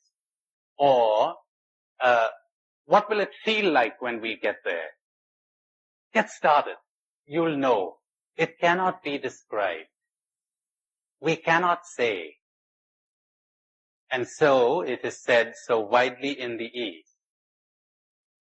Those who know do not say. Those who say do not know. It cannot be said. Only the opposite can be said. The guru cannot give you truth, as I shall explain to you sooner or later. Truth cannot be put into words. You have a formula. That isn't the truth. That isn't the reality. Reality cannot be put into a formula. The guru can only point out your errors. When you drop your errors, you will know truth. And then you cannot say. This is common teaching among the great Catholic mystics, the great Thomas Aquinas, who towards the end of his life, I thought he kept that famous silence of his for just a couple of months or something. It went on for years. He wouldn't write, he wouldn't talk. He had seen. And he realized that he had made a fool of himself, and he said so explicitly. It's like if you've never tasted a green mango, which are found in abundance in my country, and you said to me, what does it taste like? And I'd say to you, and in giving you a word, I put you off the track. Try to understand that. Unless you're very wise, which most people are not, they seize upon the word. They seize upon the words of Scripture, and they've got it all wrong. Sour, and you say vinegar sour? Oh, no, not vinegar sour. You say lemon sour? You say, no, not lemon sour. What sour? Mango sour. But I've never tasted one. Too bad. Then you go ahead and write a doctoral thesis on it. You wouldn't have if you had tasted it. You really wouldn't. You would have written a doctoral thesis on other things, but not on this. And the day you taste a green mango, you say, God, I made a fool of myself. I shouldn't have written that thesis. Exactly what Thomas Aquinas did. He read a whole book written by a great German philosopher and theologian precisely on the silence of St. Thomas. He just went silent, that's all. He wouldn't talk. the great foundation of his Summa Theologica, which was the summary of all his theology, in the prologue he says, about God, we cannot say what he is, but rather what he is not. And so we cannot speak about how he is, but rather how he is not. And then he talks in his famous commentary of Boetius, De Trinitate, on the Trinity. And he says there are three ways of knowing God. One, in his creation. Two, in his action through creation. And the highest form of the knowledge of God is to know him tamquam ignotum, to know that one does not know. The highest form, talking about the Trinity, to know that one does not know. Now, this is not an Oriental Zen master. This is a canonized saint of the Roman Catholic Church, the prince of theologians for centuries, who's talking. To know him as unknown. And in another place he says, as unknowable. I'll explain that to you, possibly this afternoon. Why reality, God, divinity, truth, love is unknowable, meaning cannot be comprehended by the thinking mind. I'll explain that to you. I'll show you why it is so. And that will set at rest so many questions that people would have, because we're always living under the illusion that we know. We don't. We cannot know. What then is Scripture? A hint, a clue, not a description, silly. The fanaticism of a sincere believer causes more evil than the united efforts of 200 rogues. It really does. It's terrifying to see what sincere believers will do because they think they know. You don't. Wouldn't it be wonderful if we had a world where everybody said we don't know? Wouldn't that be marvelous? We don't know. A man born blind who comes to me and says, what is this thing called reality? Or rather, what's the color green? What's the color green like? And how does one describe the color green to someone who is born blind? One uses analogies. One says, you know, the color green, it's something like soft music. He says, oh, something like soft music? Yeah, soothing, soft. Oh, okay. Another guy comes to me and says, what's the color green like? I say, you know, it's something like soft satin. Very soft to the touch and soothing. He says, oh, I see. The next day I know they're bashing each other over the head with bottles. One saying it's soft music. The other one says it's the satin. And so it goes on. And neither of them knows a thing of what they're talking about. Because if they did, they'd shut up. It's as bad as that. And it's even worse. Because one day, you restore sight to this man. And he's sitting there in the garden, and he's looking all around him. And I say to him, well, now you know what the color green is.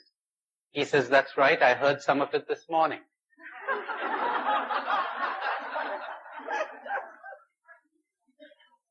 You know you're surrounded by God and you don't see him because you know about him. That's why.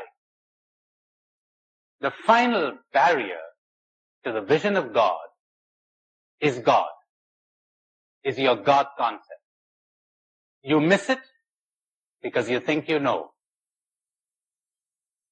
That's the terrible thing about religion.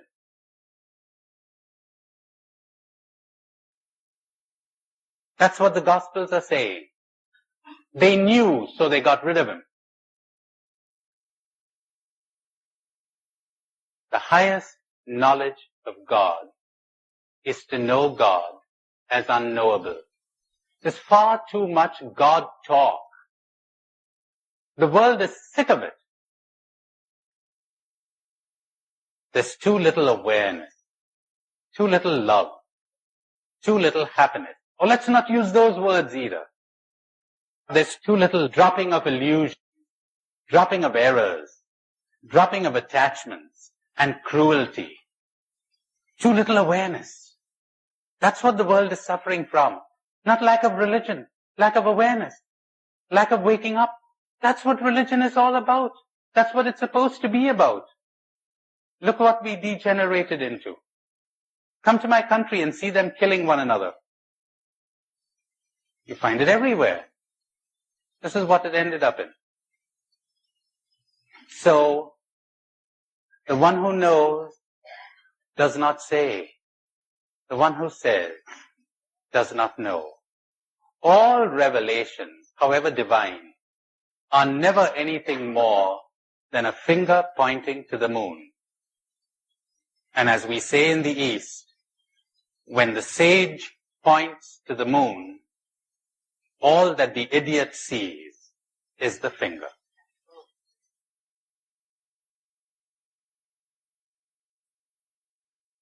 Jean Guiton, very pious, orthodox, Catholic writer in France, adds a terrifying comment. We frequently use the finger to gouge our eyes out. Isn't that terrible?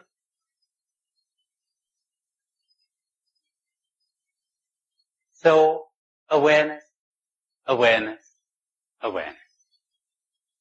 In awareness is healing.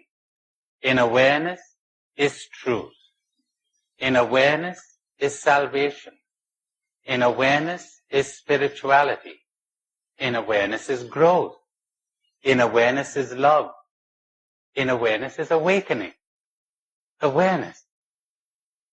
I talked to you so far about awareness of what goes on in the self, the me.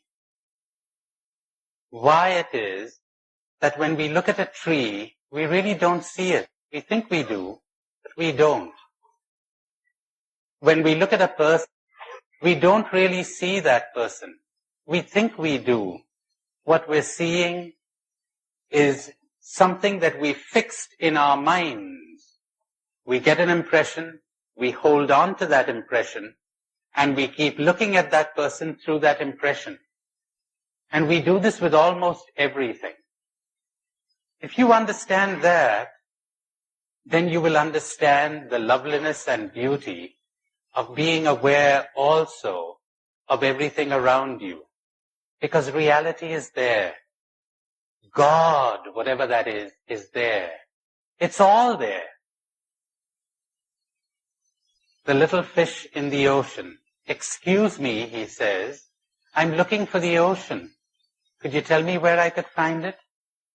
Pathetic, isn't it? So, if we would open our eyes and see and realize,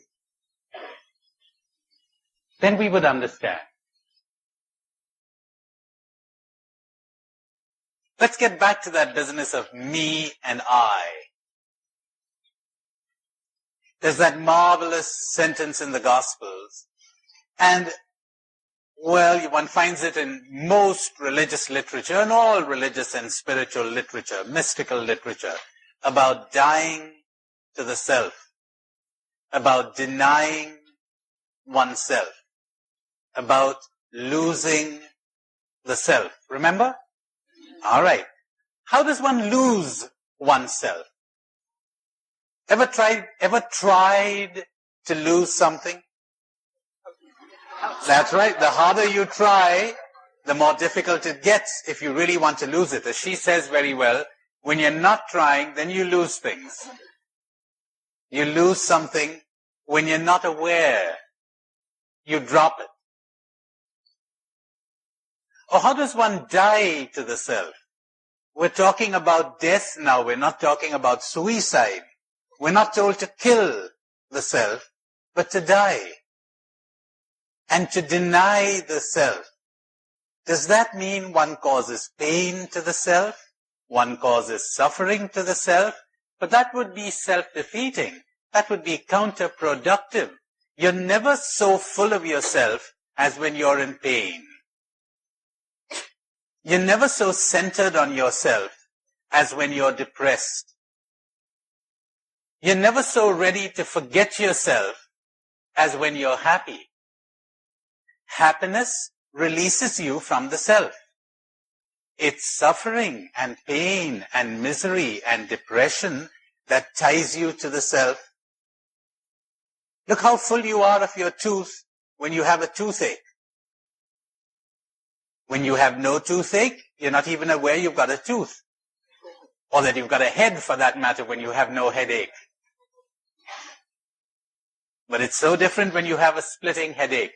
So it's quite false, quite erroneous to think that the way to deny the self is to cause pain to the self, to go in for abnegation, mortification, as it was traditionally understood, and to cause suffering. To deny the self, to die to it, to lose it, is to understand its true nature.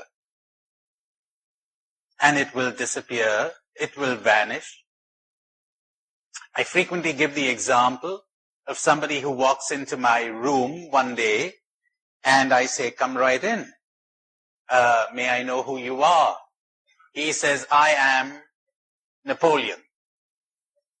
And I say, "Not Napoleon, precisely, Bonaparte, that's right. Emperor of France, what do you know?" And I'm thinking to myself, I'd better handle this guy with care. "Sit down, Your Majesty," says I. So he sits down. And I say, "What can I do for you?" And he says, "Well, they tell me you're a pretty good spiritual director, and I've come up with a spiritual problem. I'm anxious. I'm finding it hard to trust in God because I've got my armies in Russia, see, and I'm spending sleepless nights wondering how it's going to turn out." And I say, "Well, Your Majesty, I could certainly propose something for that. What I suggest is that you read Matthew 6. You know, look at the birds of the air, look at the lilies of the field. They're not anxious, they're not worried. By this stage, you're wondering, by the time we get to this stage, you're wondering, who is crazier, he or I? But I'm going along with this lunatic, see? That's what the wise guru does with you in the beginning. He goes along with you. He takes your troubles seriously. He'll wipe a tear or two from your eye. Because you're crazy, but you don't know it as yet. The time soon has to come when he'll pull the rug from under your feet and tell you, "Get off it, you're not Napoleon." In those famous dialogues of Catherine of Siena, God is reported to have said to her, "I am he who is. You are she who is not." Ever experienced your is-notness? In the East, we have an image for this, the image of the dancer and the dance. God is viewed as the dancer and creation as his dance. It isn't as if he is the big dancer and you are the little dancer. Oh, no. You got it all wrong. You're not a dancer at all.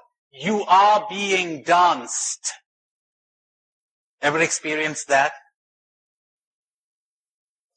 When this guy comes to his senses and realizes that he is not Napoleon, he does not cease to be, he continues to be. But he suddenly realizes that he is something other than what he thought he was. Is that clear? He realizes that he is something other than what he thought he was. To lose the self is to suddenly realize that you are something other than what you thought you were. You thought you were center. Now you experience yourself as satellite. You thought you were dance. dancer. You now experience yourself as danced. Now these are analogies. These are images. You cannot take them literally. They just give you a clue. They give you a hint. They're pointers, don't forget. So you cannot press them too much. Don't take them literally. I'll come back to this idea again when we come back to the scriptures. The scriptures are mystical poetry. They're not scientific descriptions, but more about that when we come to the Bible. So, the loss of the self. When you understand who, what you are, the self, the illusory self, is lost. As a step to attaining that, to moving towards that, I suggest this. Again, this is a kind of an imagery. Now, don't go around imagining that this I is another guy and me is another person. No. These are ways of talking. But as you begin to understand the transitory nature, the transient nature of all these things that they keep attributing to you, you dissociate yourself increasingly from them. That's about the best you can do, I think, to prepare the ground for the loss of the self, for the death to the self. To move on to another idea, this whole matter of one's personal worth, self-esteem, self-worth, where do you get it from? Do you get it from success in your work? Do you get it from having a lot of money? Do you get it from attracting a lot of men if you're a woman, or a lot of women if you are a man? How fragile that is. How transitory.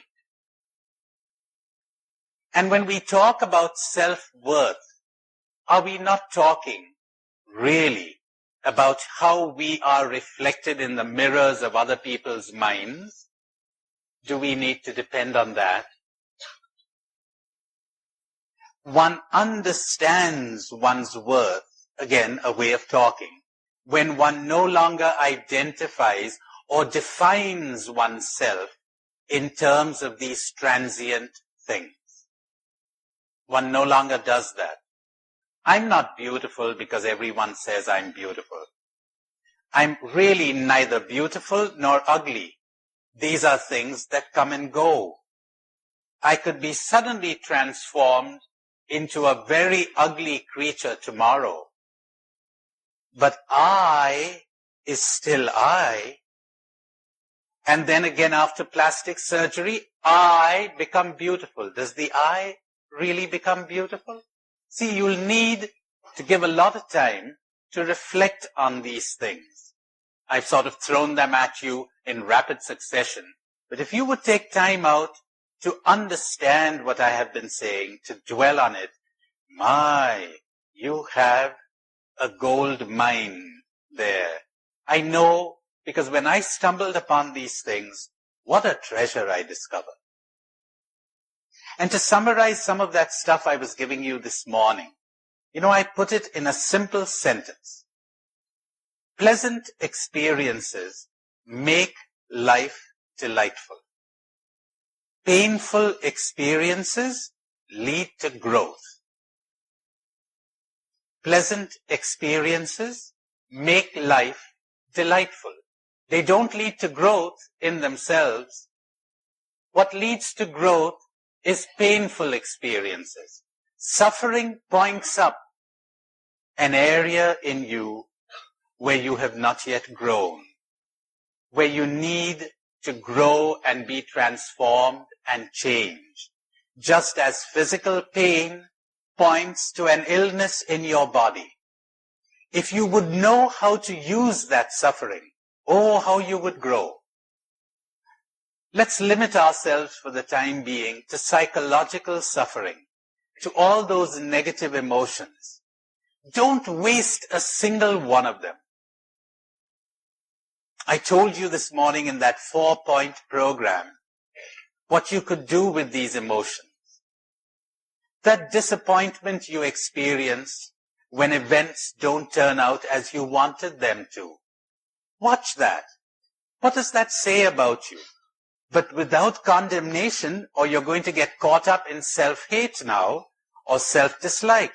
Observe it as you would in another person. Look at that disappointment. That depression you experience when you are criticized. What does that say about you? How much you will learn. That anxiety you experience. That worry. Ever heard about the guy who says worry doesn't help? It certainly does. Every time I worry about something, it doesn't happen. So it certainly helped him. Or the other one who says, he says the neurotic is a person who worries about something that did not happen in the past. Not like us normal people who worry about things that will not happen in the future. That's it. That worry, that anxiety, what does it say about you? What's happening to you? So if you would use this negative feeling, every negative feeling, every psychological suffering for awareness, for understanding, for dissociating from the feeling and watching it from outside. In the beginning, the depression will still be there, but you will have cut your connection with it. Gradually, you will understand the depression. As you understand it, it will keep coming less frequently and will disappear altogether. Maybe, but by that time it won't matter too much. Before enlightenment, I used to be depressed. After enlightenment, I continue to be depressed. Wakefulness, that's where you are likely to get. Gradually, or rapidly, or suddenly. The state of wakefulness, which is the state where you drop desires, but remember what I said I meant by desire.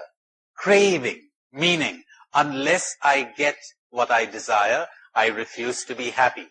I've made my happiness depend on the fulfillment of this desire. Desire in this sense. To drop desire. To drop illusion. Not to suppress desire, because then you'd become lifeless. You'd be without energy. That would be terrible. Desire, in the healthy sense of the word, is energy. And the more energy we have, the better. That's marvelous. That's wonderful. So don't suppress that now. Understand it. Understand it. Don't seek to fulfill the desire so much as to understand the desire. And don't just renounce the objects of your desire. Understand them. See them in their true light. See them for what they are really worth. Because if you just suppress your desire and you attempt to renounce the object of your desire, you're likely to be tied to it. Whereas if you look at it and see it for what it is really worth, if you understand how you are preparing the ground for misery and disappointment and depression, your desire will then be transformed into what I called a preference. Remember? You've got a baby boy. Oh, I'm quite happy because that was my second choice. Remember? Now, when you go through life with plenty of preferences, but you don't let your happiness depend on any one of them, then you're awake. You're moving towards wakefulness. And then dropping your illusions. Happiness, call it what you wish, is the state of non-illusion, where you see things not as you are, but as they are. inasmuch as this is possible to the human being.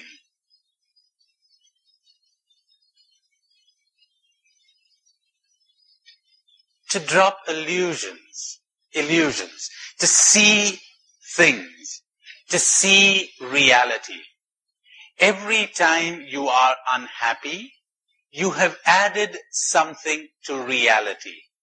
It is that addition that makes you unhappy. I'll repeat that.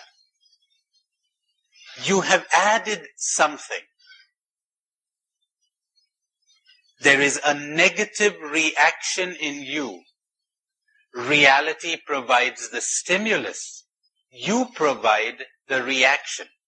You have added something. And if you examine what you have added, there's always an illusion there.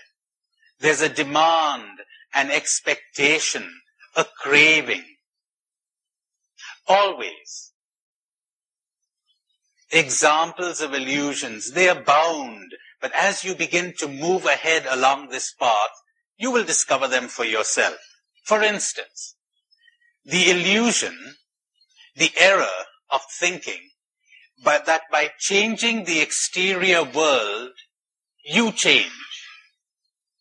You do not change if you merely change your exterior world, if you get yourself a new job, or a new spouse, or a new home, or a new guru, or a new spirituality. That doesn't change you.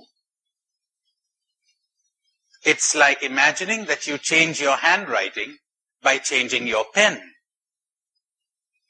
or that you change your capacity to think by changing your hat. That doesn't change you really. And most people spend all of their energy attempting to rearrange the exterior world to suit their tastes. And sometimes they succeed, for about 5 minutes. And they get a little respite. And they're tense even during that respite. Because life is always flowing. Life is always changing. And if you want to live, you must have no permanent abode. You must have nowhere to rest your head. You have to flow with it. As the great Confucius says, the one who would be constant in happiness must frequently change. Flow. But we're looking back, are we not? And clinging to things in the past, and clinging to things in the present. When you set your hand to the plow, you may not look back. You want to enjoy a melody, you want to enjoy a symphony, don't hold on to a few bars of the music now. Don't hold on to a couple of notes. Let them pass, let them flow. The whole enjoyment of a symphony lies in your readiness to allow the notes to pass. Whereas if a particular bar were to take your fancy, and you would shout to the orchestra to keep playing it again and again and again, that wouldn't be a symphony anymore. Are you familiar with those tales of Nasruddin? There's one tale of Nasruddin, the old mullah. He's a kind of a legendary figure. The Greeks, the Turks, the Persians, they all claim him for themselves. So there he was. He would give his mystical teachings in the form of stories, generally funny stories, and the butt of the story was generally old Nasruddin himself. So Nasruddin was one day strumming a guitar, or he was playing one note. And after a while, a crowd collected around him. This was in the marketplace. And one of the men there in the crowd said, "That's a nice note you're playing, Mullah. But why don't you vary it a bit like the other musicians?" Nasruddin says, "Those fools, they're searching for the right note. I found it." When you cling, life gets destroyed. When you hold on to anything, you cease to live.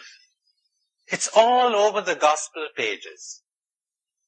And one attains this, my dears, by understanding. Understand. Understand another illusion, that happiness is not the same as excitement. It's not the same as thrills. That's another illusion. A thrill comes from the fulfillment of a desire, of a craving. It breeds anxiety, and sooner or later it brings its hangover. When you have suffered sufficiently from this, then you're ready to see it. You're feeding yourself on thrills. This is like feeding a racehorse with delicacies. You're giving it cake and wine. You don't feed a racehorse on that. This is like feeding a human being on drugs. You don't fill your stomach on drugs.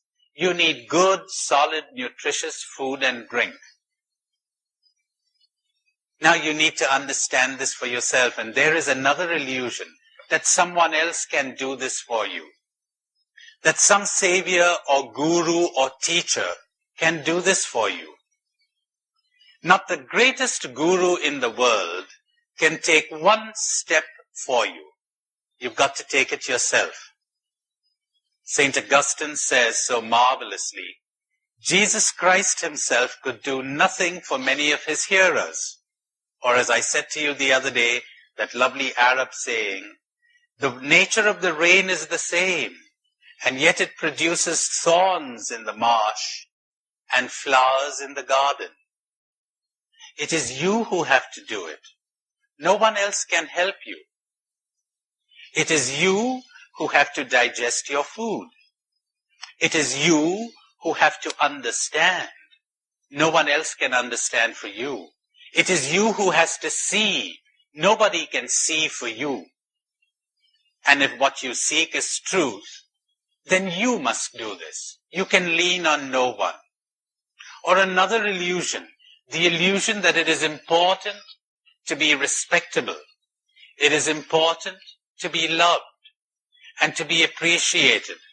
It is important to be important. That we have a natural urge to be loved and to be appreciated and to belong. That's false. Drop your illusion and you will find happiness. We have the natural urge is to be free. The natural urge is to love, as I shall explain later, but not to be loved. You know, sometimes I get a client in some of my psychotherapy sessions, and one very common problem is, nobody loves me. How could I be happy? And I explain to him or her, you mean you never have any moment where you forget the fact that you're not loved and you let go and you're happy? Of course she has. She goes to a movie and she's all absorbed in the movie, and it's a comedy, and she's roaring with laughter, and in that blessed moment, she's forgotten to remind herself, nobody loves me, nobody loves me, nobody loves me, nobody loves me, and she's happy. Then she comes out of that theater with her friend, and her friend goes off with her boyfriend, her own boyfriend, and this girl's all alone, and she thinks, all my friends have their boyfriends. I've got no one. I'm so unhappy. Nobody loves me. This is like in India, lots of our poorer people are beginning to acquire transistors, which is quite a luxury. Everybody got a transistor. I don't have a transistor. I'm so unhappy. But until everybody acquired a transistor, you were perfectly happy without one. Until somebody told you that you wouldn't be happy unless you were loved, you were perfectly happy. You become happy not by being loved, my dears, which means by being desired, by being attractive to someone. That's what you mean by being loved.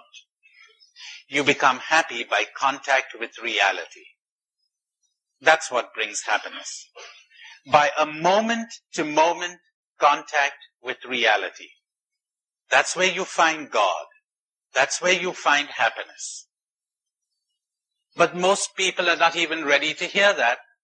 All right, what can one do? Another illusion, the belief that reality, external events have the power to hurt you.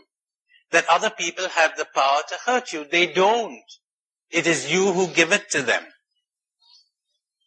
Another illusion, you are all those labels that people have put onto you or that you have put onto yourself. You're not. You're not. So you don't have to cling to them. You know, the day somebody tells me I'm a genius and I take that seriously, I'm in big trouble. Can you understand why? Because I'm going to be tense now. I got to live up to it. I got to maintain it. I got to keep it. I got to find out after every lecture, did you like the lecture? Do you still think I'm a genius? See? So what you need to do is smash it. Smash it and you're free.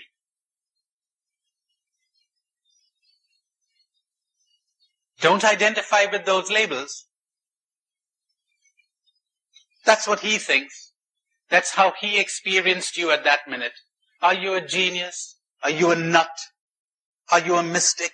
Are you crazy? Does it really matter? Provided you continued to be aware and you continued to live life from moment to moment.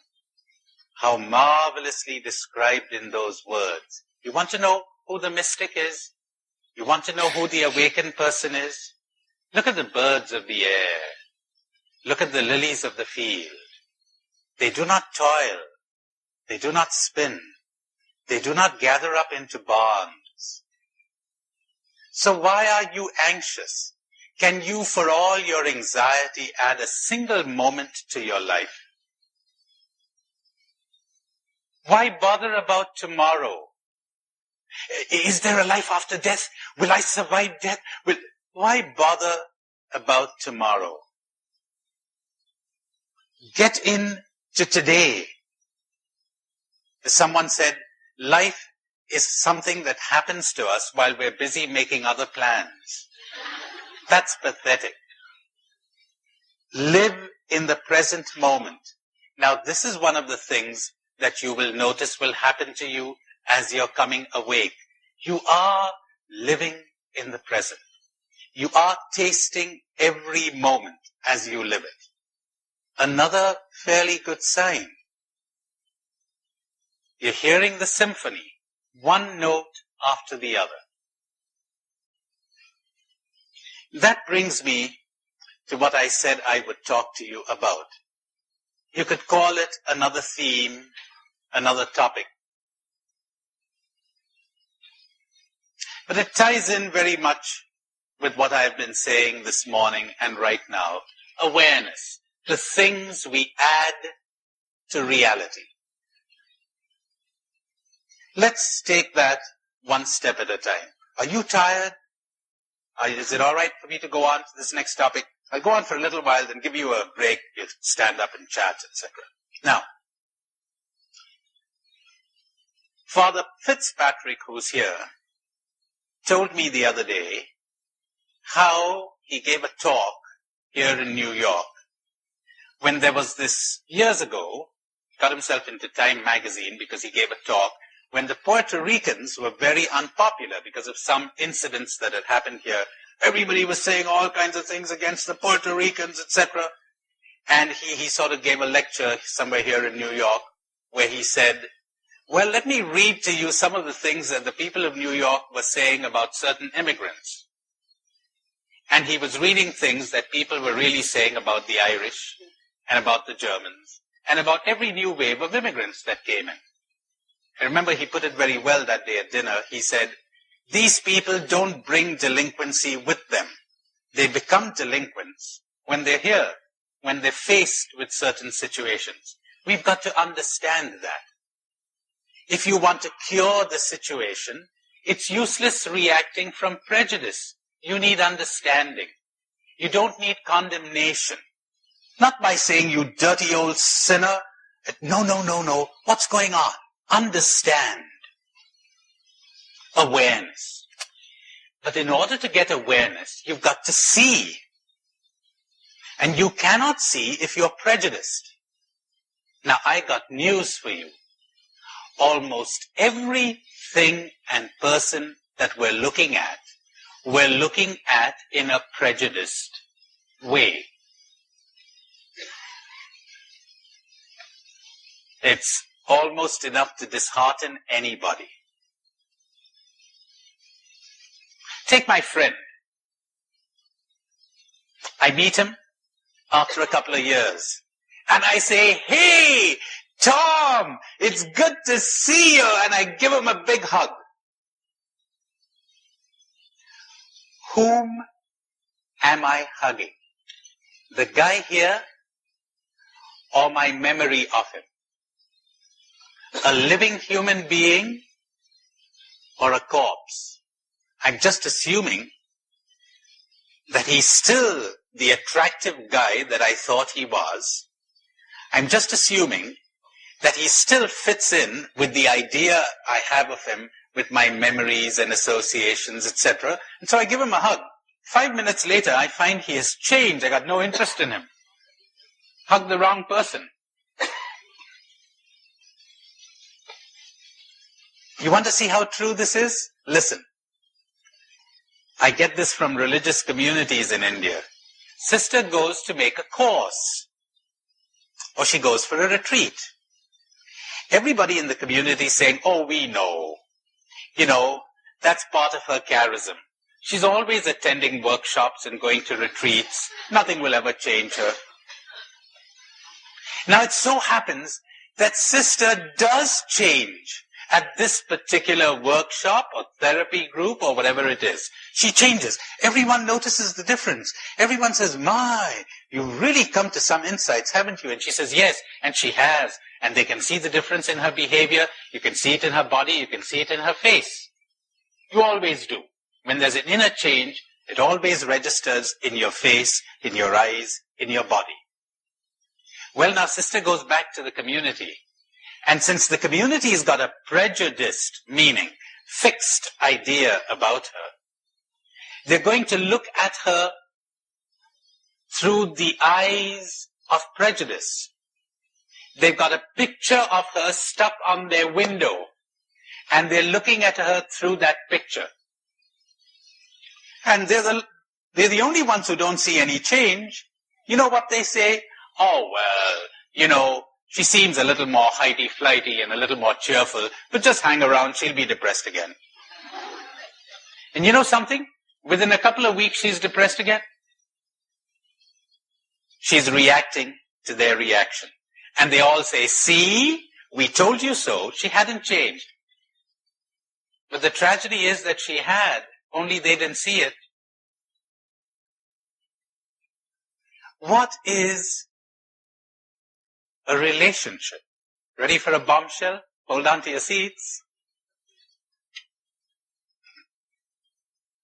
Whatever a relationship may be, it certainly entails two things.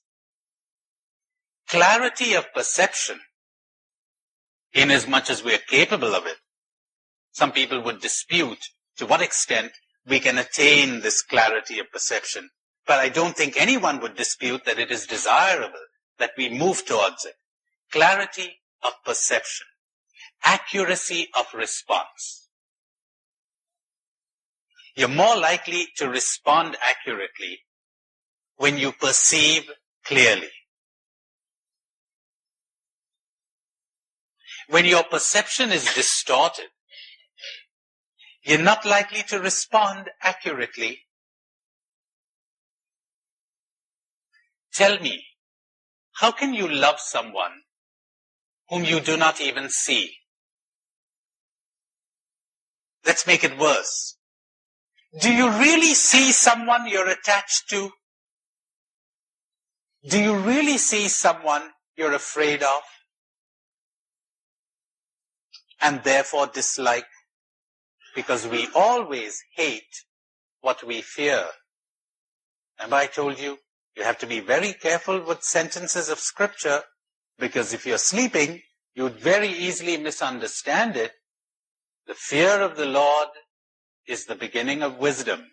People say to me sometimes, "Hey, wait a minute, I hope you're understanding what you're saying." because we always hate what we fear.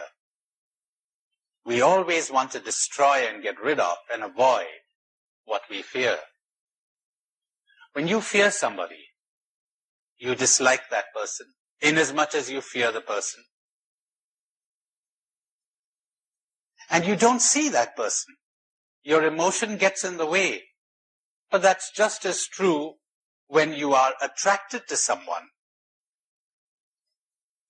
When love enters, you're going to find this hard to believe. You no longer like and dislike people in the ordinary sense of the word. You see them clearly and you respond accurately. Oh, at this level, this will go on, your likes and dislikes and preferences and attractions, etc., etc. You'd be fully human in the mechanical sense of the word and fully divine, because this won't come in the way of love when you're aware of it. You will be aware of your prejudices, your likes, your dislikes, your attractions. They're all there. They come from your conditioning. Because tell me, what is it that you like? How come you like things that I don't like? Because your culture is different from mine. Your upbringing is different from mine. If I gave you some of the things to eat that I relish, you turn away in disgust. We've got people up there in certain parts of India who enjoy dog flesh. And I know people who, if they were told they were being served dog steak, would vomit. Why? Different conditioning, different programming. I could bring Hindus here who would vomit if they knew they had eaten beef. But you enjoy it. They say, but why won't they eat beef? For the same reason that you don't eat your pet dog. The same reason, no other. Because the cow to the Indian peasant is what your pet dog is to you. That's what it is. So he doesn't want to eat it. They've got a whole cultural built-in prejudice against it, which saves the animal that's needed for farming, etc. So, when you why do I fall in love with you really? Why is it that I fall in love with one type of person and not another? Because I've got a shopping list, inside. I'm conditioned. I've got a kind of an image subconsciously. This particular type of person appeals to me, attracts me. So when I meet this person, I fall head over heels in love. But have I seen her? No. I'll see her after I have married her. That's when the awakening comes. And that's when love may begin. But falling in love has nothing to do with love at all. That isn't love. That's desire. That's burning desire. You want, with all your heart, to be told by this adorable creature that you're attractive to her. That gives you a tremendous sensation. And everybody else is saying, what the hell does he see in her? That's his conditioning. He's not seeing. They say, don't they, that love is blind. Believe me, there's nothing so clear-sighted as love. Nothing. The most clear-sighted thing in the world. Addiction is blind. Attachments are blind. Clinging and craving and desire is blind, but not love. Don't call that love. But of course, the word has been desecrated in most modern languages. People talk about making love and falling in love. Like the little boy who says to the little girl, have you fallen in love? Have you ever fallen in love? She says, no, but I have fallen in like. So what are people talking about when they fall in love? Now, the first thing, therefore, that we need is clarity of perception. Why do we not perceive people clearly? First, the first reason is evident. Our emotions get in the way. Our conditioning, our likes and our dislikes. We've got to grapple with that. But we've got to grapple with something much more fundamental,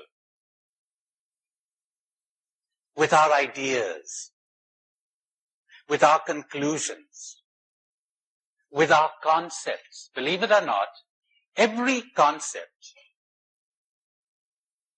which was meant to be a help to get in touch with reality ends up by being a barrier to getting in touch with reality.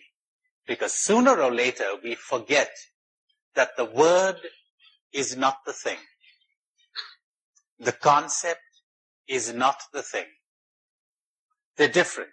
That's why I said to you the other day, the final barrier to finding God is the word God and the concept God.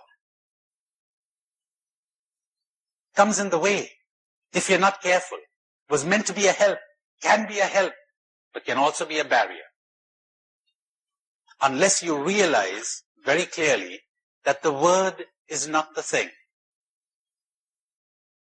Metaphysics, or whatever you want to call it, but it's very, very simple. Listen to this. Every time I have a concept, it is something that I could apply to a number of individuals. We're not talking about a concrete particular name like Mary or John, which doesn't have a meaning.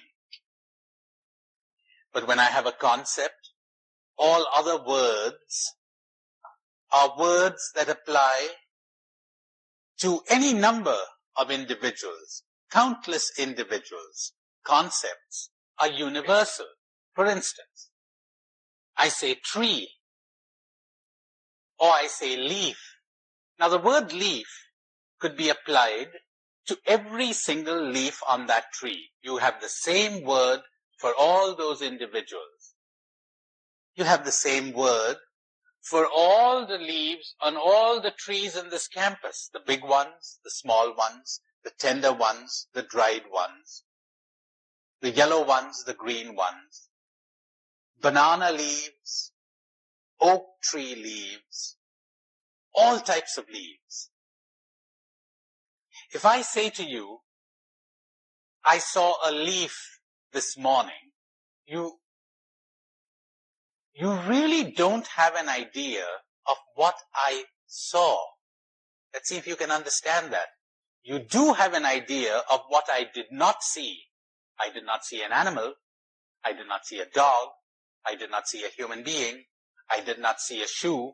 You have some kind of a vague idea of what I saw, but it isn't particularized. It isn't concrete. The Spanish philosopher Unamuno says, man, human being. But let's stick to man.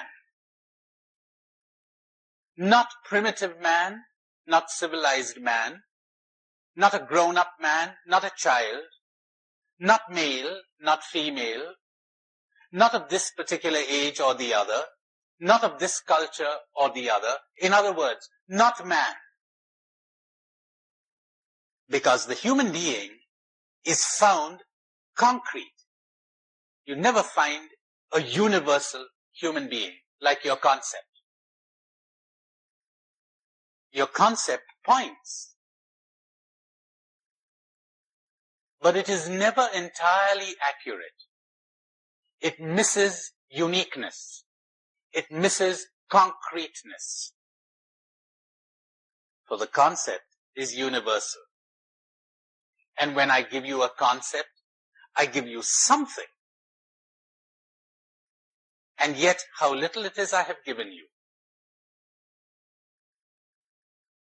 So, the concept, so valuable, so useful for science.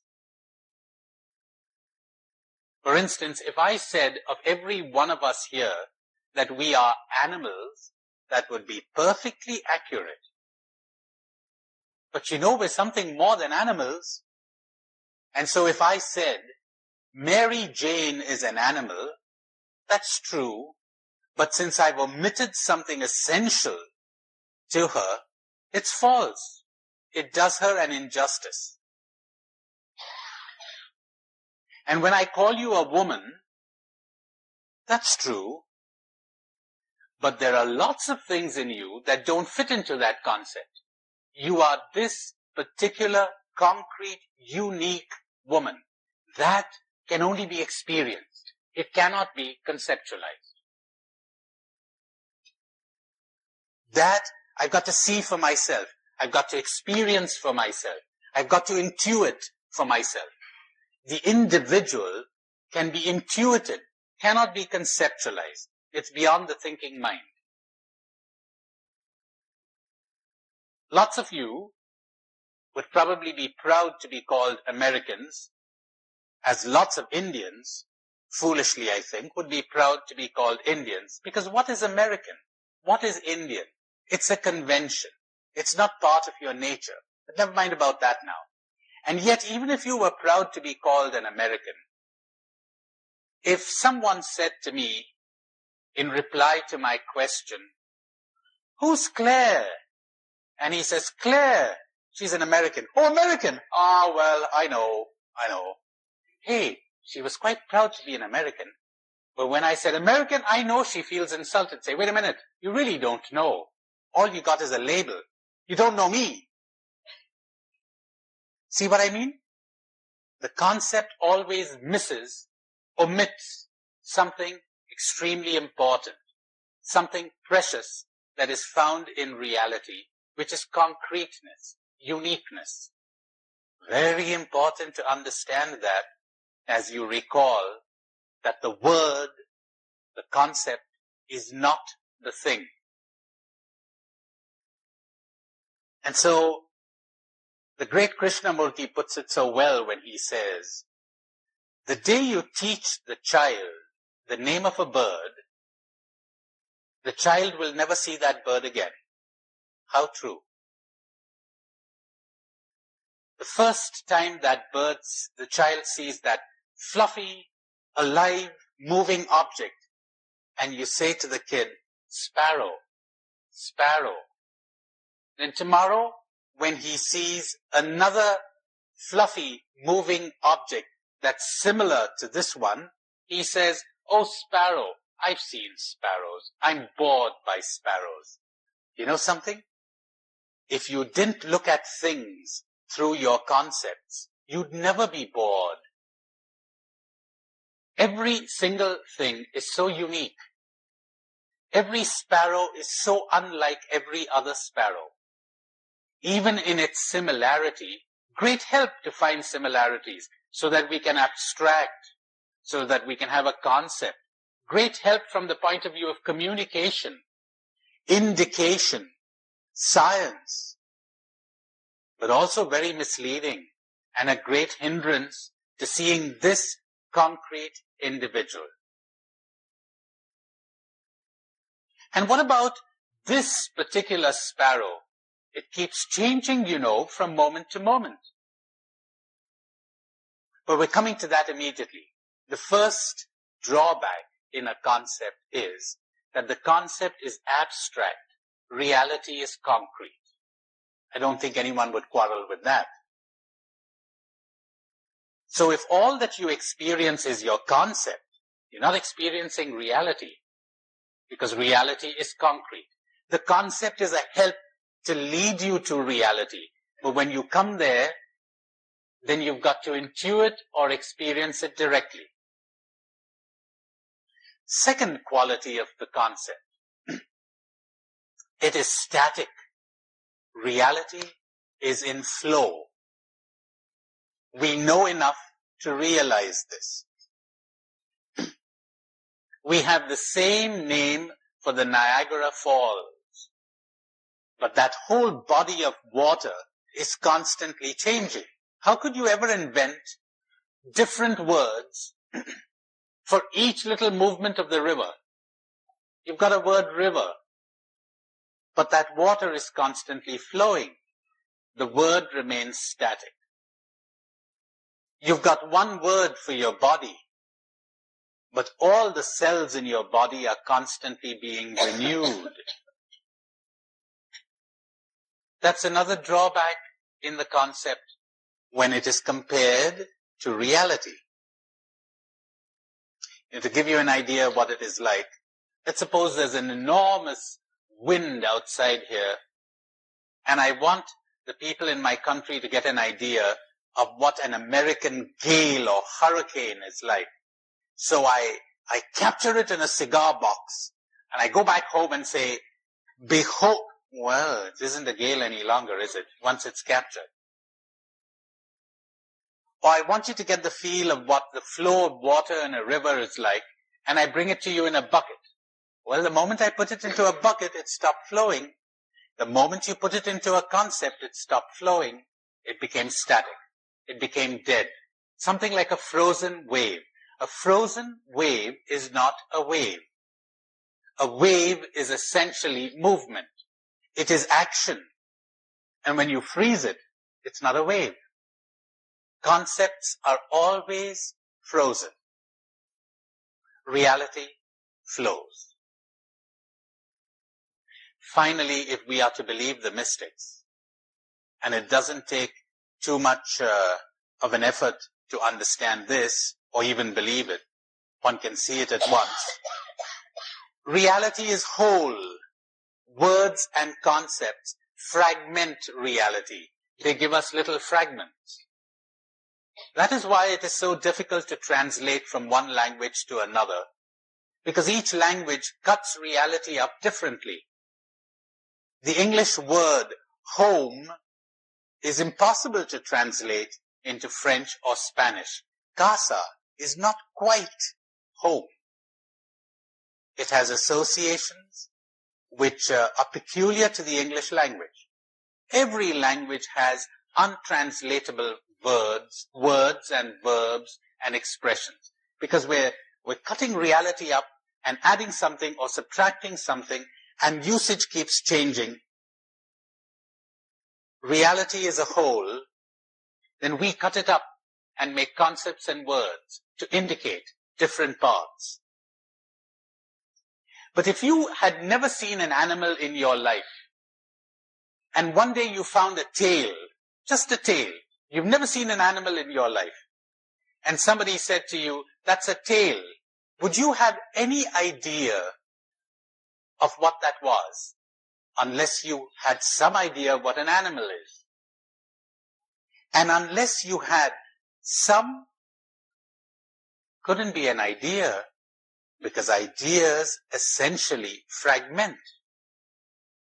Some vision, intuition, experience of reality as a whole. Would you really know what each fragment means? This is what the mystics are perpetually telling us. Words cannot give you reality. They only point. They only indicate. You use them as pointers to get to reality. But once you get there, you cannot, your concepts are helpless. Like the dispute that a Hindu priest had with a philosopher who claimed that the final barrier to God was the word God, the concept God. So he went to debate with him.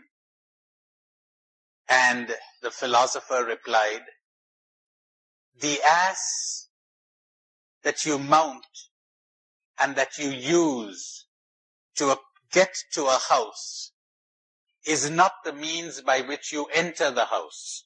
You've got to dismount. You use the concept to get there. Then you dismount. You get beyond it.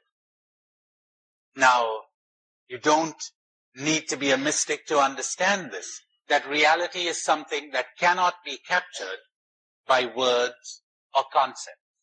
If you would understand, if you would know what reality is, you would have to know beyond knowing. Do those words ring a bell? Those of you who are familiar with the cloud. You've got to go beyond knowing.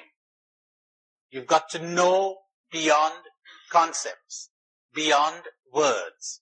Poets, painters, mystics, the great philosophers, they have intimations of this, intuitions of this.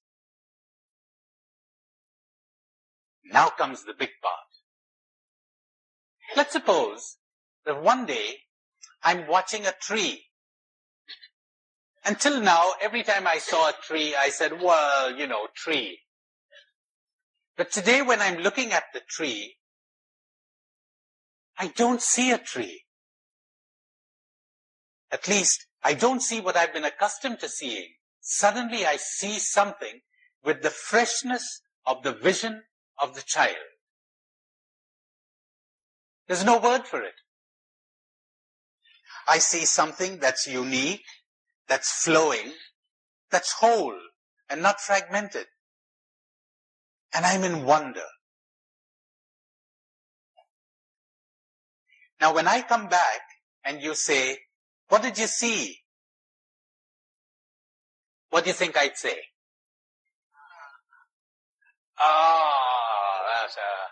No word for it. There is no word for reality. Because as soon as I put a word to it, we're back into concepts again. I could tell you a story. And if you have the sense of a mystic, you might get a clue to what I'm talking about. But I cannot give you a description. My dears, if I cannot express this reality that I experience or intuit when I look at a tree, when you talk about expressing God, what are you talking about?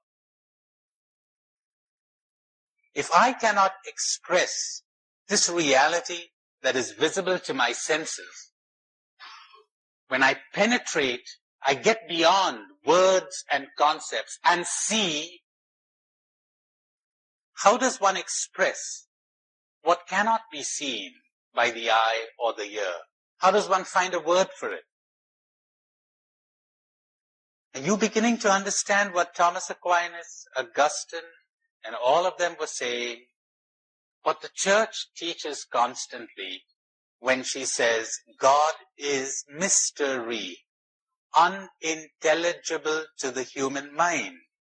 What the great Karl Rahner said in one of his last letters when he wrote to a young German drug addict who wrote to him for advice and talked to him about God. He says, you, theologian, you talk about God. How could this God be relevant in my life? How could I get rid of my drug? And Rahner says to him, I must confess to you, in all honesty, that for me, God is, and has always been, absolute mystery. I do not understand what God is. No one can. We have intimations, inklings, that we falteringly, inadequately attempt to put into words. But there is no word for it.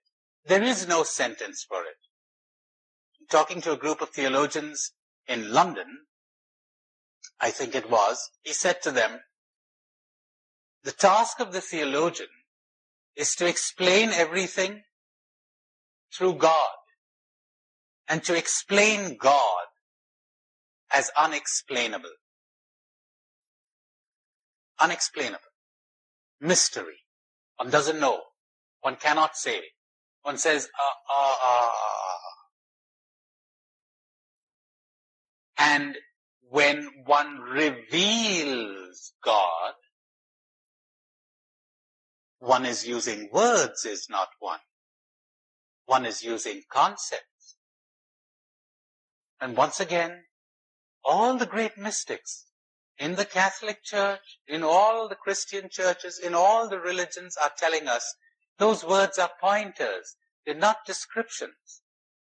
They don't fit. They indicate. They give you a clue. Now, tragically, people fall into idolatry because they think that where God is concerned, the word is the thing. Now, how could you get so crazy? Can you be crazier than that? That where human beings are concerned, and trees and leaves and plants and animals, the word is not the thing. But where God is concerned, the word is the thing? What are you talking about? That's why I told you last night about that famous, internationally known scripture scholar who attended this course of mine in San Francisco a couple of years ago and said to me, "My God, after listening to you, I understand that I've been an idol worshiper all my life."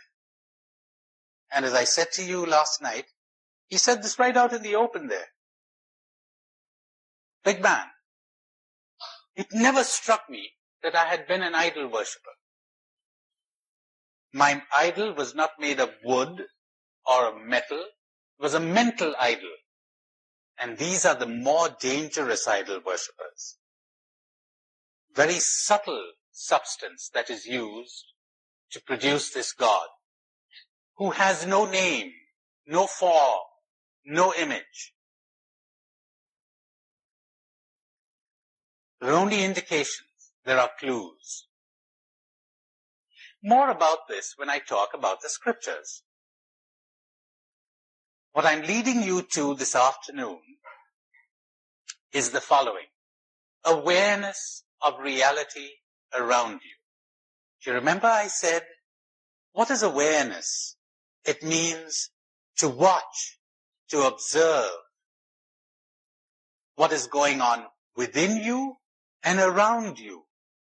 Going on, pretty accurate. Because things are going on. The trees, the grass, the plants, the animals, the rocks, all of reality is moving. One observes it. One watches it. How essential it is for the human being to observe not just himself or herself, but all of reality. You are imprisoned by your concepts. Do you want to break out of the prison? Look, observe. Spend hours observing, watching. What? Anything. The faces of people, the shape and form of trees, a bird in flight, a pile of stones. Watch the grass grow. Get in touch with things. Look at them. Hopefully, you will break out of this habit, these rigid patterns that we have all developed, that our thoughts and our words have imposed on us. Hopefully, we will see. What will we see? This thing that we choose to call reality. Whatever is beyond these words and concepts.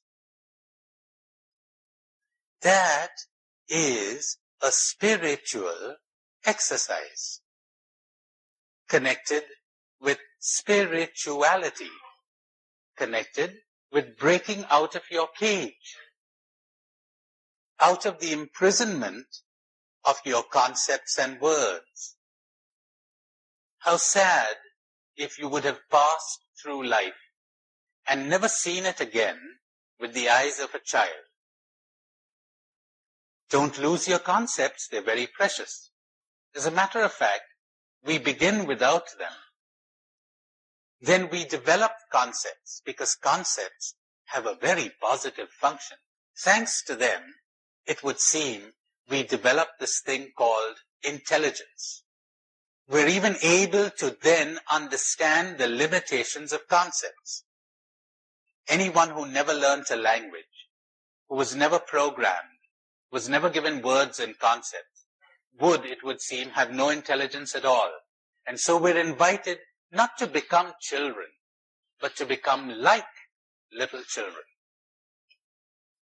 We have to fall from the stage of innocence. We have to be thrown out of paradise and develop this I, this me, thanks to these concepts. And then we need to return to paradise again. We need to be redeemed again.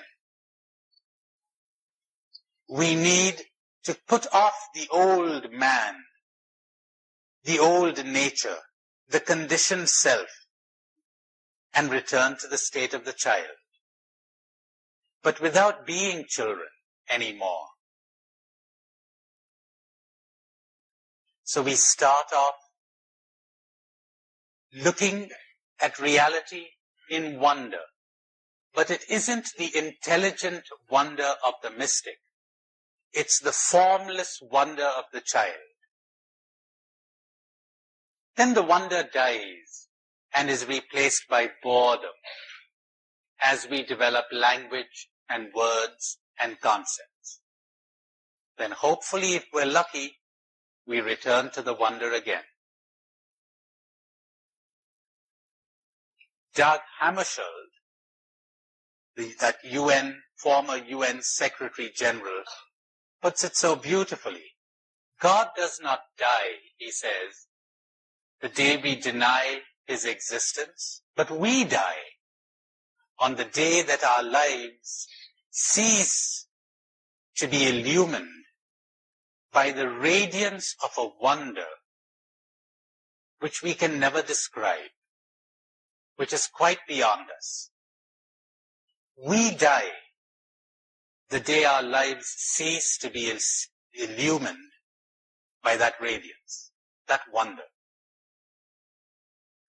And we don't have to quarrel about a word, because God is only a word, is it not?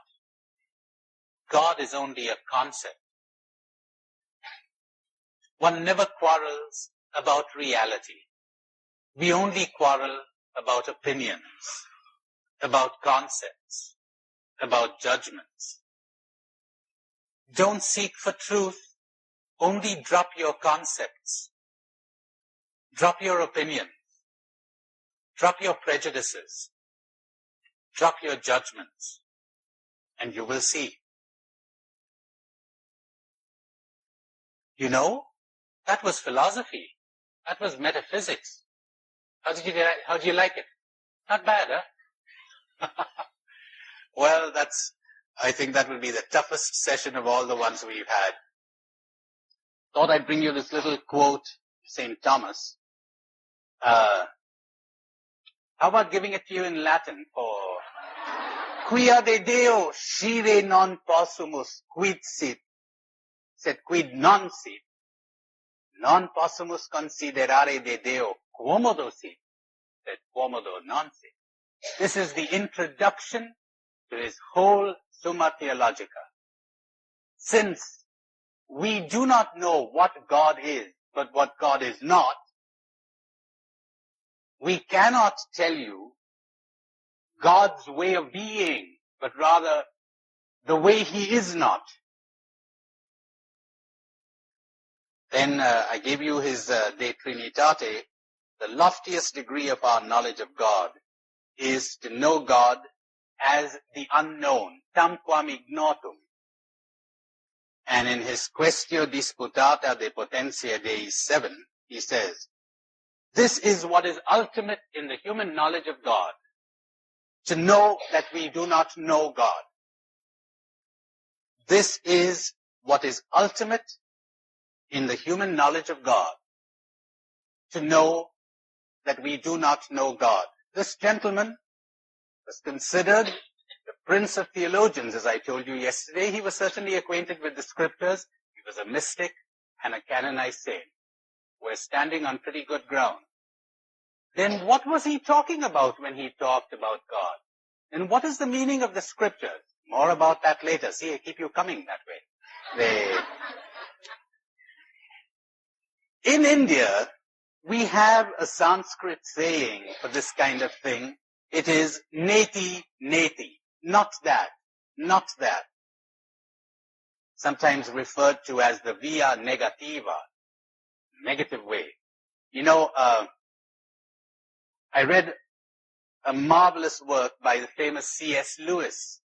It's a little booklet, A Grief Observed, was his diary when his wife died. He married an American woman, said to his friends, God gave me in my 60s what he denied me in my 20s. I'm wildly in love. Fell in love with this woman, married her, and he had hardly married her when she died a painful death of cancer. Then C.S. Lewis says, the whole of my faith crumbled like a house of cards. He was the great Christian apologist. And when disaster struck home, then he asks himself, is God a loving father?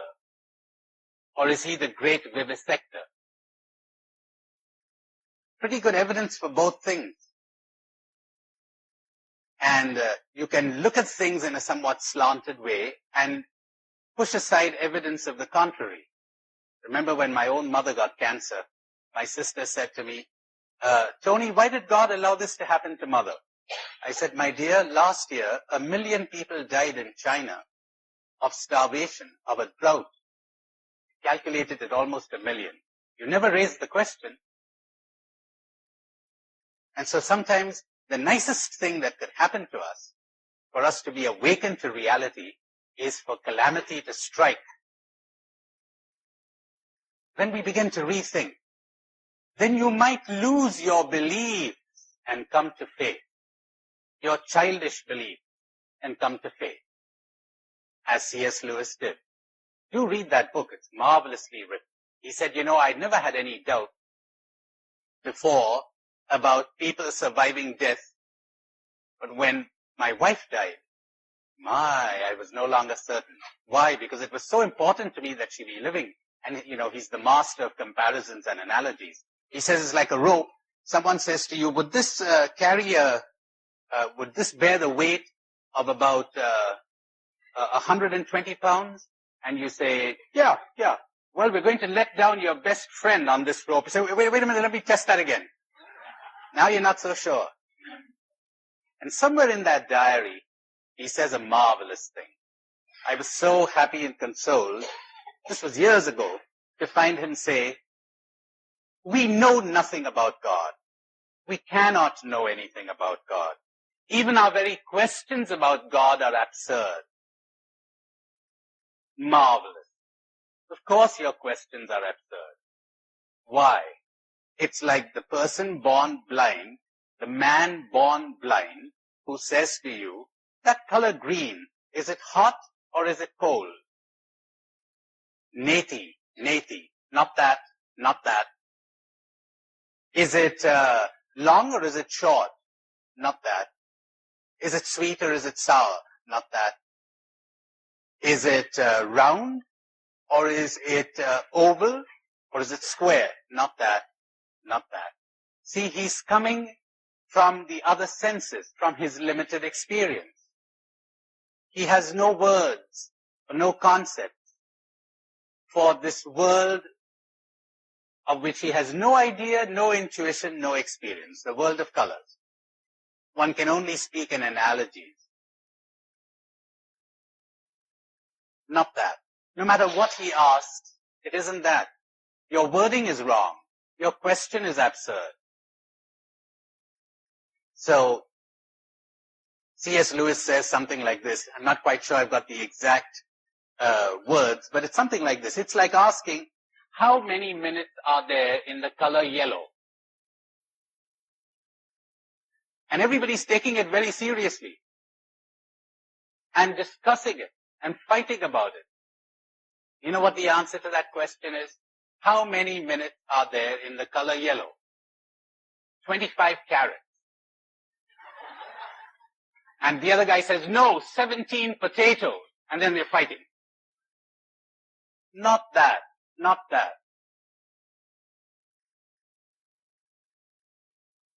The ultimate. This is what is ultimate in the human knowledge of God. To know that we do not know. Our great tragedy, my dears, is that we know too much. We think we know. That is our tragedy. So we never discover. In fact, Thomas Aquinas is not only a theologian, he's a great philosopher. And he says repeatedly in many places, all the efforts of the human mind cannot exhaust the essence of a single fly. Cannot. we really have no notion of the nature of a fly, of an individual fly. Just what I was telling you yesterday. The concept is abstract, the reality concrete, etc. He puts it in his own unique way. The limitations of the human mind. The danger we have of equating the concept with reality, and as a result, never coming in touch with reality. Now, I also quoted Dag Hammarskjöld. I like to be exact, and I'm afraid the quote I gave you was from memory and wasn't quite accurate. The original is much more beautiful. He says, God does not die on the day we cease to believe in a personal deity. But we die on the day when our lives cease to be illumined by the steady radiance, renewed daily, of a wonder, the source of which is beyond all reason. But we die on the day when our lives cease to be illumined by the steady radiance, renewed daily, of a wonder, the source of which is beyond all reason. Something beyond this conceptualizing mind of ours, which, when perceived, intuited, however dimly, creates the wonder, and our lives become illumined. Marvelously put. But more about this when I talk about Scripture. I want to say something more about words. I said to you yesterday, words are limited. There's something more I have to add. There are some words that correspond to nothing. Words that have a very powerful influence on us. When I use the word tree, it corresponds to something. When I say man or woman or child, that corresponds to something. But there are some words that correspond to nothing. Would you believe it? For instance, talking of a situation back home, I'm an Indian. And we've got another country called Pakistan. Now let's suppose I am a prisoner of war in Pakistan. And they say to me, well, today we're going to take you to the frontier and you're going to take a look at your country. And so they bring me to the frontier. And I look across the border and I think, oh, my country, my beautiful country. I see villages and trees and hills. Like that thing of the poet, breathes there a man with soul so dead, who never to himself has said, you got it, yes.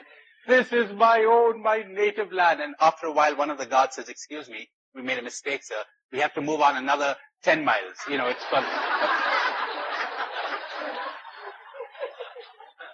What was I reacting to? Indian trees, Indian villages, Indian mountains. But you know something? Trees are not India. Trees are trees. There are no Indian trees. In a geographical map, there are no frontiers, no boundaries. Those were put there by the human mind. Generally by stupid, avaricious politicians. That country of mine, once upon a time, was 1. It's 4 now. And if we don't look out, within a short time, it might be 6. We'll have 6 flags. We'll have 6 armies.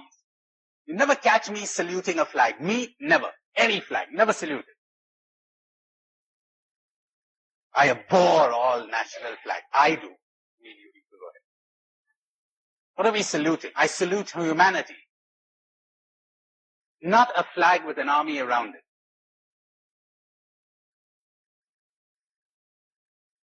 Now, of course, I live in a peculiar situation where I see flags coming up. These flags were in the heads of people. They're fighting for a convention. They're fighting for a frontier, which the human mind put there but doesn't exist in reality. Now I got news for you.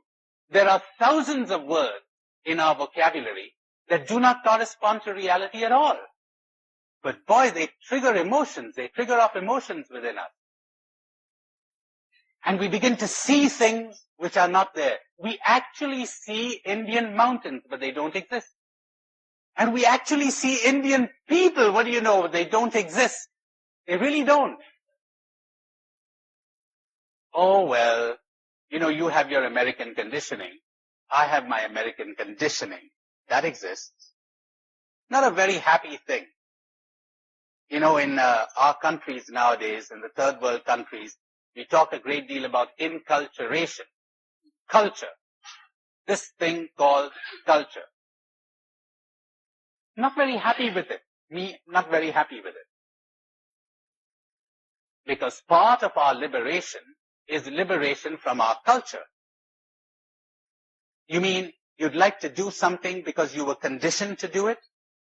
You'd like to feel something because you were conditioned to feel it? Isn't that being mechanical? You got a stamp on you and you react according to that stamp?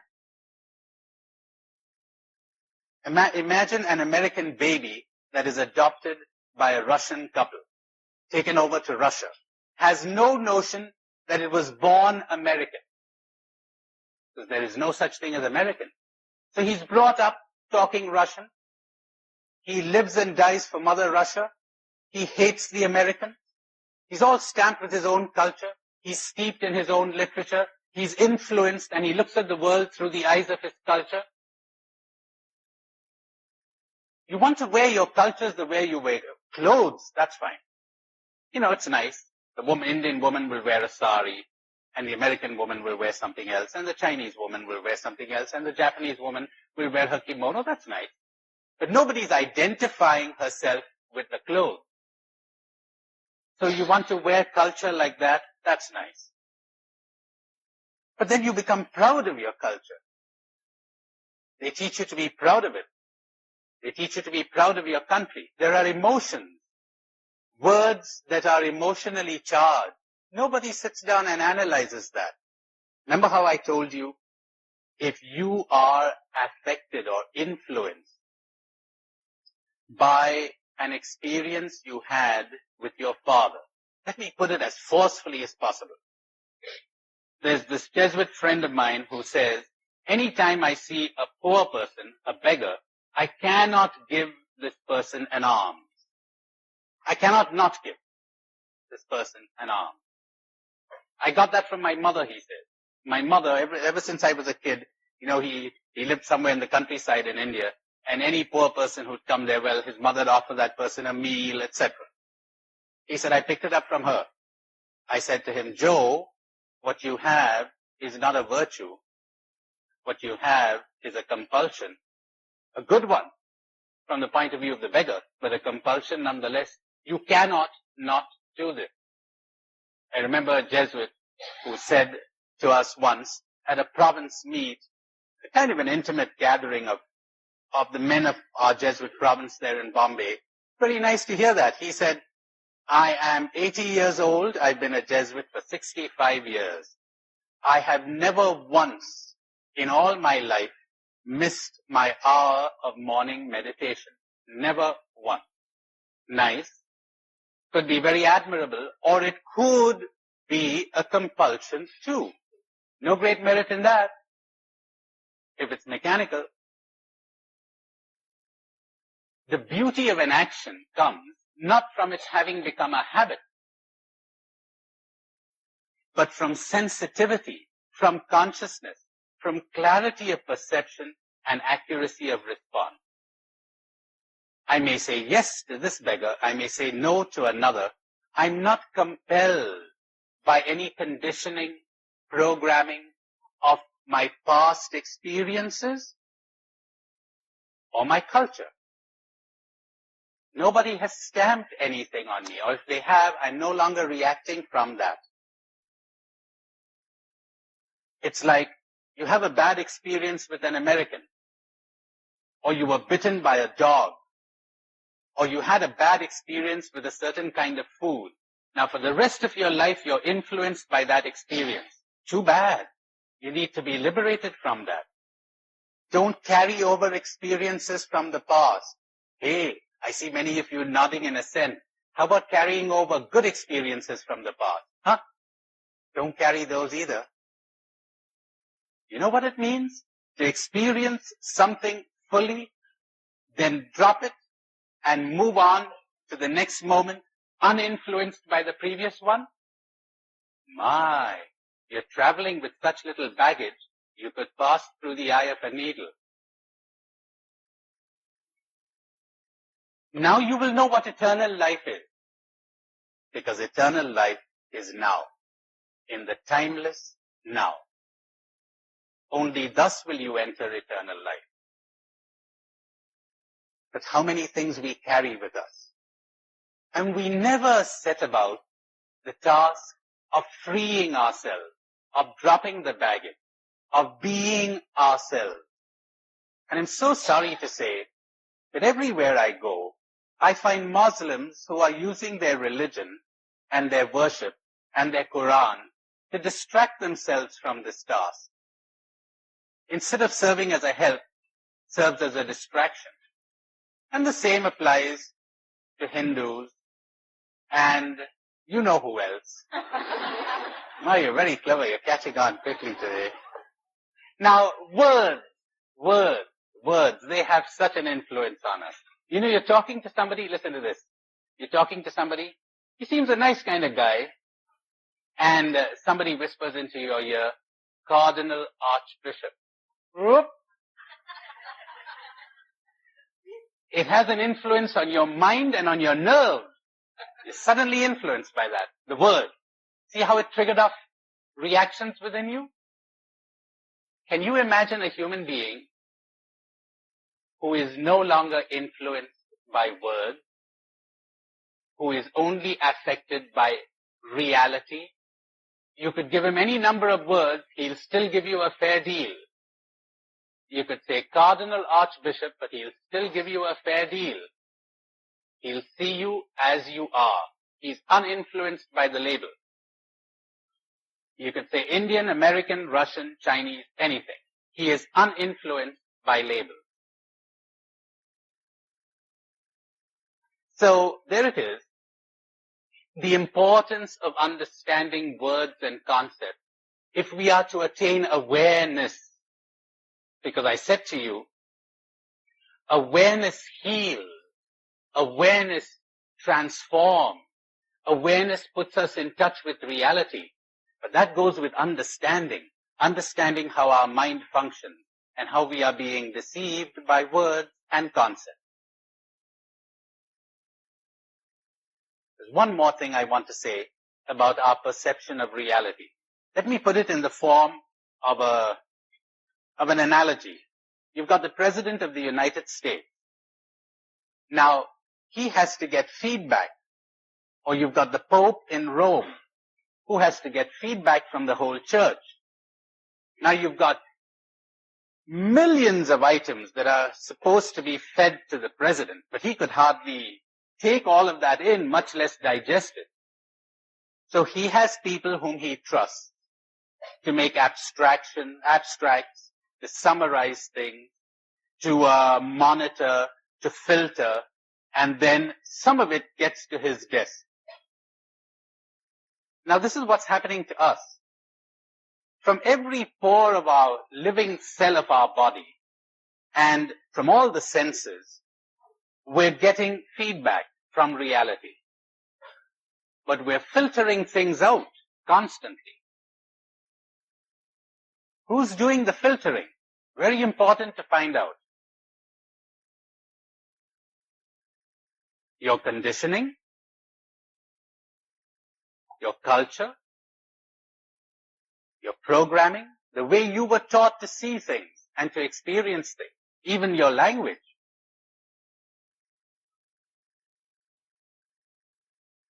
Lots of filtering going on, so that you will see things sometimes that are not there. And sometimes you don't see things that are there. That's so common. You've only got to look at a paranoid person who's feeling all threatened by something that isn't there, who's constantly interpreting reality in terms of certain experiences of the past or certain conditioning that he or she has. And there's another big crook inside there who's doing the filtering. It's called an attachment.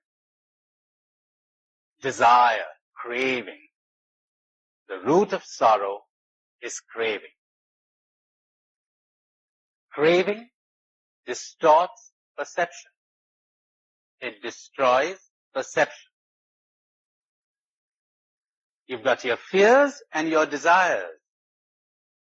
As Samuel Johnson said, the knowledge that he has that he is to swing from a scaffold or that he is to be hanged within a week wonderfully concentrates a man's mind.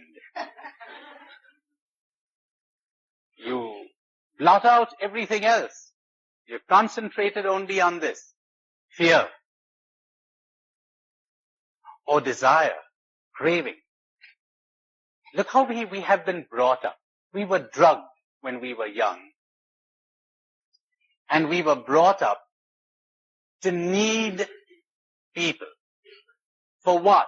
For acceptance, for approval, for appreciation, for applause, for what they call success. Here are words that do not correspond to reality.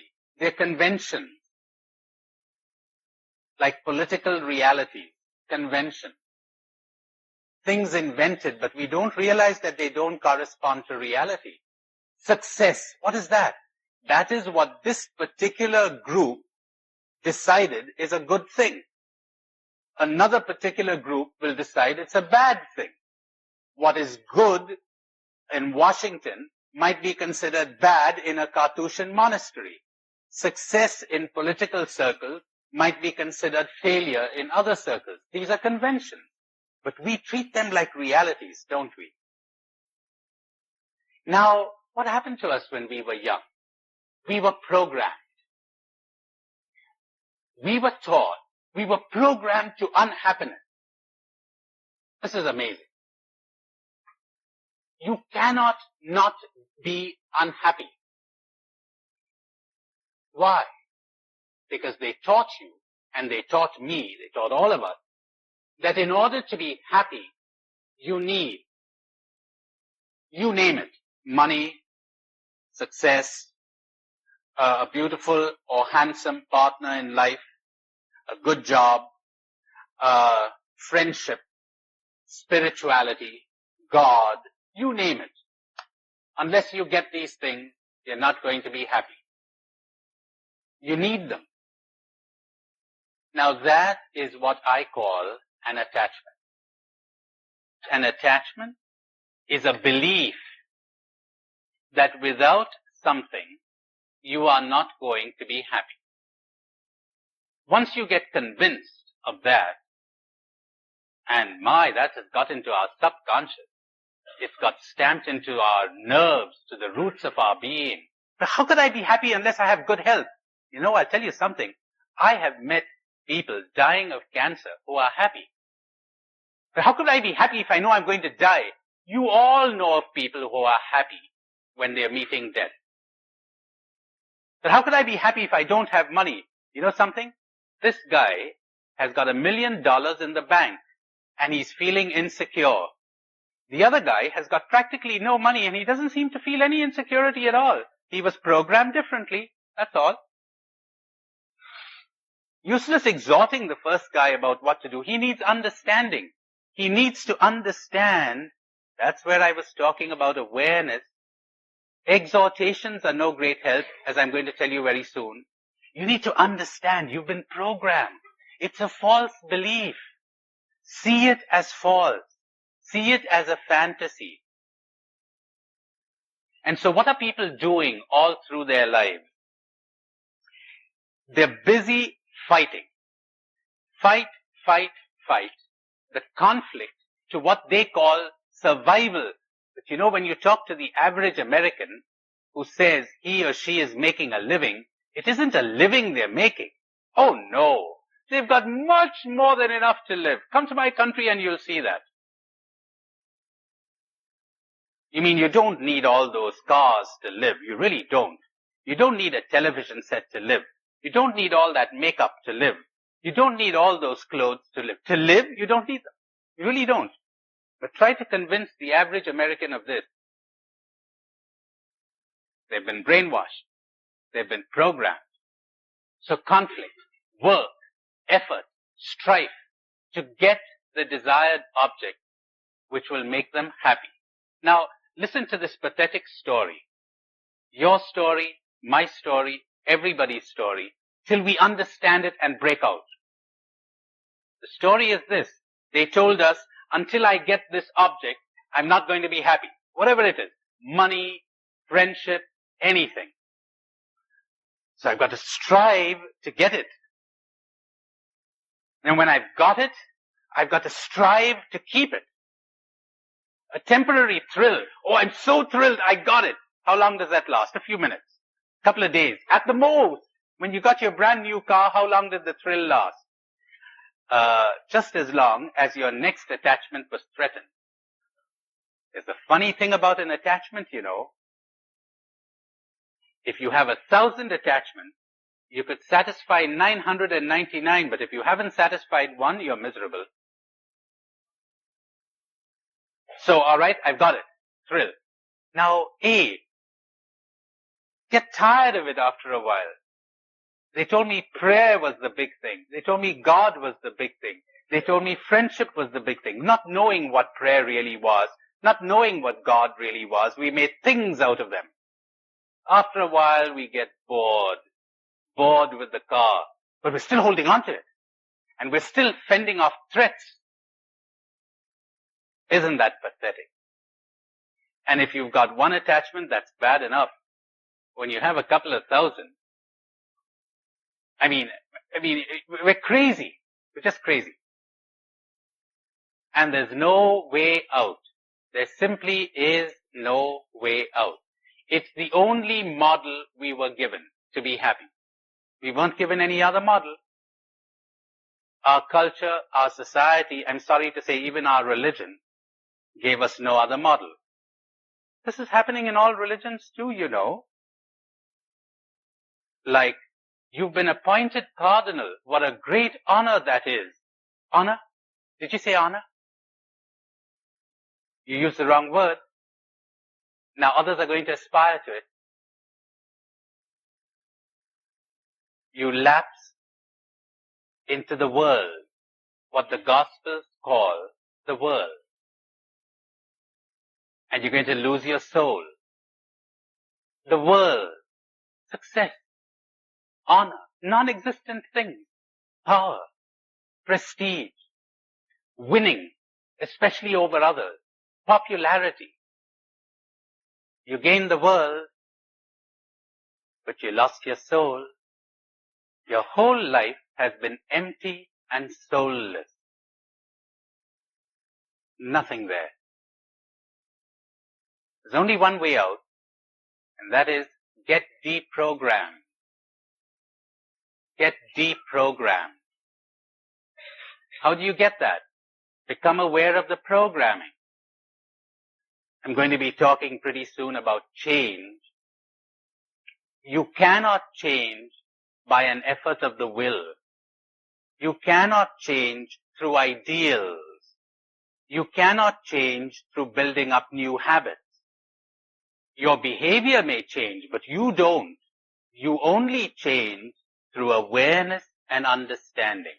When you see a stone as a stone, a scrap of paper as a scrap of paper, you don't think that the stone is a precious diamond anymore, and you don't think that that scrap of paper is a check for $1 billion.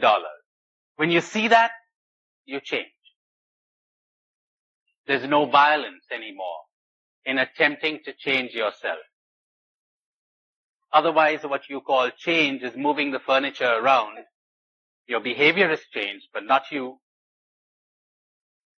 And I'm going to give you a whole session on understanding after the break. What does it mean to understand? How do we go about it? Attachment. You've got attachment. Consider how we're enslaved by these things. And we're striving to rearrange the world so that I can keep my attachment. Because the world is a constant threat to my attachment. Everything keeps changing. So does this thing. It's all changing. Everything is changing. So is my friend. And my God, how insecure I am. He may stop loving me. He may go out to somebody else. Hey, wait a minute. And I've got to keep on making myself attractive to him because I've got to get him, because somebody brainwashed me into thinking that I need his love. I don't. I really don't. Not in order to be happy. I don't. I don't need anybody's love. I just need to get in touch with reality. That's all. I need to break out of this prison of mine, this programming, this conditioning, these false beliefs, these fantasies, and break out into reality. And reality is lovely. Reality is an absolute delight. Eternal life is now. We're surrounded by it, like the fish in the ocean. But we have no notion about it at all. We're too distracted with this, with the attachment. And so, temporarily the world does rearrange itself to suit our attachment, and we say, yay, great, my team won. But hang on, it'll change. You're going to be depressed tomorrow. Why do we do this? Why are we so hard on ourselves? And have you noticed all those negative feelings we have?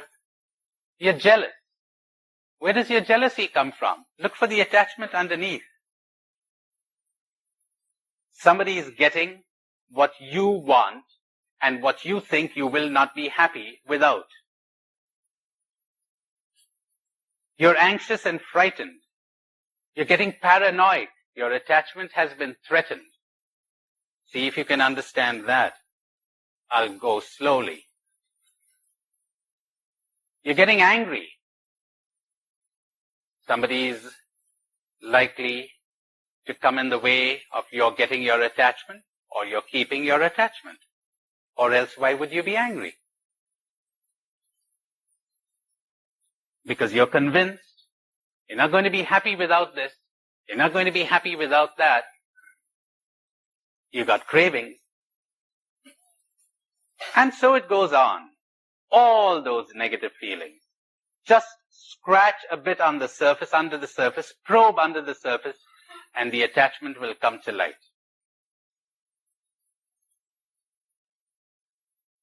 How about a little exercise? A couple of minutes. And it is this. Think of something or someone you are attached to. In other words, think of something or someone without which or without whom you think you are not going to be happy. Could be your job, your career, your profession, your friend, your money, or whatever.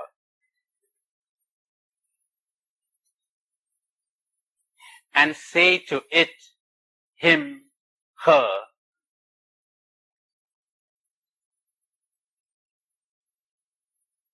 I really do not need you to be happy.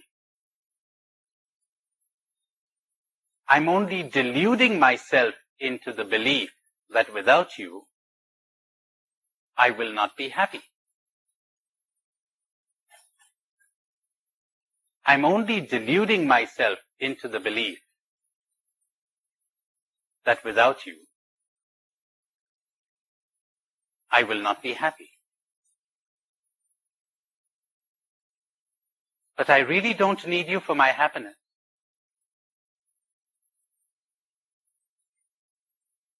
I can be happy without you. You are not my happiness. You are not my joy. Boy, if it's a he or a her, he's not going to be too happy to hear that, you know. But go ahead, you could say it within the secrecy of your heart. Because you're making contact with the truth. You're smashing through a fantasy. Happiness is a state of non-illusion. Drop the illusion. Or you could try another exercise, if you'd rather do that. Think of a time you were heartbroken. You thought you'd never be happy again. Your husband died. Your wife died. Your best friend deserted you. You lost your money, or whatever. Think of the time you were a child and you didn't get what you want, or you lost what you had, and you said, I'll never be happy again. What happened? Time went on, and if you managed to pick up another attachment, if you managed to find somebody else you were attracted to, or something else that you were attracted to, what happened to the old attachment? You didn't really need it, did you, to be happy? That should have taught us, but we never learn. We're programmed, we're conditioned.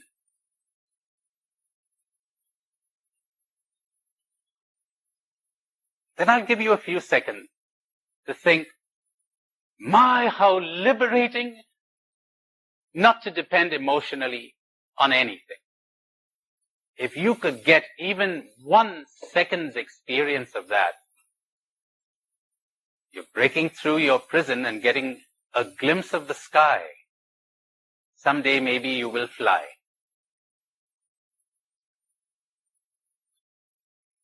Okay, who wants to begin? Yes. I was afraid to say this, but I talked to God. And I told him, I don't need him. My initial reaction was, this is so contrary to everything that I've been brought up. And yet I said, if he is the God that I think he ought to be, he is not going to imprison me. And that's where I left it. All right. If you think that unless you get God, you're not going to be happy, this God you're thinking of has nothing to do with God. You're thinking of a dream state, of a thing, of a person. You're thinking of your concept. And sometimes you have to get rid of God in order to find God. Lots of mystics tell us that. When you drop your attachments, when you drop your clinging, when you drop your baggage, think of the baggage we carry. If I use the word happiness, you know what the amount of times I catch myself doing this. Am I happy? Thinking, I got a great film coming up tonight, and what's the future got to do with it? What has yesterday got to do with it? But we're constantly somewhere else. As somebody said, my favorite place is somewhere else. We're always somewhere else. But to attain the asceticism and the delight of being here, now, and when now goes, let it go, then we will know what reality is, what God is. The concept is a help, as I will tell you later. But we've always to beware lest it become a hindrance. Joe? Tony, aren't you really programming the process of deprogramming ourselves? That's not a bad comment at all. That's not a bad comment. I think I would be if I'd be telling you how to do it. All I'm saying is, be aware. Be aware. There are two things. There is programming and there is awareness. And the two are opposed to each other. Where awareness comes in, programming dies. When you're listening to me, as I said to you on the first day, if you're just swallowing everything I'm saying, you're getting programmed. And lots of people do, you know. I'm a great brainwasher, I really am. Well, that's not quite accurate.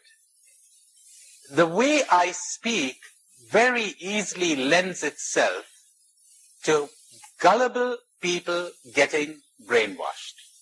That's more accurate. But if you're neither resisting what I'm saying nor swallowing, that's wonderful. You're open. You're saying, I'd like to take a look at that. Somebody else here? Yes. Someone you desire greatly? Yeah.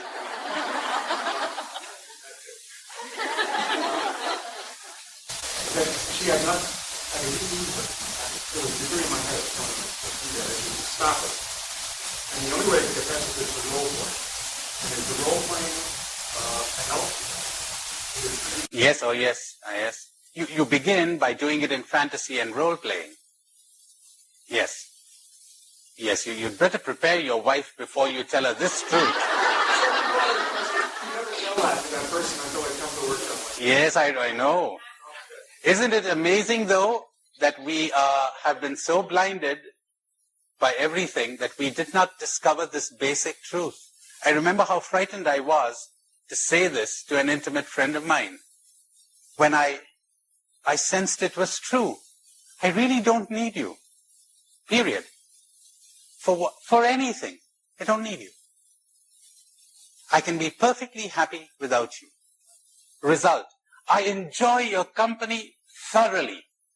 There's no more anxiety, no more jealousy, no more possessiveness, no clinging. It is a delight to be with you. I'm enjoying you on a non-clinging basis. You're free. So am I. But this is like talking a foreign language to drug addicts.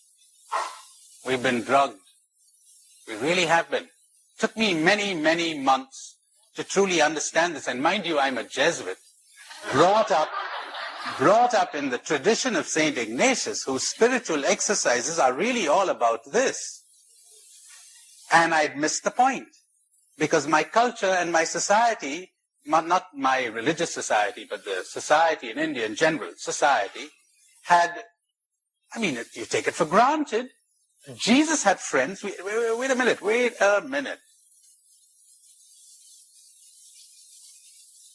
What are we talking about? Because you know something? The moment you desire somebody in this way, namely, without you, I will not be happy, you cease to see that person. You're no longer objective. You're clinging. We begin to view people in terms of our attachment. If you're attached to appreciation, I'm quite amused sometimes to see even seemingly objective people like therapists and spiritual directors, etc., say, great guy. I really like him. And I find out later it's because he likes me that I like him. And anybody who attacks me, I don't like. Hey, so when someone's for you, he's okay. And when someone's against you, he's not okay.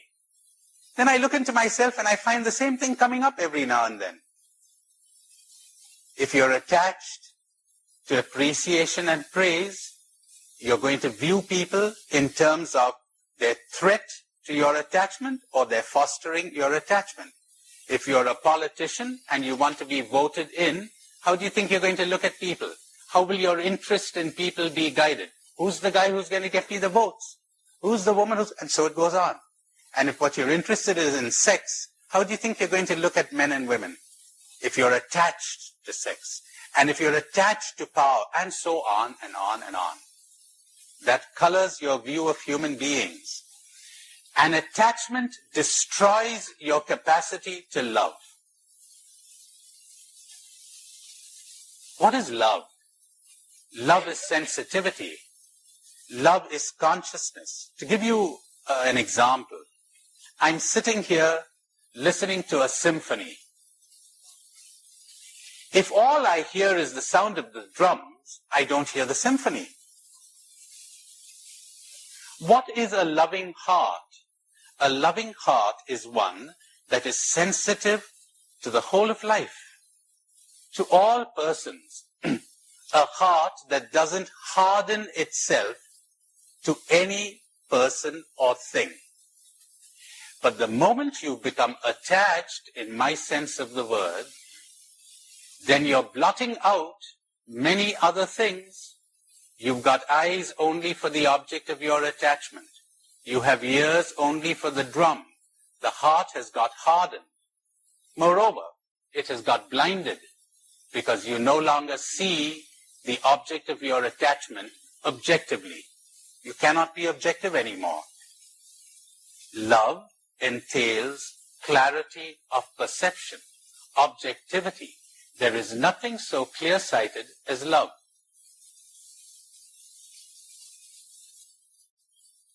Then the heart remains soft and sensitive.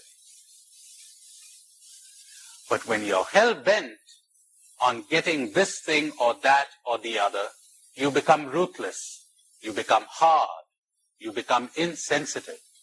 But all you need is a few minutes reflection to see this. How can you love people when you need people? You can only use them.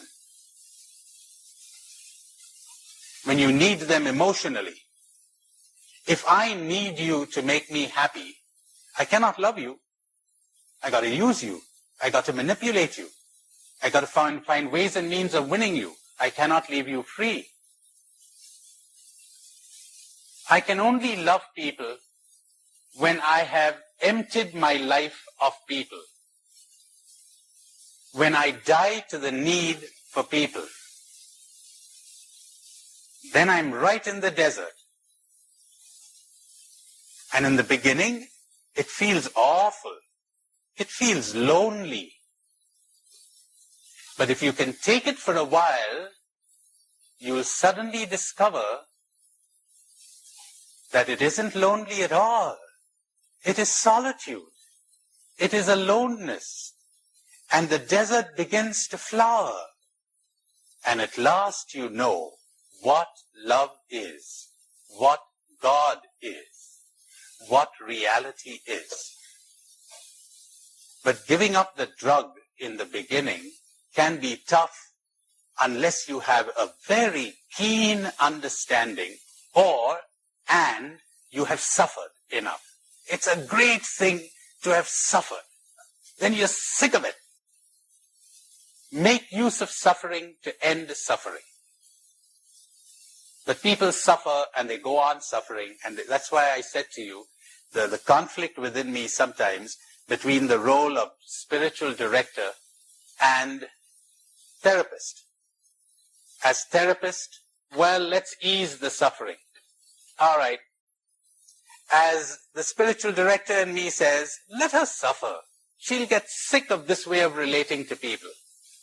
And she'll finally decide to break out of this prison of emotional dependence on anyone. Am I making sense? Big conflict at times. Shall I offer a palliative or remove the cancer? Not easy to decide, I'll tell you that. And when the cancer becomes painful enough, you're right, you're ready. If you have understanding and you're ready to watch it. He says, first book, and he slams it on the table. Let him keep slamming it on the table. Don't pick the book up. All right. Lots of work to be done in the spiritual life. So much work. Spirituality is awareness. Awareness, awareness, awareness, awareness. The day you begin to understand how you are really picking up things that have no connection with you at all. Like in the old days, and I guess my story is almost everyone's story. Somebody was angry with me. Gee, there's something wrong with me. Because that's the way we've been drugged. That's the way we've been programmed by our parents. When mother got angry with you, she didn't say there's something wrong with me. She said there's something wrong with you, or I wouldn't be angry. Until I made the great discovery that if you are angry, darling, there's something wrong with you. So you'd better cope with your anger. Stay with it and cope with it. It's not mine. Now, whether there's something wrong with me or not, I'll examine independently of your anger. I'm not going to be influenced by your anger. And the funny thing is, when I can do this, without feeling any negativity towards you, I can be quite objective towards myself too. Because only a very aware person can do this. Not pick up the guilt, not pick up the anger. You're having a tantrum, too bad. I don't feel the slightest desire to rescue you anymore. And I refuse to feel guilty. I must talk about guilt. It's like, I'm not going to hate myself for anything I have done, because it gets you nowhere. That's what guilt is. I'm not going to give myself a bad feeling and whip myself for anything I have done, right or wrong. I'm ready to analyze it, to watch it, and say, well, if I did wrong, as I will show you presently, it was in unawareness. I was hypnotized. Nobody does wrong in awareness. And that's why theologians tell us, nicely, it's very beautifully said, that Jesus could do no wrong. Now that makes very good sense to me, because the enlightened person can do no wrong. What do you think? Was Jesus free? You mean he couldn't do wrong and he was free? Because he was free, he couldn't do wrong. Now, since you can do wrong, you're not free. Because we're chained by something. So you're not free. That's a pretty nice bind you got yourself into, isn't it? Well, it's interesting. You know, if I'm sitting here and somebody comes up to me and says, are you free? I say, yes, I'm free. Well, here's this machine gun. He gives me a light machine gun. He says, why don't you mow all these people down? I say, excuse me. I'm not free to do that. I got too much sensitivity to people to be able to do that. I cannot do it. Does that make sense to you? As soon as you have a sensitive heart, you cannot do this. You simply cannot do it. Could you do it? He says, yeah, I can. All right, sit here. He sits here. And he says, wait a minute, this isn't freedom. This is a sickness. You need healing. This has far-reaching consequences. You know, I was telling you about this power of words and concepts. Your Mark Twain put it very nicely once when he said, cold, he says. If the thermometer had been an inch longer, we would have frozen to death. That's pretty accurately put, you know. We do freeze to death on words. It's like, it's not the cold outside that matters, but the thermometer. It's not reality that matters, but what you're saying to yourself. You know, they told me a lovely one about a guy in Finland. You know, when they were drawing up the Russian-Finland border, there was a farmer who had to decide whether he wanted to be in Finland or Russia as they were drawing the boundary line.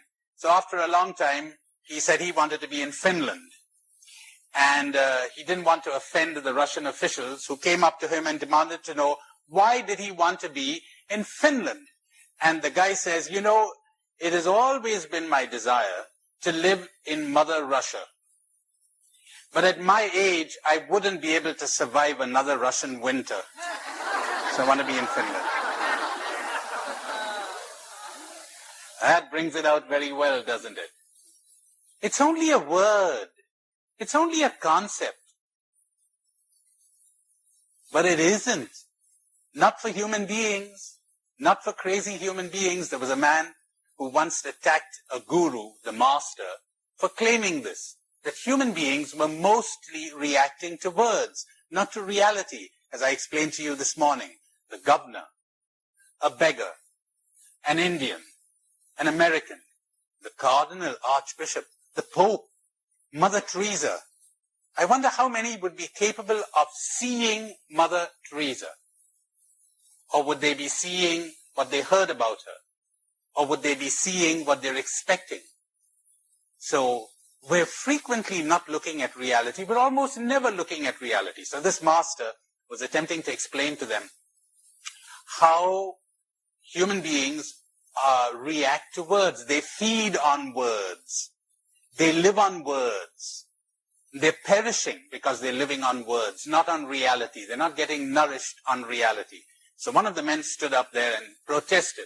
He said, I don't agree that words have all that effect on us. And the master said, sit down, you son of a bitch. And the man went livid with rage. He said, you call yourself an enlightened person, you call yourself a master, you ought to be ashamed of you, and so on and on for a couple of minutes. And the master said, pardon me, sir, I just got carried away. I really beg your pardon. Pardon me, that was a lapse. I'm sorry. So the man calmed down. And the master said, it took just a few words to get a whole tempest within you and a few words to calm you down, didn't it? Words, words, words, words. Who will liberate us from words? How valuable they are. How imprisoning if they're not used properly. Awareness, your conditioning drops automatically. That depends on the degree of your awareness. Sometimes it's greater, sometimes it's less. Remember that little exercise I gave you yesterday when I said, don't identify with the feeling? The feeling will go on in the beginning. But as you disidentify, the intensity will diminish. And there are times when you get a flash of awareness, and in that flash, it drops altogether. So there are degrees of awareness, and we move into that. And sometimes we have more, and sometimes we have less. Towards the end of this session, I hope to give you, or the beginning of the next one, I hope to give you a little exercise to show you the difference between knowledge and awareness, between information and awareness. I said one cannot do evil in awareness. One can do evil in knowledge or information. You know that this thing is bad, but you're really not aware. Father, forgive them because they do not know. They're not aware of what they are doing. I am the greatest of sinners, for I persecuted the church of Christ. But friends, I did it unawares. If they had been aware that they were crucifying the Lord of glory, they would never have done so. A time will come when they will persecute you and they will think they're doing a service to God. What do you know? Thomas Aquinas puts it so nicely. He says, every time someone sins, they're sinning under the guise of good. They're blinding themselves. They're seeing something as good, even though they know it is bad. They're telling themselves in some way, they're rationalizing because they're seeking something as good under the pretext of good. But more about that when we talk of freedom. Anyone else? Yes.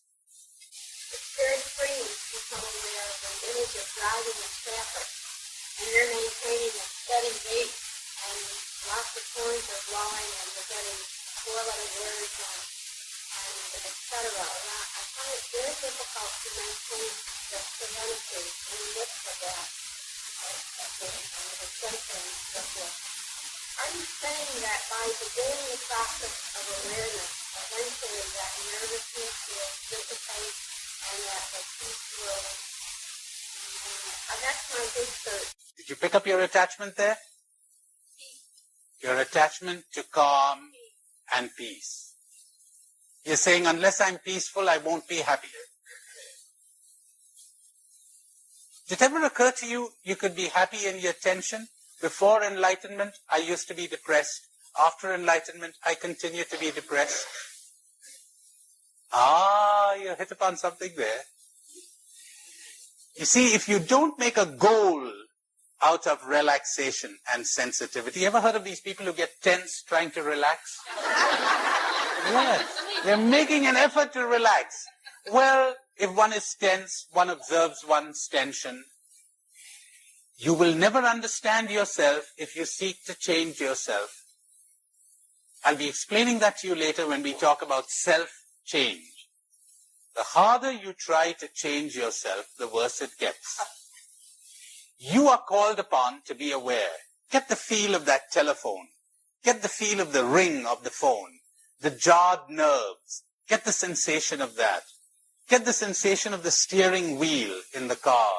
In other words, come to reality and leave the tension or the calmness to take care of itself. As a matter of fact, you will leave it to take care of yourself because you'll be too preoccupied or too occupied getting in touch with reality. See, this is what I mean. Kind of step by step, and let whatever happens, happens. You know, the real change will come about in you when it is brought about not by your ego, but by reality. Awareness releases reality to change you. You change.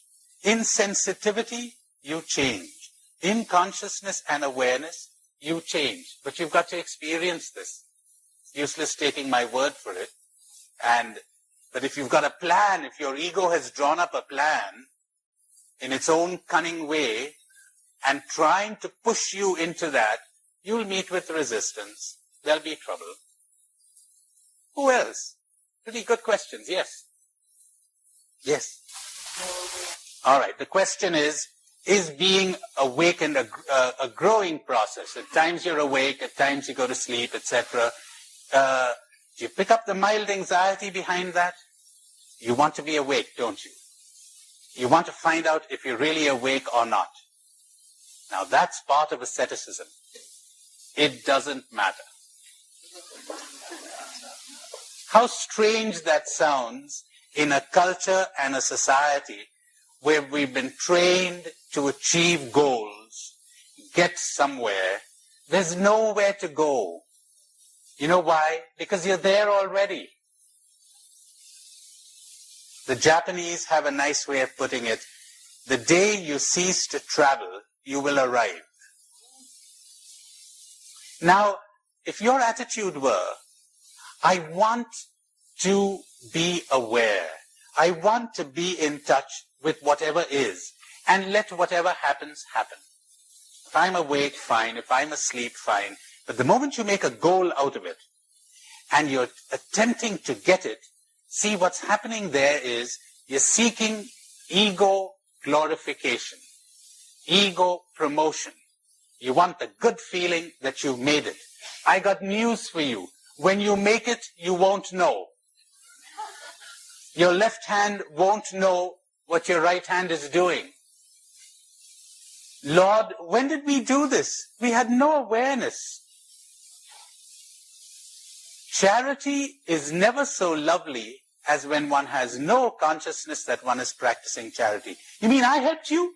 I was just enjoying myself. I was just doing my dance. It helped you. That's wonderful. Congratulations to you. No credit to me. Because tell me, if you're giving Jesus the credit for all the good that happened to people when he spoke, hold on to your chairs now. Why aren't you blaming him for all the evil that happened to people when he spoke? If I had not come, they would not have sinned. Who's to blame? They are to blame. And when they benefited, who gets the credit? He. Hey, wait a minute.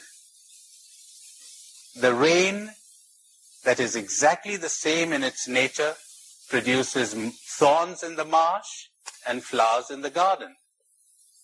That's up to you. So, when you are aware, increasingly you will not be bothered about labels like awake or asleep.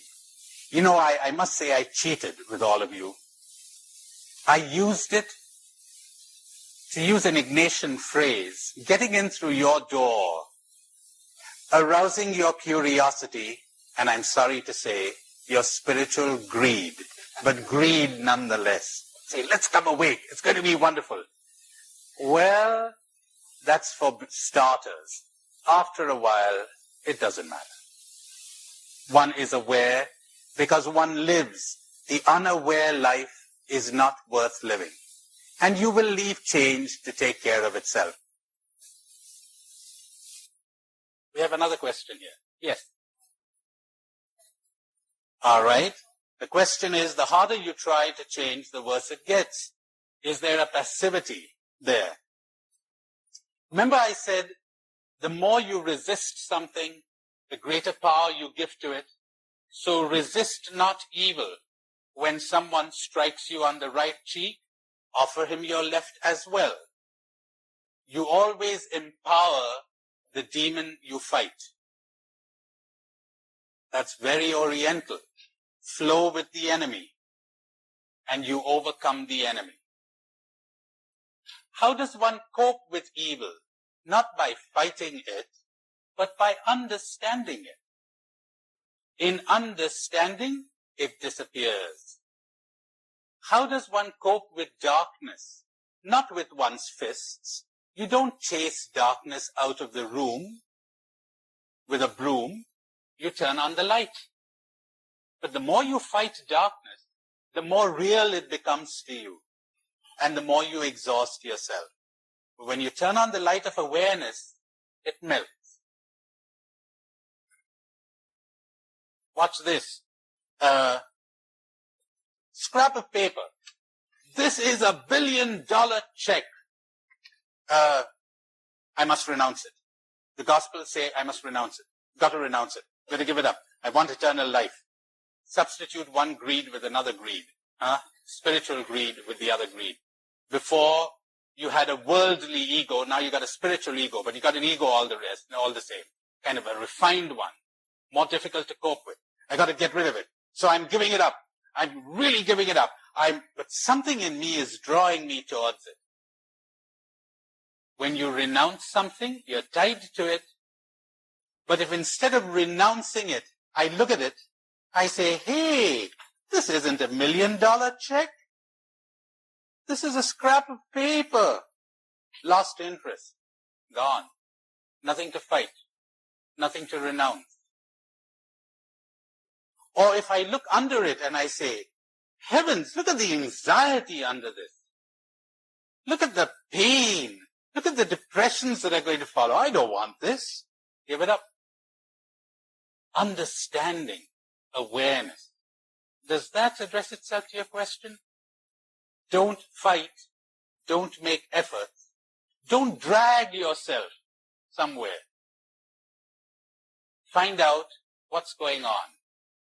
Like, if somebody has no appetite for food, and you force the kid to eat, come on, eat. No. What's called for is understanding. What's going on? Now you have no appetite for happiness. You have no appetite for giving up your drug or whatever. What's going on? The violence will not change you. It might change your behavior. That's what I meant. But I have much more to say about it as we go along. About what does change really entail? How does meditation, how does understanding, how does awareness bring it about? Now during these days, certainly this would apply to quite a few of you, you have understood something or other about what's going on in you. And you've experienced some little change, have you? Some little change, some little insight. I'm going to show you how insight, awareness, understanding produces easy change. There's no residue of violence. If you call in the army and suppress the citizens of a city, there's going to be a mutiny, and you're going to invest a lot of force to keep them down. So it isn't violence and effort that's called for. Who else? Yes. All right. She doesn't understand what is real and what is unreal. Look, in my country, lots of men grow up with the belief that women are chattel.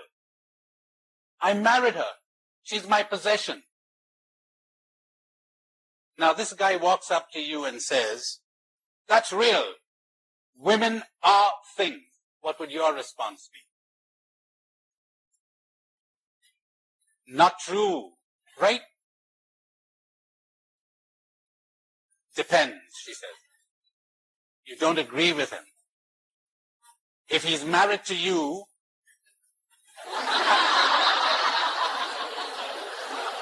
she said, oh, he's married to me, then it's not real.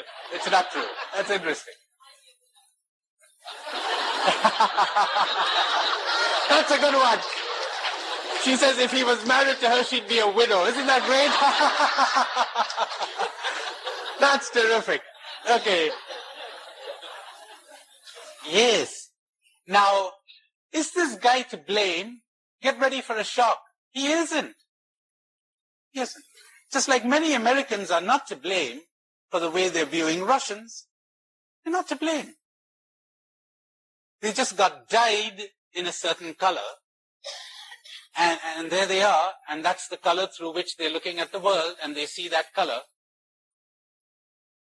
Now, what does it mean to make him real? To make him aware that he's looking at the world through colored glasses.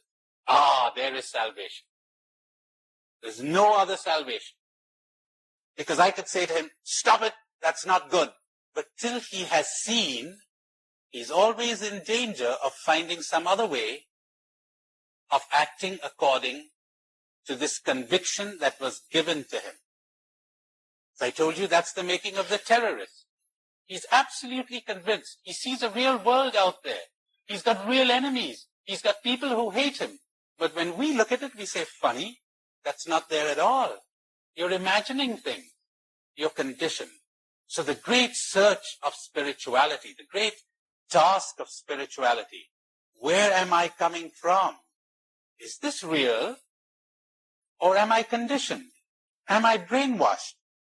My dears, to doubt is infinitely more important than to adore. To question is so much more important than to believe. And it's because we don't do this that we have people killing one another. The readiness, the openness to question everything. The readiness to doubt everything. Doubt, says a great Indian mystic, is a healing balm. Though it burn at first,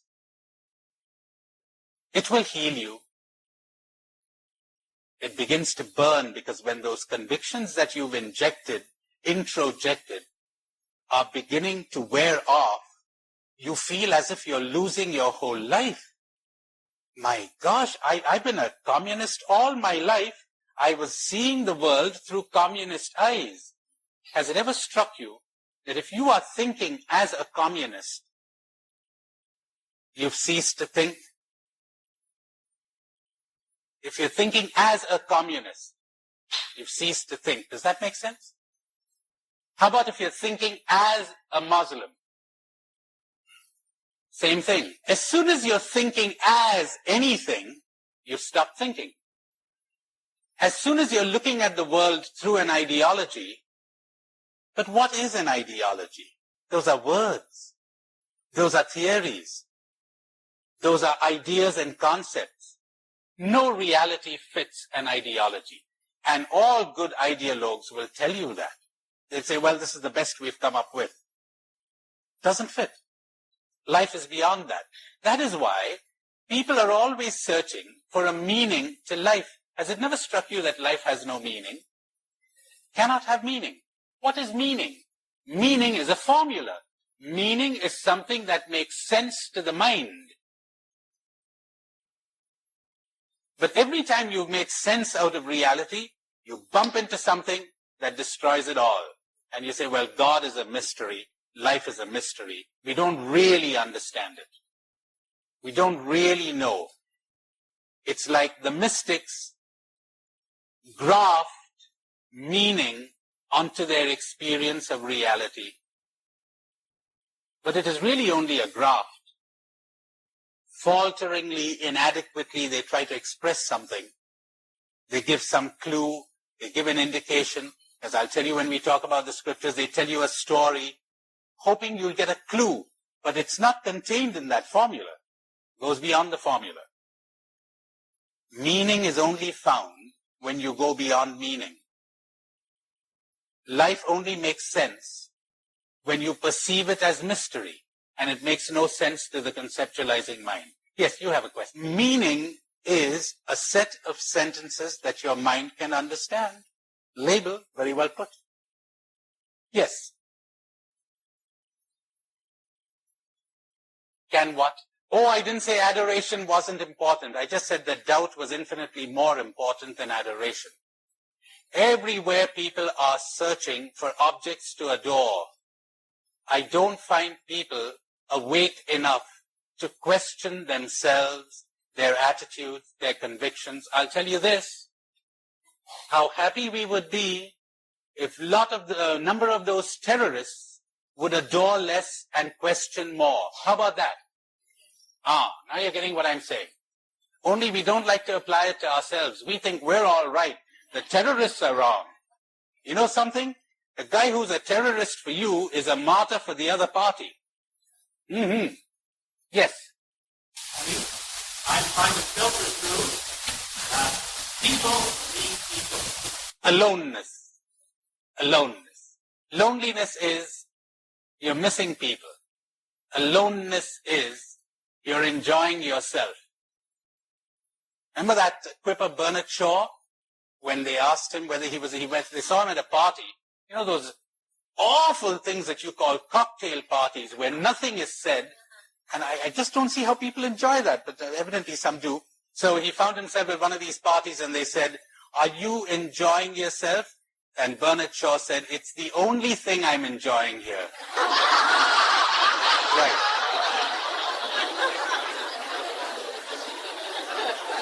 So aloneness is when you enjoy yourself and, hey, listen to this, and others. Because you know something? You never enjoy others really when you are enslaved to them. Needing people means needing them emotionally. Community is not formed by a set of slaves. People enslaved to people. People demanding that other people make them happy. Go on, you're supposed to make me happy because my happiness is in you. Go on, you're not supposed to be moody now because if you're moody, you affect me. Change your mood. I need you. Community is formed by emperors and princesses. You're an emperor. You're not a beggar. You're a princess. You're not a beggar. There's no begging bowl there. You're enjoying yourself and reality. And so you enjoy everybody because there's no clinging, there's no anxiety, there's no fear, there's no hangover, there's no possessiveness, there are no demands. Free people form community, not slaves.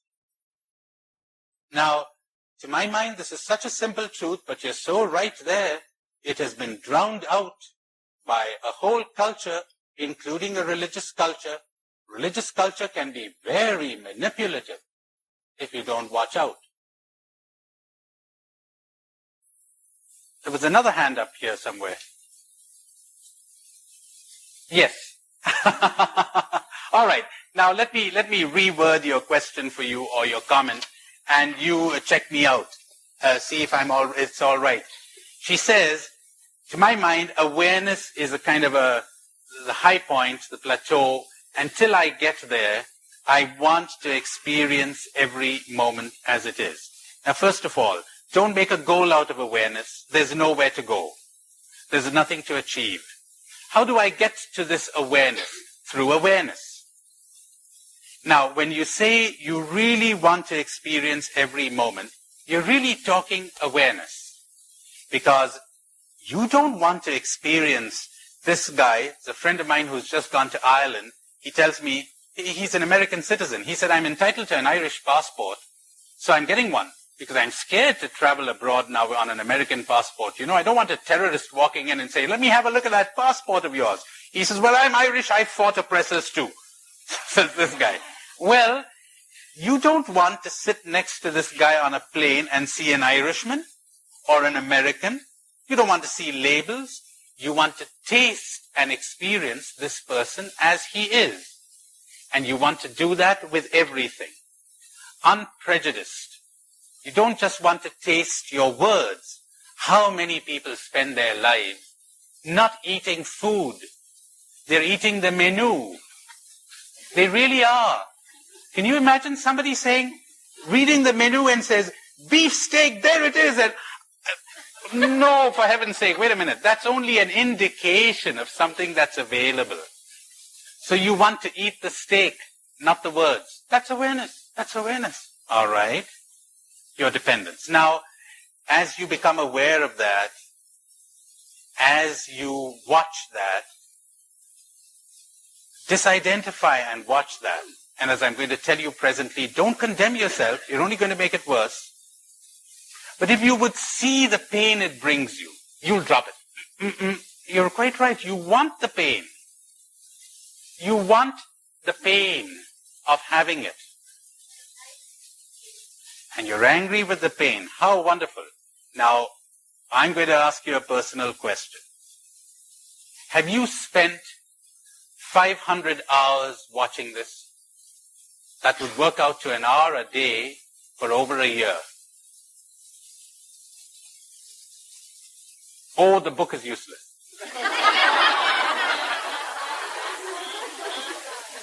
No, I'm talking about watching this. Have you spent hours watching this? Two. You will see miracles happening. Famous American therapist who said that. Get out, lose your mind and come to your senses.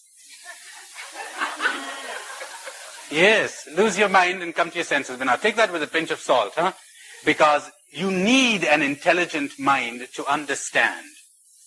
It's not as if mere sense awareness is going to heal you of everything. If you're still keeping your programming, you're still keeping your conditioning, if you still think your wife is a thing and not a person, if you still think that you're looking at reality objectively when you're looking at it distortedly, well, just coming to your senses may not be all that much of a help. Certainly a help. But one needs intelligence to understand too. Awareness isn't a tool. Awareness is a method. Awareness is the goal. Awareness is life. One cannot misuse awareness. One is aware. One cannot. How does one misuse? Non-misuse. Be aware. Be aware.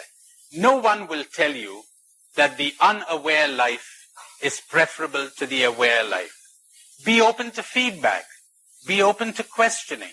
To be open, to be sensitive, to be aware. One cannot misuse that. Can one be fully human without experiencing tragedy? The only tragedy there is in the world is ignorance, and all evil comes from there. The only tragedy there is in the world is unwakefulness and unawareness, and from there comes fear, and from fear comes everything else. But death is not a tragedy at all. Dying is wonderful, but it's only horrible to people who have never understood life. It's only when you're afraid of life that you fear death. It's only dead people who fear death. But people who are alive have no fear of death. And one of your American authors has put it so well. The test of your awakening, I don't remember what word he uses exactly, is the depth of your belief in injustice and tragedy. What is the end of the world for a caterpillar is a butterfly for the master. Death is resurrection. But we're not talking about something that will happen, but is happening right now. If you would die to the past, if you would die to every minute, the person who is fully alive is the person who is full of death. We're always dying to things. We're always shedding everything in order to be fully alive and to be resurrected at every moment. Now, the mystics, the saints, and others, their great effort is to wake people up. If we don't wake them up, my dears, we're always going to have these other minor ills of hunger and war and violence, etc., because of the great ill, the great evil of sleeping people. ignorant people. We're always coming up with new schemes, aren't we? There's a great debate going on in India about Mother Teresa's work, because lots of people are saying, what's she doing? She's running an ambulance service for people who are being crushed by an unjust society. You know, imagine a huge factory and people are getting crushed there. So they're taking these broken bodies and throwing them out the window, and Mother Teresa comes along with her sisters, picks up the body, puts them in an ambulance and takes them away. We mustn't do that. We got to change the whole system. Is that right? Yeah. Well, wait a minute. I think she's doing a great work because, all right, at least there's somebody to pick up the broken bodies. And they say, rightly perhaps, it's precisely the owners of the factories who are giving her the money to keep the lawn clean. Pick them up. Something there, something. But I wouldn't exclude her work at all. But what exactly do you plan to do now? Take over the factory, huh? Yeah. You know what's wrong with the factory? It's being run by wolves. Are you going to substitute it with another set of wolves? You think changing the system and putting wolves in charge is going to change it? In Mexico, there was a Jesuit who became the treasurer of the province. He says he wrote a note to Arupe once to ask him about the relative value of communism, socialism, and capitalism. And Father Arupe gave him a lovely reply. He said, a system is about as good or as bad as the people who use it. You know, people with golden hearts would make capitalism work beautifully. They say, look, I don't want to crush you out of the market. I'll make a little space for you so you can run your little business too, or whatever.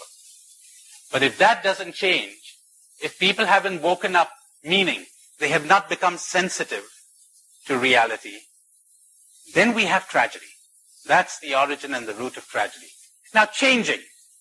I said to you yesterday, we're talking about people who are always wanting others to change so that they will be happy, remember? And I was saying, don't ask the world to change. You change first. Then you will get a good enough look at the world so that you will be able to change whatever you think ought to be changed. First, take the plank out of your own eye.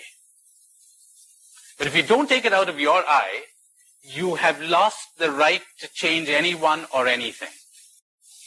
Till you are aware of yourself, you have no right attempting to interfere with anyone else or with the world. Now, the danger of attempting to change others and to change things, if you yourself are not aware, is that you may be changing things for your own convenience, your own pride, your own dogmatic convictions and beliefs, or just to relieve your negative feelings. I happen to have negative feelings, so you'd better change so that I'll feel good. First, cope with your negative feelings, so that when you move out to change others, you're coming from love. You're not coming from hate. You're not coming from negativity. You're coming from love. And strange as it may seem, people can be very hard on others and very loving. The surgeon can be so hard on the patient and so loving. Love can be very hard indeed. What does self-change entail? I've said it in so many words again and again, but I'm going to break it down into little segments. First, insight. Not effort, not cultivating habits, not having an ideal. Ideals do a lot of damage. You're the whole time focusing on what should be instead of understanding what is. And so you're imposing what should be on present reality, never having understood what present reality is. Now, insight. Let me give you an example of that from my own experience, counseling experience. There's this priest who comes to me and says he's lazy. He wants to be more industrious, more active. He is lazy. And I say, lazy? What does that mean? Now we're going to get into awareness, into insight. What's he talking about? In the old days, I would have said to him, oh, you're lazy, huh? He says, yes. Well, let's see. Why don't you do this? Why don't you make a list of things you want to do every day? And then every night you tick them off. That'll give you a good feeling. And then, so build up a habit. Or I might say to him, who's your ideal? Who's your patron saint? He says, St. Francis Xavier. Now see how much that guy worked? You got to meditate on your ideal, and that will get you moving, etc. Now that's one way of going about it, but I'm sorry to say, it's superficial. Making him use his willpower, his effort, etc., doesn't last very long. His behavior may change, but he does not. Let's move in the other direction. I say to him, lazy? What's that? You know, there are about 500 million types of laziness. Let's hear what your type of laziness. Would you describe what you mean when you're talking about laziness? He says, well, you know, I never get anything done. You don't feel like doing anything. That's right, I don't feel like doing anything. You mean right from the moment you get up in the morning? Yes. He says, you know, I wake up in the morning and nothing worth getting up for.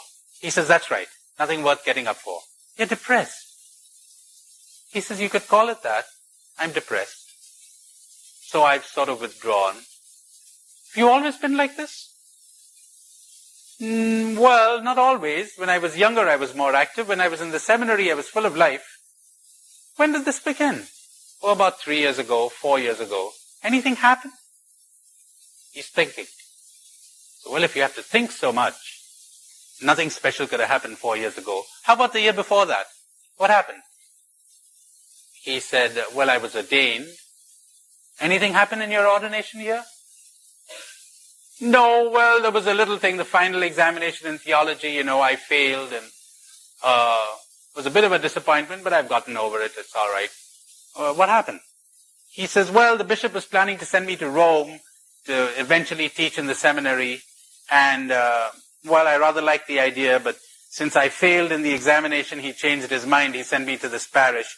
He said, actually, that was an injustice, because the man on the board, he's getting worked up now. There's anger there. He hasn't gotten over it. We've got to work through that. He's disappointed. It's useless preaching him a sermon. We've got to find out what's happening there. It's useless giving him an ideal. We've got to get him to face his anger, his disappointment, to get some insight into all of that. When he's able to work through that, he's back into life again. If I had only given him an exhortation, if I had said, do you have married brothers and sisters? I do. Do you see how hard they have to work? And you know the trouble with us clergy? We have everything found for, you know, we get our meals. That'll make him guilty. But he hasn't got self-insight, which is going to heal him. So that's the first thing. The marvels of psychological insight. Now there's a great boon in psychology. Great help. Modern psychology is indeed a great help to understand how our emotions keep tying us into all kinds of situations. Not really necessary. It isn't too difficult to unearth his addiction, his attachment. There's another great help, understanding. Did you really think this was going to make you happy? You just assumed it was going to make you happy. Why did you want to teach in the seminary? Because you wanted to be happy. You thought that being a professor, having a certain status and prestige, would make you happy. Would it? Understanding is called for there. Or the other thing that I told you the other day, when I made the distinction between I and me. There's a great help too. Disidentify what's going on. After we unearth what's causing your depression, that's not difficult to see at all. Meditating and imitating externally the behavior of Jesus is no help. It's not a question of imitating Christ. It is a question of becoming what Jesus was. It's a question of becoming Christ, becoming aware understanding what's going on within you. You know, all the other methods we use for self-change could be compared to pushing a car. Let's suppose you have to go from here to, what shall we say, to Syracuse. I have to go from here to Syracuse. The car breaks down somewhere. Say, well, too bad. The car's broken down. We roll up our sleeves and begin to push the car. And we push and we push and we push and we push till we get to Syracuse. Say, well, we made it. Where do we go next? St. Louis. Oh God, St. Louis. So we roll up our sleeves and push it all the way to St. Louis. You say, hey, you're making a mess of your life. Yes, but we got there, didn't we? But you call this life? You know what you need? You need an expert. You need a mechanic. Lift the hood. Say, hey, you got to change your spark plug. That's what we do. Turn the ignition key and the car's moving. You need the expert. You need understanding. You need insight. You need awareness. You don't need pushing. You don't need effort. That's why people are so tired. People are so weary. This afternoon, I'll tell you the root of the whole thing. You were trained, and I was trained, to be dissatisfied with ourselves. That's where the thing is. That's where the evil comes from psychologically. We're always dissatisfied. We're always discontent. We're always pushing. So go on, make more efforts. More and more efforts. There's always that conflict inside. But there's very little understanding. I told you about those red letter days in my life. One of them was in Chicago. One was in Spain. And the third one was in India. It was a great day, really. It was the day after I was ordained. And I sat in a confessional. We had a very saintly Jesuit priest in our parish. Spanish priest. I remember the day I went to the novitiate. I thought I'd better make a clean breast of everything and, confess everything. So when I go to the novitiate, I'll be nice and clean. And I won't have to tell the novice master anything, all right. So. And old Soler, he'd have crowds of people outside lining up his confessional because he'd have a violet curtain and I don't know where he got this, a violet-colored handkerchief, which he'd cover his eyes with. And he'd just mumble something and give you a penance and send you away. And he'd only met me a couple of times, once. He'd called me Antony, so all right. So he met me and I thought I'll go to Soler. I stood in line. When my turn came, I changed my voice. And I said, it's, quite a while since I've been to confession. He listened to me patiently and he gave me my penance and he gave me the absolution and he said, Antony, when are you, oh God, when are you going to the novitiate? Oh. Well, I went to this place the day after my ordination. He said, do you want to hear confessions? I said, yeah, all right. So he said, go and sit in my confessional. I thought, the holy man, I'm going to sit in his confessional. I heard confessions for 3 hours. It was Palm Sunday. It had the Easter crowd coming in. I came out depressed. Not at what I had heard, because I'd been led to expect that. And having some inkling of what was going on in my own heart, I was shocked by nothing. You know what depressed me? The realization that I'd give them that little pious advice, now pray to the Blessed Mother, she loves you, and remember that God is on your side. But what was I saying? Were these pious platitudes any cure for cancer, really? And this is cancer I'm dealing with. And I swore a mighty oath to myself that day. I'll learn. So that it would not be said of me, Father, what you said was absolutely true and totally useless. Awareness. Insight. Because when you get the expert, when you become an expert, you'll soon become an expert. You don't need to take a course in psychology, As you begin to observe yourself, to watch yourself, to pick up those negative feelings, you'll find your own way of explaining it. And you'll notice the change. But then you'll have to deal with a big villain. And that villain is self-condemnation, self-hatred, self-dissatisfaction. Let's continue with change through awareness. Effortlessness in change. I thought of a nice image for that. The sailboat. You have a sailboat with a mighty wind in its sails, and it glides along so effortlessly. And the boatman, what does he have to do? Nothing but steer. He makes no effort. He doesn't push the boat. That's something of an image of what happens when change comes about through awareness, through understanding. Plenty of quotes today.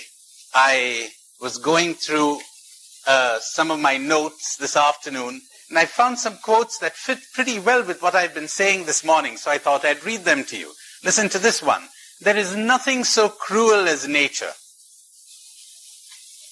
In the whole universe, there is no escape from it. And yet, it is not nature that does the injury, but the person's own heart. Does that make sense? It isn't nature that does the injury, but the person's own heart. You know the story of Paddy who fell from the scaffolding and got a good bump? He was working on that building, and they said, "Did the fall hurt you, Paddy?" And Paddy says, "No, it was the stop that hurt, not the fall." When you cut water, the water doesn't get hurt. When you cut something that's solid, it breaks. You got solid attitudes inside. You've got solid illusions inside. That's what bumps against nature. That's where you get hurt. That's where the pain comes. Beginning to make sense? My, I've been talking about nothing else these days. You pick up your addictions. You pick up your illusions. You identify yourself with the me. You're going to get hurt. You're going to experience pain. So that's where it comes from. How come you experience so much pain in this situation, someone else doesn't? Same situation, different heart, different outlook, different attitude. Change your attitude. Something will happen. And here's a lovely one. These are mostly from Oriental sages. Don't even remember from whom. It really doesn't matter. Like in the Bible, the author doesn't matter. What is said is what matters. If the eye is unobstructed, the result is sight. If the ear is unobstructed, the result is hearing. If the nose is unobstructed, the result is a sense of smell. If the mouth is unobstructed, the result is a sense of taste. If the mind is unobstructed, the result is wisdom. When you drop those barriers that you have erected through your concepts and conditionings, wisdom is not something acquired. Wisdom is not experience.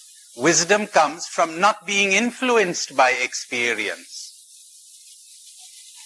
Wisdom is not applying yesterday's solution to today's problem.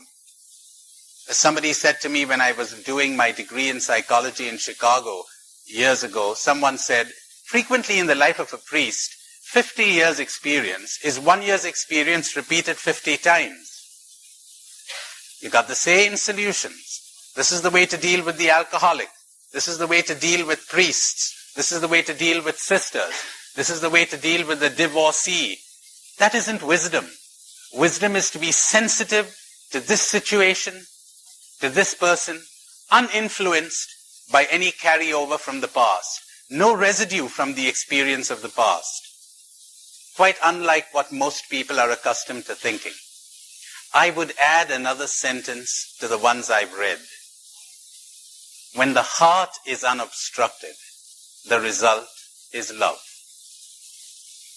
Now, I've been talking a great deal about love these days, and I told you there's nothing that can be said really about love. We can only speak of non-love and drop that. We can only speak of addictions and drop that.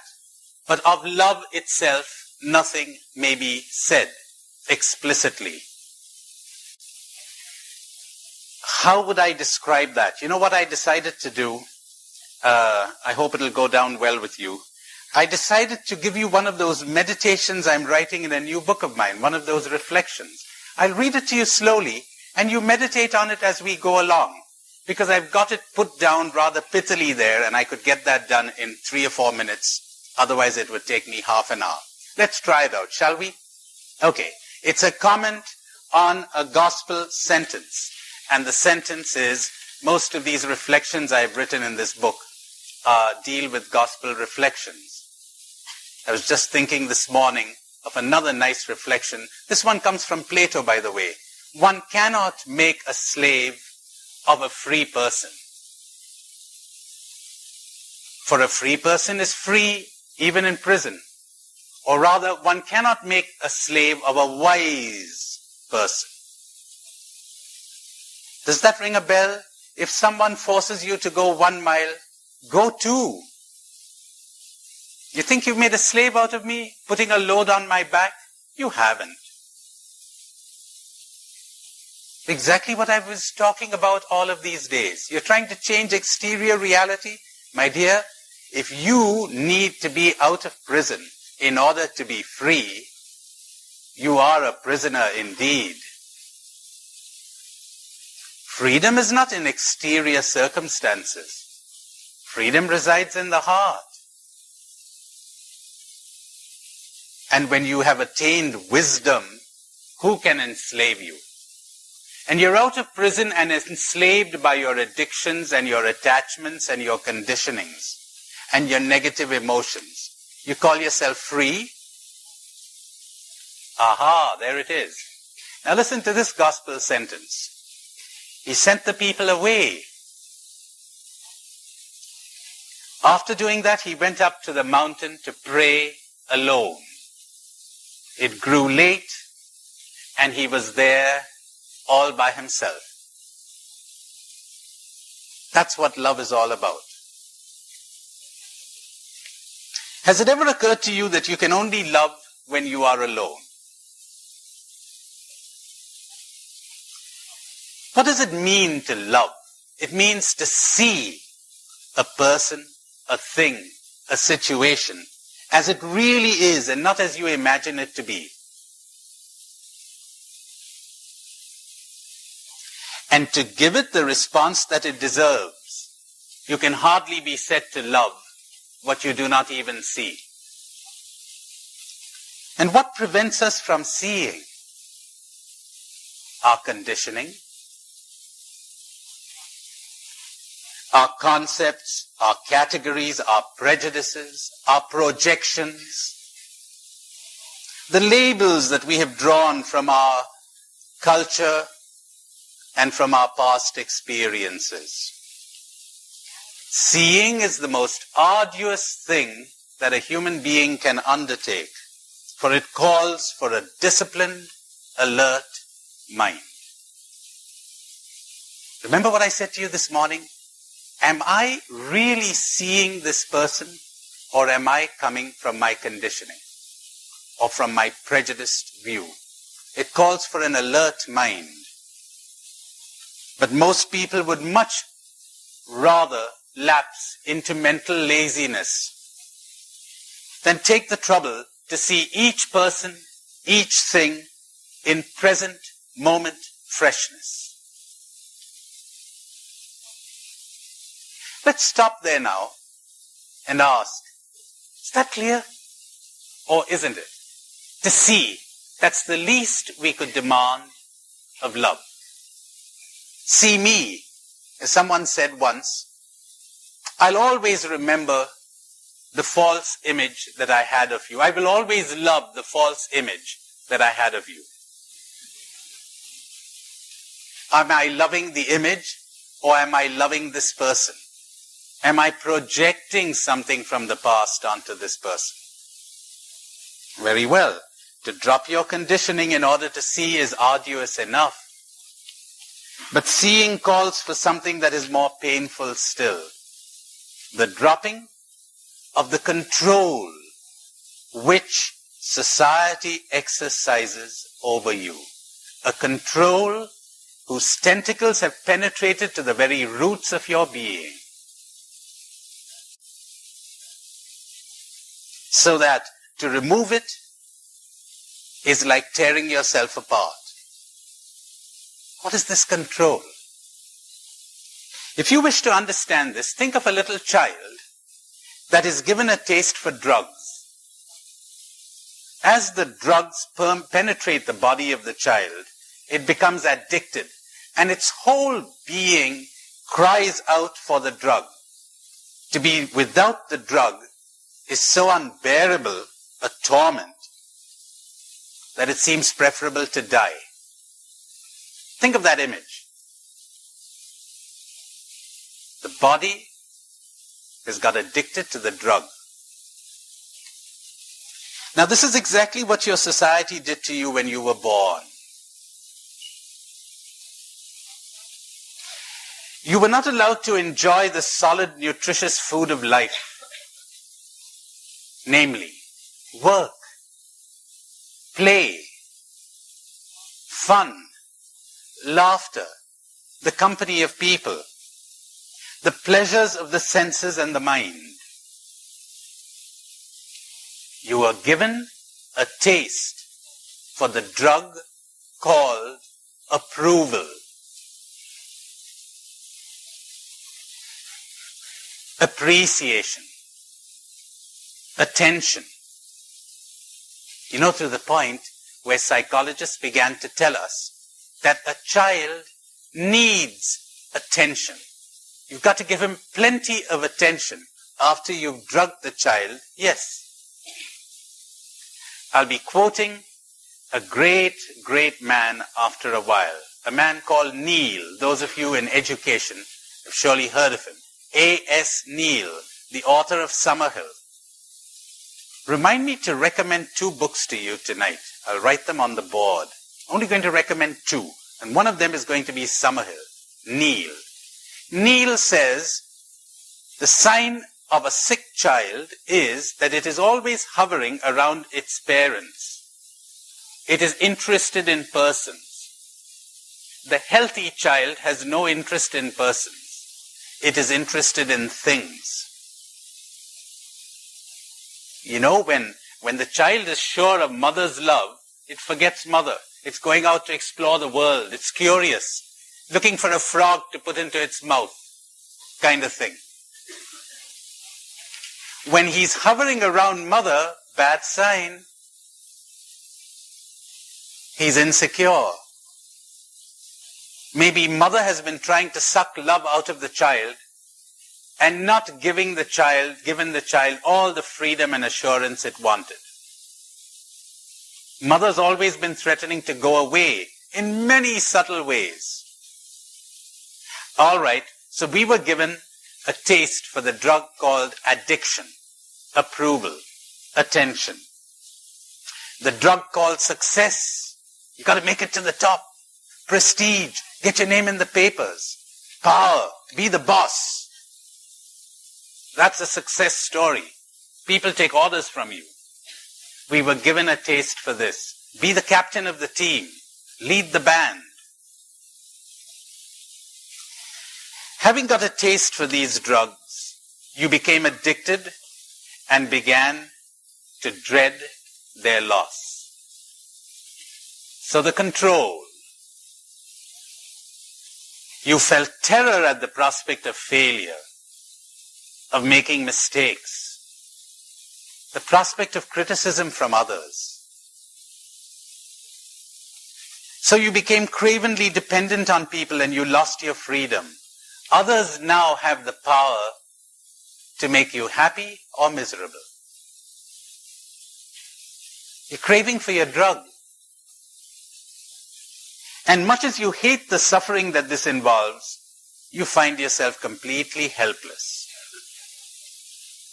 There is never a minute when consciously or unconsciously you are not aware of, you're not attuned to the reaction of others, marching to the beat of their drums.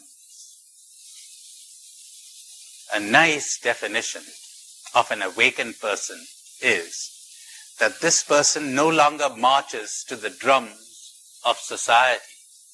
This person dances to the tune of the music that springs up from within.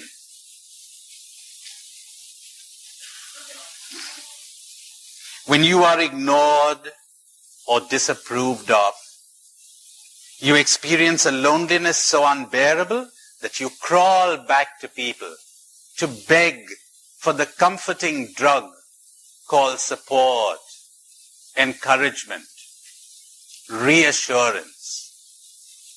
To live with people in this state involves a never-ending tension. Have you ever paused to think of that? Living with people is tension. Sartre, hell is the other. How true when you are in this state of dependence, but how true? You've always got to be on your best behavior. You can never let your hair down. You've got to live up to expectations. You're always tense. To be with people is to live in tension. To be without them brings the agony of loneliness. You miss them. You have lost your capacity to see them exactly as they are and to respond to them accurately because your perception of them is clouded by the need to get your drug. You see them in as much as they are a support for getting your drug or a threat to having your drug removed. You're always looking at people consciously or unconsciously through these eyes. Will I get what I want from them? Will I not get what I want from them?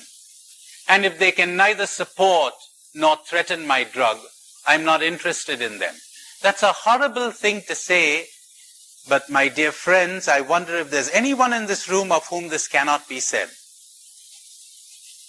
If we really dropped our illusions, inasmuch as they can give me what I want or deprive me of what I want, I'm interested. I'm alert. Otherwise, not much interest or no interest at all. The consequence of this is terrifying and unescapable. You have lost your capacity to love. You need awareness and you need nourishment. You need good, healthy nourishment. Learn to enjoy the solid food of life. Good food, that too. Good wine, good water. Taste. Lose your mind and come to your senses. That's good, healthy nourishment. The pleasures of the senses and the pleasures of the mind. Good reading, when you enjoy a good book or a real good discussion. Thinking, marvelous. See, unfortunately, people have gone crazy and they're getting more and more addicted because they do not know how to enjoy the lovely things of life. So they're going in for greater and greater artificial stimulants. Some years ago, President Carter, during the oil crisis, made an appeal to Americans everywhere to go in for austerity. I thought to myself, he shouldn't tell them to be austere. He should tell them to really enjoy things. Most of them have lost their capacity for enjoyment. I really do believe that most people have in affluent countries. They got to have more and more expensive gadgets. They can't enjoy the simple things of life. And then I walk into all kinds of places where they have all the most marvelous music. You know, get these records at a discount or whatever, and they're all stacked there. I never hear anybody listening to them. No time, no time, no time, no time. They're guilty. No time to enjoy life. They're overworked. Go, go, go, go, go. If you really enjoyed life and the simple pleasures of the senses, you would be amazed. You develop that extraordinary discipline of the animals. An animal will never overeat. Left in its natural habitat, it will never be overweight. It will never drink or eat anything that is not good for its health. Never. Will never touch it. You'll never find an animal smoking.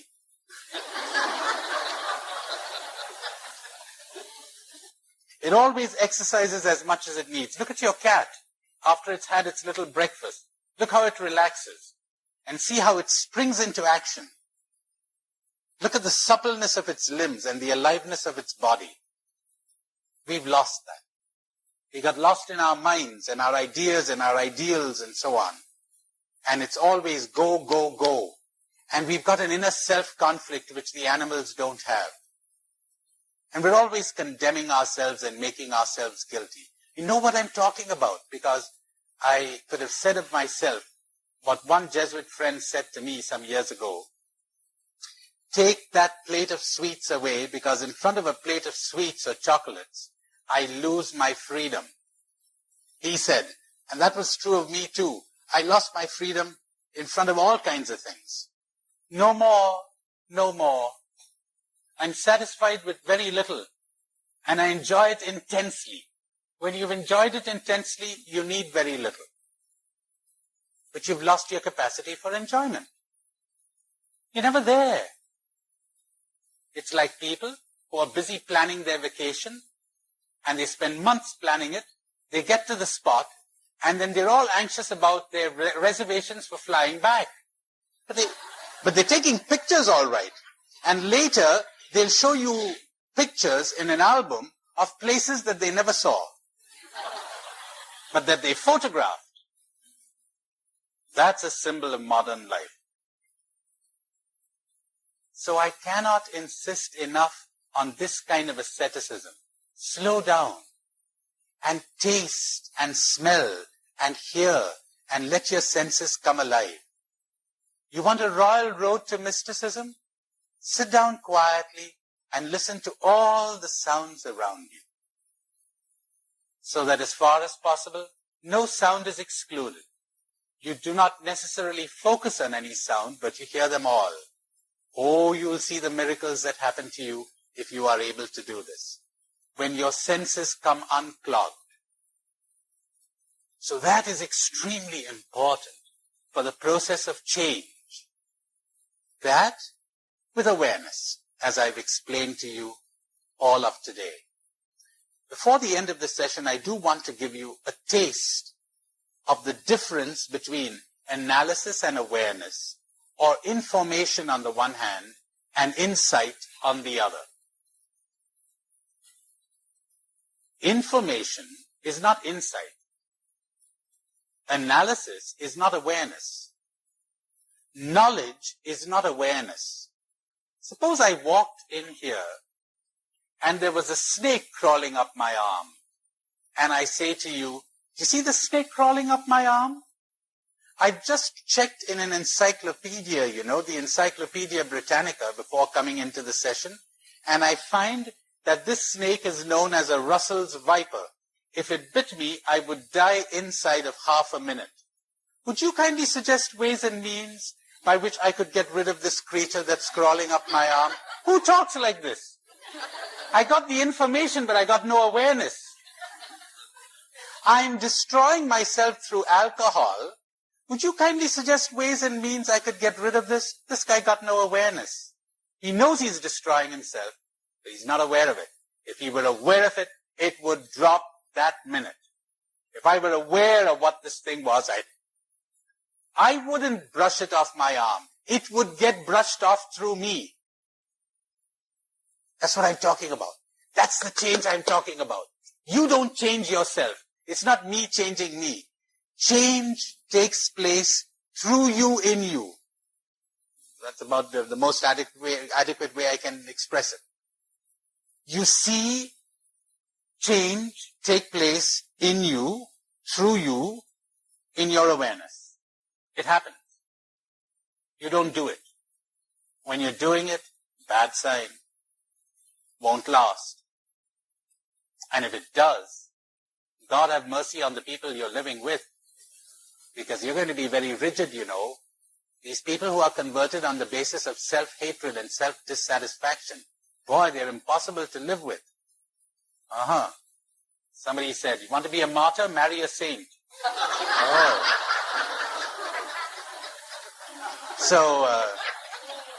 So God have mercy on all of us if the change lasts. Because you're so rigid on yourself, you're going to be rigid on everyone else. But in awareness, you keep your softness, your suppleness, your gentleness, your openness, your flexibility. And you don't push. Change occurs. Remember an alcoholic priest telling us in Chicago, when I was studying my psychology there, he said, you know, I had all the information, and I knew that the alcohol was killing me.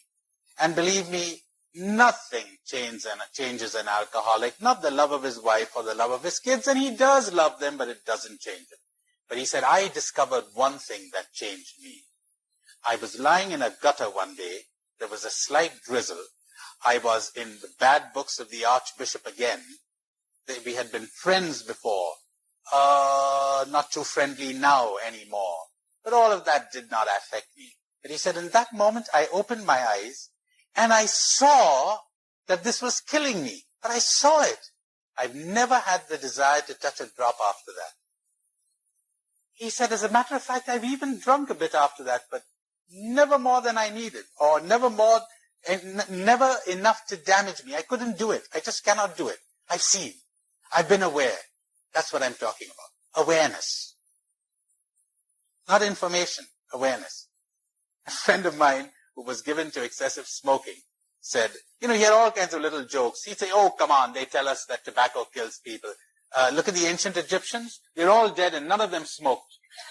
They're all dead. So that kind of thing. Well, one day he was having trouble with his lungs. He went to our Cancer Research Institute in Bombay, which is pretty well equipped. He went there and the doctor said, Father, you've got 2 patches on your lungs. It could be cancer. You'll have to come back next month.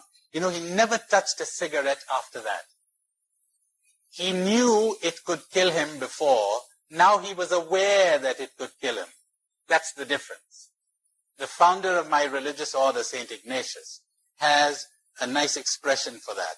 He says, he calls it tasting and feeling the truth. Not knowing it, but tasting and feeling it. Getting a feel for it. When you get a feel for it, you change. When you know it in your head, you don't. Listen to this, for instance. Just give you a couple of examples more and then we'll end.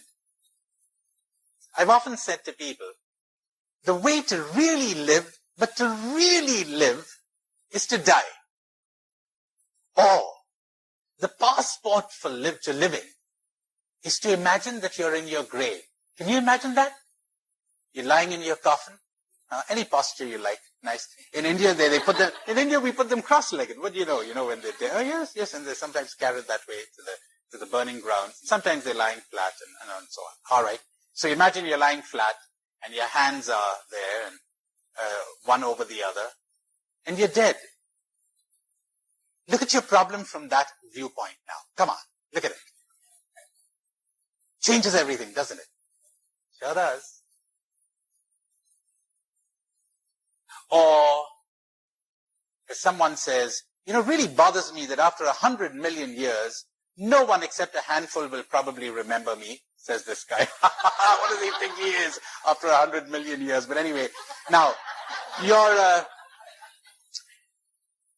the coffin.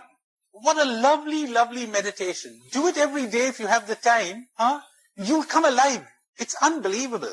You know, I've got a meditation about that in that book of mine, Wellsprings, where you see the body decomposing, then you've got bones, then you've got dust. And you know, every time I talk about this, I have people say, ooh, what's so disgusting about it? This is reality, for heaven's sake. See, I told you don't want to see reality. Who conditioned you? Don't want to think of death. You people don't live, most of you don't live. You're just keeping the body alive. That's not life. You're not living until it doesn't matter a tinker's damn whether you live or you die. Now you live. Only when you're ready to lose your life, you live it. When you're protecting your life, you're dead.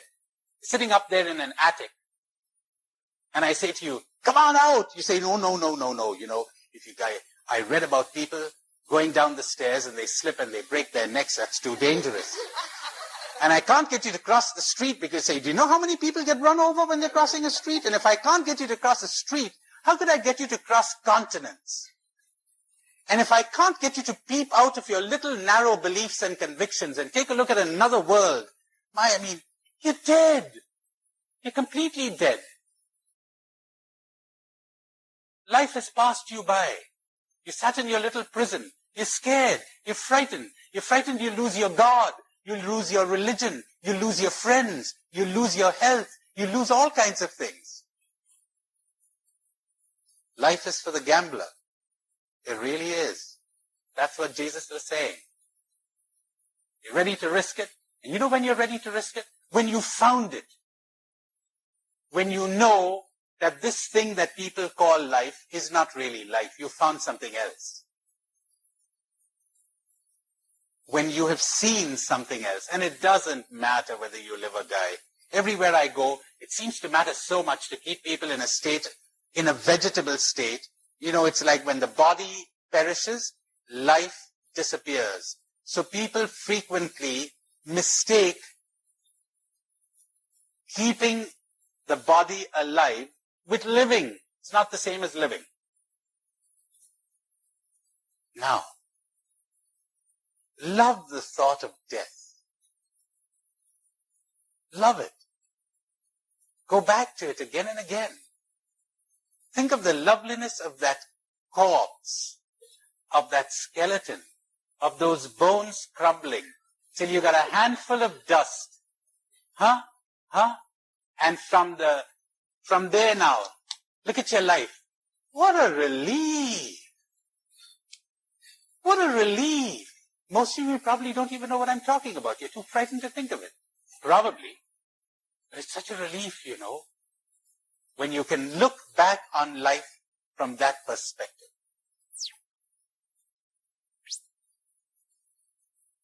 What about all those mighty problems? Or visit a graveyard. It's an enormously purifying and beautiful experience. You walk there.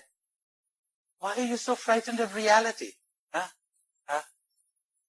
And you look at this man and say, gee, he lived so many years ago. 2 centuries ago. Must have had all the problems that I have. He must have had lots of sleepless nights over stupidities like me. How crazy. We live for such a short time. And then, as that Italian poet says, we live in a flash of light. And evening comes and it is night forever. It's only a flash and we waste it. We waste it with our anxieties and our worries and our concerns and our burdens. Now, if you make that meditation, you may just end up with information, or you may end up with awareness. And in that moment of awareness, you're new. At least as long as it lasts. Then you'll know the difference between information and awareness. Am I talking sense? All right, you're getting it. You're on. Very good.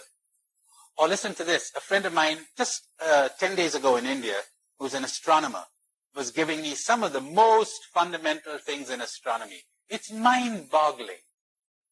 You know, I did not know till he told me that when you see the sun, you're seeing it where it was 8.5 minutes ago, not where it is now.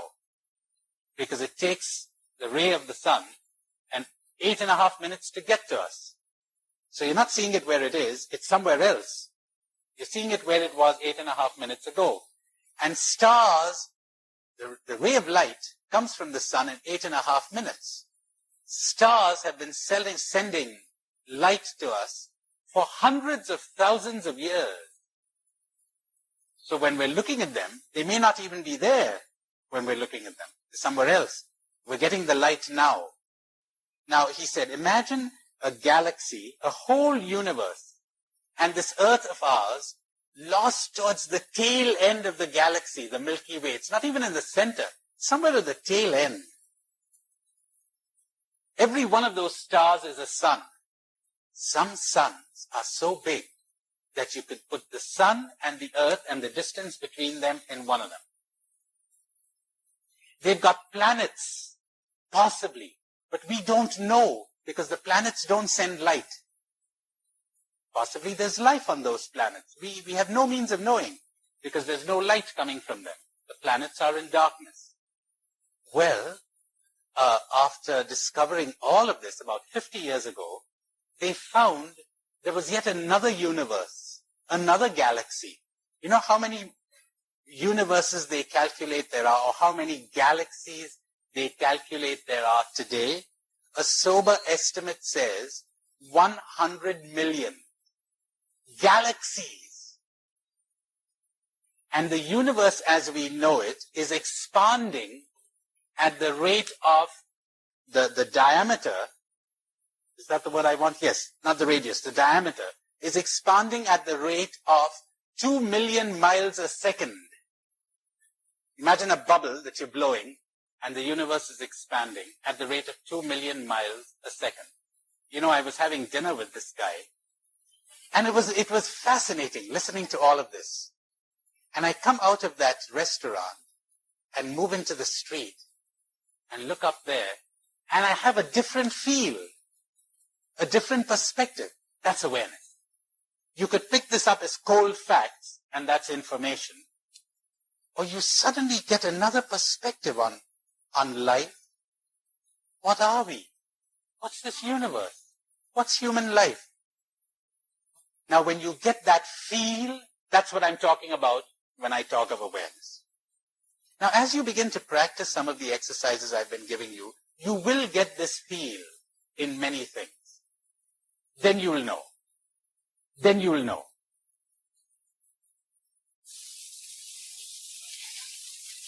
If you wish to love, you must learn to see again. And if you wish to see, you must give up your drug. As simple as that. Give up your dependence. You must tear away from your being the tentacles of society that have penetrated to the marrow. You must drop out. Externally, everything will go on before. You will continue to be in the world, but will no longer be of it. Because in your heart, you will now be free at last and utterly alone. It is only in this aloneness, in this utter solitude, that dependence on your drug will die. Incidentally, aloneness means not having the company of people. It means not depending emotionally anymore. For this aloneness, you don't go to the desert. You're right in the middle of people. You're enjoying them immensely. But they no longer have the power to make you happy or miserable. That's what aloneness means. So, in this solitude, your dependence dies and the capacity to love is born. For one no longer sees others as means of satisfying one's addiction. Only someone who has attempted this knows the terror of the process. It is like inviting yourself to die. It is like asking the poor drug addict to give up the only happiness he has ever known and to replace it with the taste for bread and fruit and the clean, fresh morning air and the sweetness of the water from the mountain stream. While he is struggling with his withdrawal symptoms and with the emptiness that he experiences within himself now that his drug is gone. To his fevered mind, Nothing can fill the emptiness except his drug. Can you imagine a life in which you refuse to enjoy, to take pleasure in a single word of approval and appreciation? Or to rest your head on anyone's shoulder for support? A life in which you depend on no one emotionally, so no one has the power to make you happy or miserable anymore. You refuse to need any particular person or to be special to anyone, or to call anyone your own. Even the birds of the air have their nests, and the foxes their holes. But you will have nowhere to rest your head in your journey through life. If you ever get to this stage, you will at last know what it means to see with a vision that is clear and unclouded by fear or desire. Every word there is measured. To see at last with a vision that is clear and unclouded by fear or by desire. And you will know what it means to love. But to come to the land of love, you must pass through the pains of death. For to love persons means to have died to the need for persons and to be utterly alone. How would you ever get there? By a ceaseless awareness, by the infinite patience and compassion that you would have for a drug addict, by developing a taste for the good things of life, to counter the craving for your drug. What good things? The love of work, which you enjoy doing for love of itself, the love of laughter, and intimacy with people to whom you do not cling and on whom you do not depend emotionally, but whose company you enjoy. It will also help if you undertake activities that you can do with your whole being. I just said that. Activities that you so love to do that while you are engaged in them, success or recognition or approval simply do not mean a thing to you. It will help too if you return to nature. Send the crowds away, go up into the mountains, and silently commune with trees and flowers and animals and birds, with sea and clouds and sky and stars. Remember I told you yesterday what a spiritual exercise it is to gaze at things, to be aware of things around you. Hopefully, the word will drop, the concept will drop, and you will see, and you will make contact with reality. That is the cure for loneliness. Generally, we seek to cure our loneliness through emotional dependence on people and through gregariousness and noise. That is no cure. Get back to things. Get back to nature. Go up into the mountains. Then you will know that your heart has brought you into the vast desert of solitude. There is no one there at your side. Absolutely no one. At first, this will seem unbearable. But it is only because you are unaccustomed to aloneness. But if you manage to stay there for a while, the desert will suddenly blossom into love.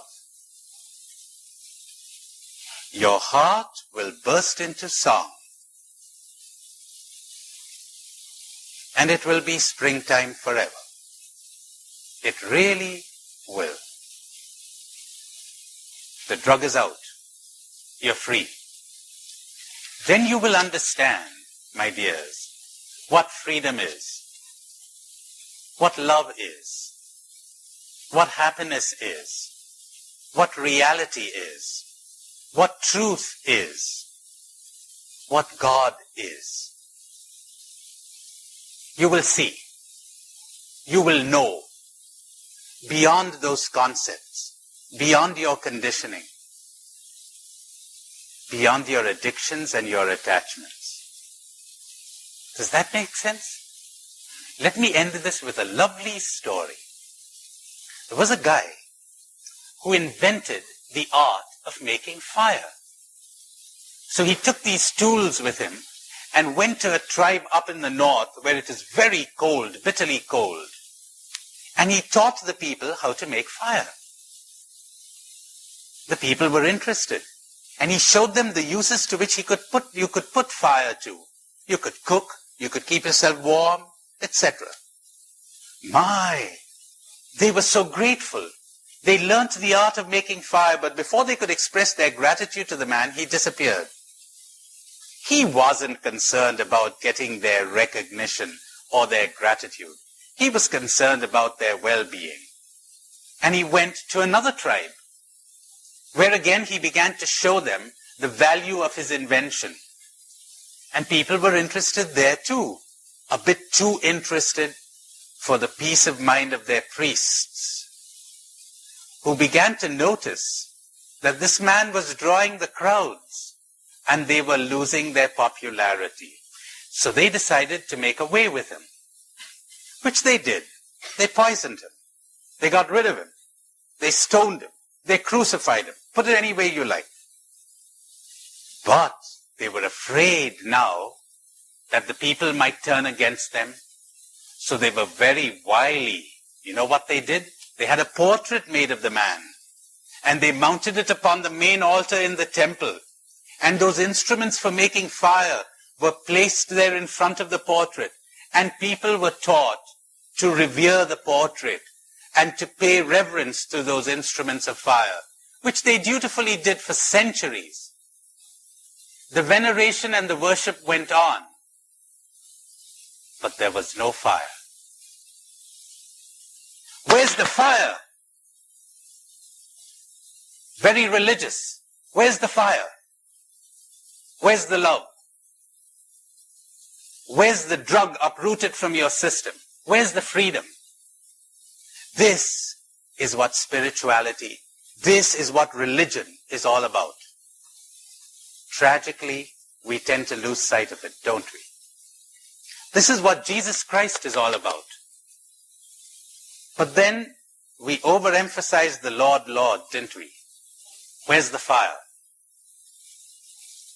And if worship isn't leading to the fire, if adoration isn't leading to love, if the liturgy isn't leading to clearer perception of reality, if God isn't leading to life, of what use is it? Except to create more divisions, more fanaticism, more antagonisms, etc. And so awareness. It is not from lack of religion in the ordinary sense of the word that the world is suffering, and you know that.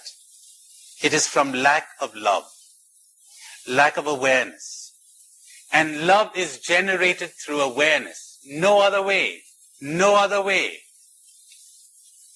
When the heart is unobstructed, the result is love. When the mind is unobstructed, the result is wisdom. Understand the obstruction and it will drop. Understand the obstacles you are putting to the way of love and freedom and happiness, and they will drop. Turn on the light of awareness, and the darkness will disappear. Happiness is not something you acquire. Love is not something that you produce. Love is not something that you have. Love is something that has you. You do not have the wind and the stars and the rain. You don't possess these things. You surrender. And surrender occurs when you are aware of your illusions, when you are aware of your addictions, when you are aware of your desires and fears. And so I told you this morning, first, psychological insight. That's a great help. Not, as I will tell you at the end of this lecture, not analysis. Analysis is paralysis. And I'll explain that to you. Insight isn't necessarily analysis. One of your great American therapists put it very well. He said it is the aha experience. Merely analyzing me gives me no help. It just gives me information. But if you could produce the aha experience, that's insight. That is change. Then, the understanding of your addictions. You need time. Alas, so much time that is given to worship and to singing praises and to singing songs could so fruitfully be employed in self-understanding. Community, my dears, is not produced by joint liturgical celebrations. You know deep down in your heart, and so do I, that they only serve to paper over differences. Community is created by understanding the blocks that we put to community, by understanding the conflicts that arise from our fears and our desires.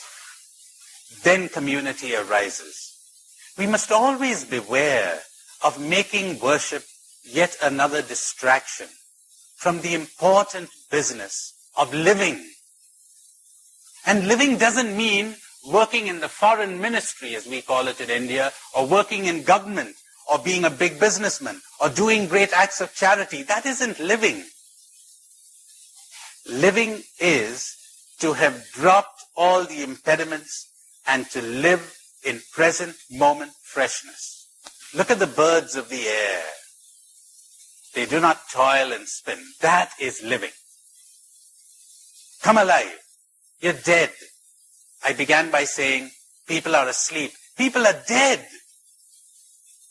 Dead people running governments. Dead people doing big business. Dead people educating others. Come alive. Now, worship must help this, or else it's useless. And increasingly, you know this and so do I, we're losing the youth everywhere. They see this. They're not interested. They're not interested in having more fears and more guilt laid on them. They're not interested in more sermons and exhortations. But they are interested in, how can I love? Of course they are. How can I be happy? How can I live? How can I taste these marvelous things that the mystics tell us? So that's the second thing. Understanding. Third, don't identify. Somebody asked me as I was coming up to the hall this afternoon, do you ever feel low? Boy, do I feel low. I certainly do every now and then. I get my attacks of low feelings. But you know, they don't last. They really don't. What do? I told you. I gave you a 4-point program. Put it into action and see the results. It's miraculous. Don't identify. Here comes the low feeling. All right. Well, low, feeling low. Instead of getting tense about it, instead of getting irritated with yourself about it, understand. I'm feeling depressed. I'm feeling disappointed. Or whatever. Second step. The feeling is in me, not in the other guy, not in the person who didn't write me that letter, it's not in the exterior world, it's in me. You know what that understanding alone does for you? Try it out. It's miraculous. When I suddenly realized that it's in me, it's not outside. Because as long as I think it's outside, I feel justified in holding on to my feeling. Anybody wouldn't feel this way. Only idiotic people feel this way. Only sleeping people do. Third, don't identify with the feeling. I is not that feeling. I am not lonely. I am not depressed. I am not disappointed. Disappointment is there. One watches it. You'd be amazed how quickly it glides away. Anything you're aware of keeps changing. The clouds keep moving. As you do this, you also get all kinds of lovely insights into why they were coming there in the first place. Strange but true, I'm a therapist, you know. You don't even need to keep delving into your past anymore. You're able to cope with them right here in the present. Those feelings. Another understanding, so the I and the me, yet another thing that I would recommend, and it is that you would understand that most of our evils arise from violence to ourselves, self-dissatisfaction. I've got a lovely, lovely quote for you. A few sentences that I would write in letters of gold that I picked up from this book, Summerhill, written by this guy, Neil. Listen to this. I must give you the background. You probably know he was a man who was in education for 40 years. He developed this kind of maverick school where he took in these boys and girls and he just left them free. That's all. You're free to do whatever you want. You want to learn to read and write? Fine. You don't want to learn to read and write? Fine. You can do anything you want with your life, provided you don't interfere with the freedom of someone else. Don't interfere in someone else's freedom. Otherwise, you're free. He says, the worst ones were the ones who came to me from convent schools. These were in the old days, of course, but the convent schools. He said it took them about 6 months to get over all the anger and the resentment that they had repressed. So they'd be 6 months rebelling, fighting the system. He says the girl who had the record would take a cycle and for 6 months would be cycling in town, avoiding class, avoiding school, avoiding everything. Once they got over their rebellion, everybody wanted to learn. Everybody was protesting. Why don't we have class today? Everybody was interested. But they would take what they were interested in. They'd be transformed. Amazing. Unbelievable. Incredible. Transformed. Parents were frightened to send their children to this school in the beginning because they said, how could you bring them up if you don't discipline them? And you got to teach them, you got to guide them, you can't leave them free, etc., etc. Oh, you must read that book. It created a revolution in my life. Summerhill, A.S. Neil, N-E-I-L. I'm not sure if it's a double L now. It's A-N-E-I-L-L. A.S. Neil. Summerhill. Paperback. You find it everywhere. Now, what was the secret of his success? He'd be getting, so to speak, the worst kind of kids. The kids that everybody had despaired of. And within 6 months, they were all transformed. Listen to what he says. Extraordinary words. Holy words. That's a holy book. He says, every child has God in him. Our attempts to mold the child will turn the God into a devil. Our attempts to mold the child will turn the God into a devil. Children come to my school, little devils, hating the world, destructive, unmannerly, lying, thieving, bad-tempered. In 6 months, they are happy, healthy children who do no evil. These are amazing words coming from a man who has this school of his in Britain that is regularly inspected by people coming from the Ministry of Education and by any headmaster or headmistress or anyone who cared to go there. Amazing. Well, it was his charism. You don't do this kind of thing from a blueprint. You've got to be a special kind of person. He says in some of his lectures to headmasters and headmistresses, he said, come on into Summerhill and you'll find that all the fruit trees are laden with fruit. Nobody's taking the fruits off the trees. No desire to attack authority. They're well fed and they don't feel any desire to attack authority. There's no resentment and anger. Come to Summerhill and you'll never find a handicapped child with a nickname. You know how cruel kids can be when someone stammers? He says you'll never find anyone needling a stammerer. Never. There's no violence in those kids. You know why? No one's practicing violence on them. That's why. Listen to these words of revelation. Sacred words. There's no violence in those kids. Do you know why? Because no one has practiced violence on them. That's why. You know something else? We have peoples in the world who are like this, no matter what your scholars and priests tell you, and your theologians. There are and have been people where there has been no quarrels, no jealousies, no conflicts, no wars, no enmities, none. They exist in my country, or I'm sad to say they existed till relatively recently. I've had friends of mine, Jesuits, go out to work, live and work among people who they assured me are incapable of stealing or lying. They cannot.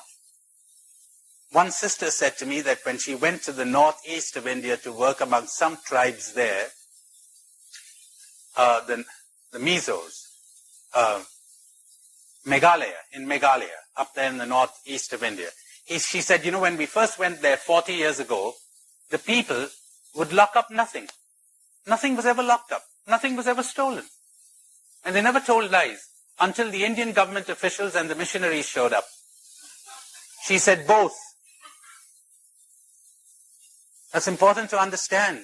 We went there to reform them, to change them, to mold them. Every child has a God in him. Our attempts to mold the child will turn the God into a devil. Now you try to figure that one out. Why would this be? You know, there is that, I can't resist telling you this, cameras or no cameras. Listen to this. There is that lovely Italian film of Fellini, I think, 8½. Now I haven't seen it, but I read a book about it. And this guy describes a scene. In that scene, there's a Christian brother who's going out for a picnic or an excursion with a group of kids, I guess 8 to 10-year-old kids, boys. And they're on the beach, and this group of kids moves right on ahead while the brother comes and brings up the rear guard kind of with 3 or 4 kids with him. Now these boys go on ahead, and they come across an old woman who's a whore. And they say to her, hi, and she says, hi. And they say, who are you? And she says, I'm a prostitute. They don't know what that is, but they pretend they do. And then they ask one of the guys who seems a bit more knowing than the others. He says a prostitute is a woman who does certain things if you pay her. They say, would she do those things if we paid her? He said, yeah, why not? So they make a little collection, it seems, and they give her the money, and they say, would you do certain things now that we've given you the money? She says, yeah, sure, kids, what do you want me to do? Now, the only thing that occurs to the kids is, take your clothes off. So she does. Well, hey, look at that. Never seen it before. Now they want to, they don't know what else to do. They say, would you dance? She said, sure. So they all gather around and they're singing and clapping, and the old whore is, kind of moving her hand and so on. And they're enjoying themselves immensely. Now the brother sees that. He comes staring down the beach. He breaks into the circle. He yells at the woman. He gets her to put her clothes on. And the author says, at that minute, the kids have been spoiled. Till then, they were innocent and beautiful. He spoiled them. I have a rather conservative missionary in India, a Jesuit brother of mine, well, not a blood brother, you understand, brother because Jesuit, who came to a workshop of mine, something like this, and I developed this theme over 2 days. Oh, he suffered. He came to me at the end of the second day at night, and he said, Tony, I can't explain to you how much I'm suffering here, listening to you. I said, why, Stan? He said, you know, you're reviving within me a question that I've suppressed for 25 years. It's a horrible question. And I said, what is it? And he said, again and again I have asked myself, have I not spoilt my people by making them Christian? He is none of your liberals. He isn't one of your liberals, by the way. He's an orthodox, pious, devout, conservative man. Have I not spoilt them by making them Christians? They were a happy, loving, simple, guileless people. Till I got there.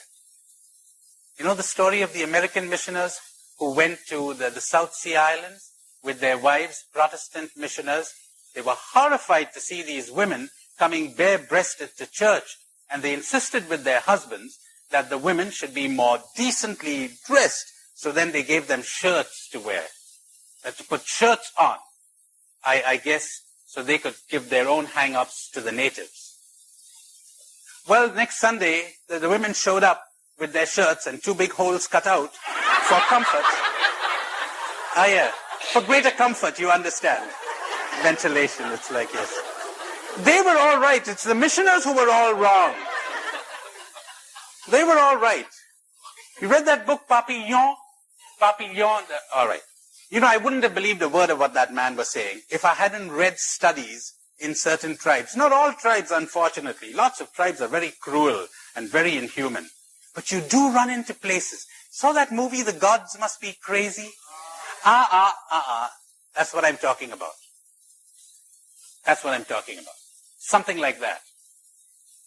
But what about progress, they say to me? To which I reply, progress? What are you talking about? You're talking about jumbo jets and putting people in space and Star Wars? You call that progress? Progress is love progress, idiot. Heart progress, idiot. That's what progress is. Did you forget that? Are we more loving? That's progress. Not have we created vehicles of greater speed and precision. That's not progress. So there it is. You know where, oh my goodness, I was reading Neil to you. I'm so sorry, I got carried away. He says in 6 months, they are happy, healthy children who do no evil. These kids are not tribals. They're coming from so-called civilized society, whose parents were civilized barbarians. And they're the victims of these barbarians and this barbaric society, which has imposed all kinds of things on these poor kids. Well, in 6 months, they are happy, healthy children who do no evil. And now get ready for a shock. And I am no genius, says Neil. I am merely a man who refuses to guide the steps of children. How about that, huh? How about original sin, huh? How about the born evil, huh? Every child has a God in him.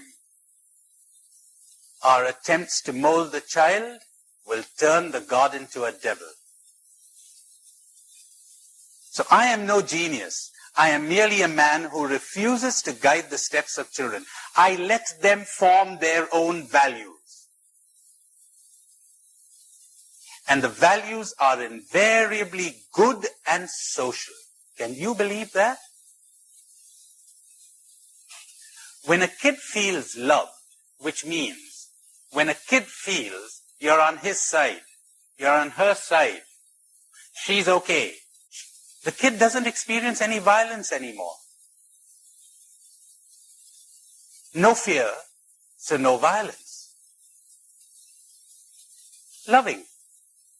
the kid begins to treat others the way he or she has been treated. Understandably. You've got to read that book. You can make your Bible meditations on that. It's a holy book. It really is. Read it. It revolutionized my life. It revolutionized my dealings with people. And the miracles I began to see. It revolutionized my dealings with me. I began to understand all the self-dissatisfaction that had been ingrained into me. The competition, the comparison, the go on, you've got to improve, that's not enough, etc., etc., etc. And you mean if they hadn't pushed me, I wouldn't have been what I am? Did I need all that pushing? And anyway, who wants to be what I am? I want to be happy. I want to be holy. I want to be loving. I want to be at peace. I want to be free. I want to be human. All right. And then he adds, the religion that makes people good also makes people bad. But the religion known as freedom makes all people good, for it destroys the conflict that makes people bad.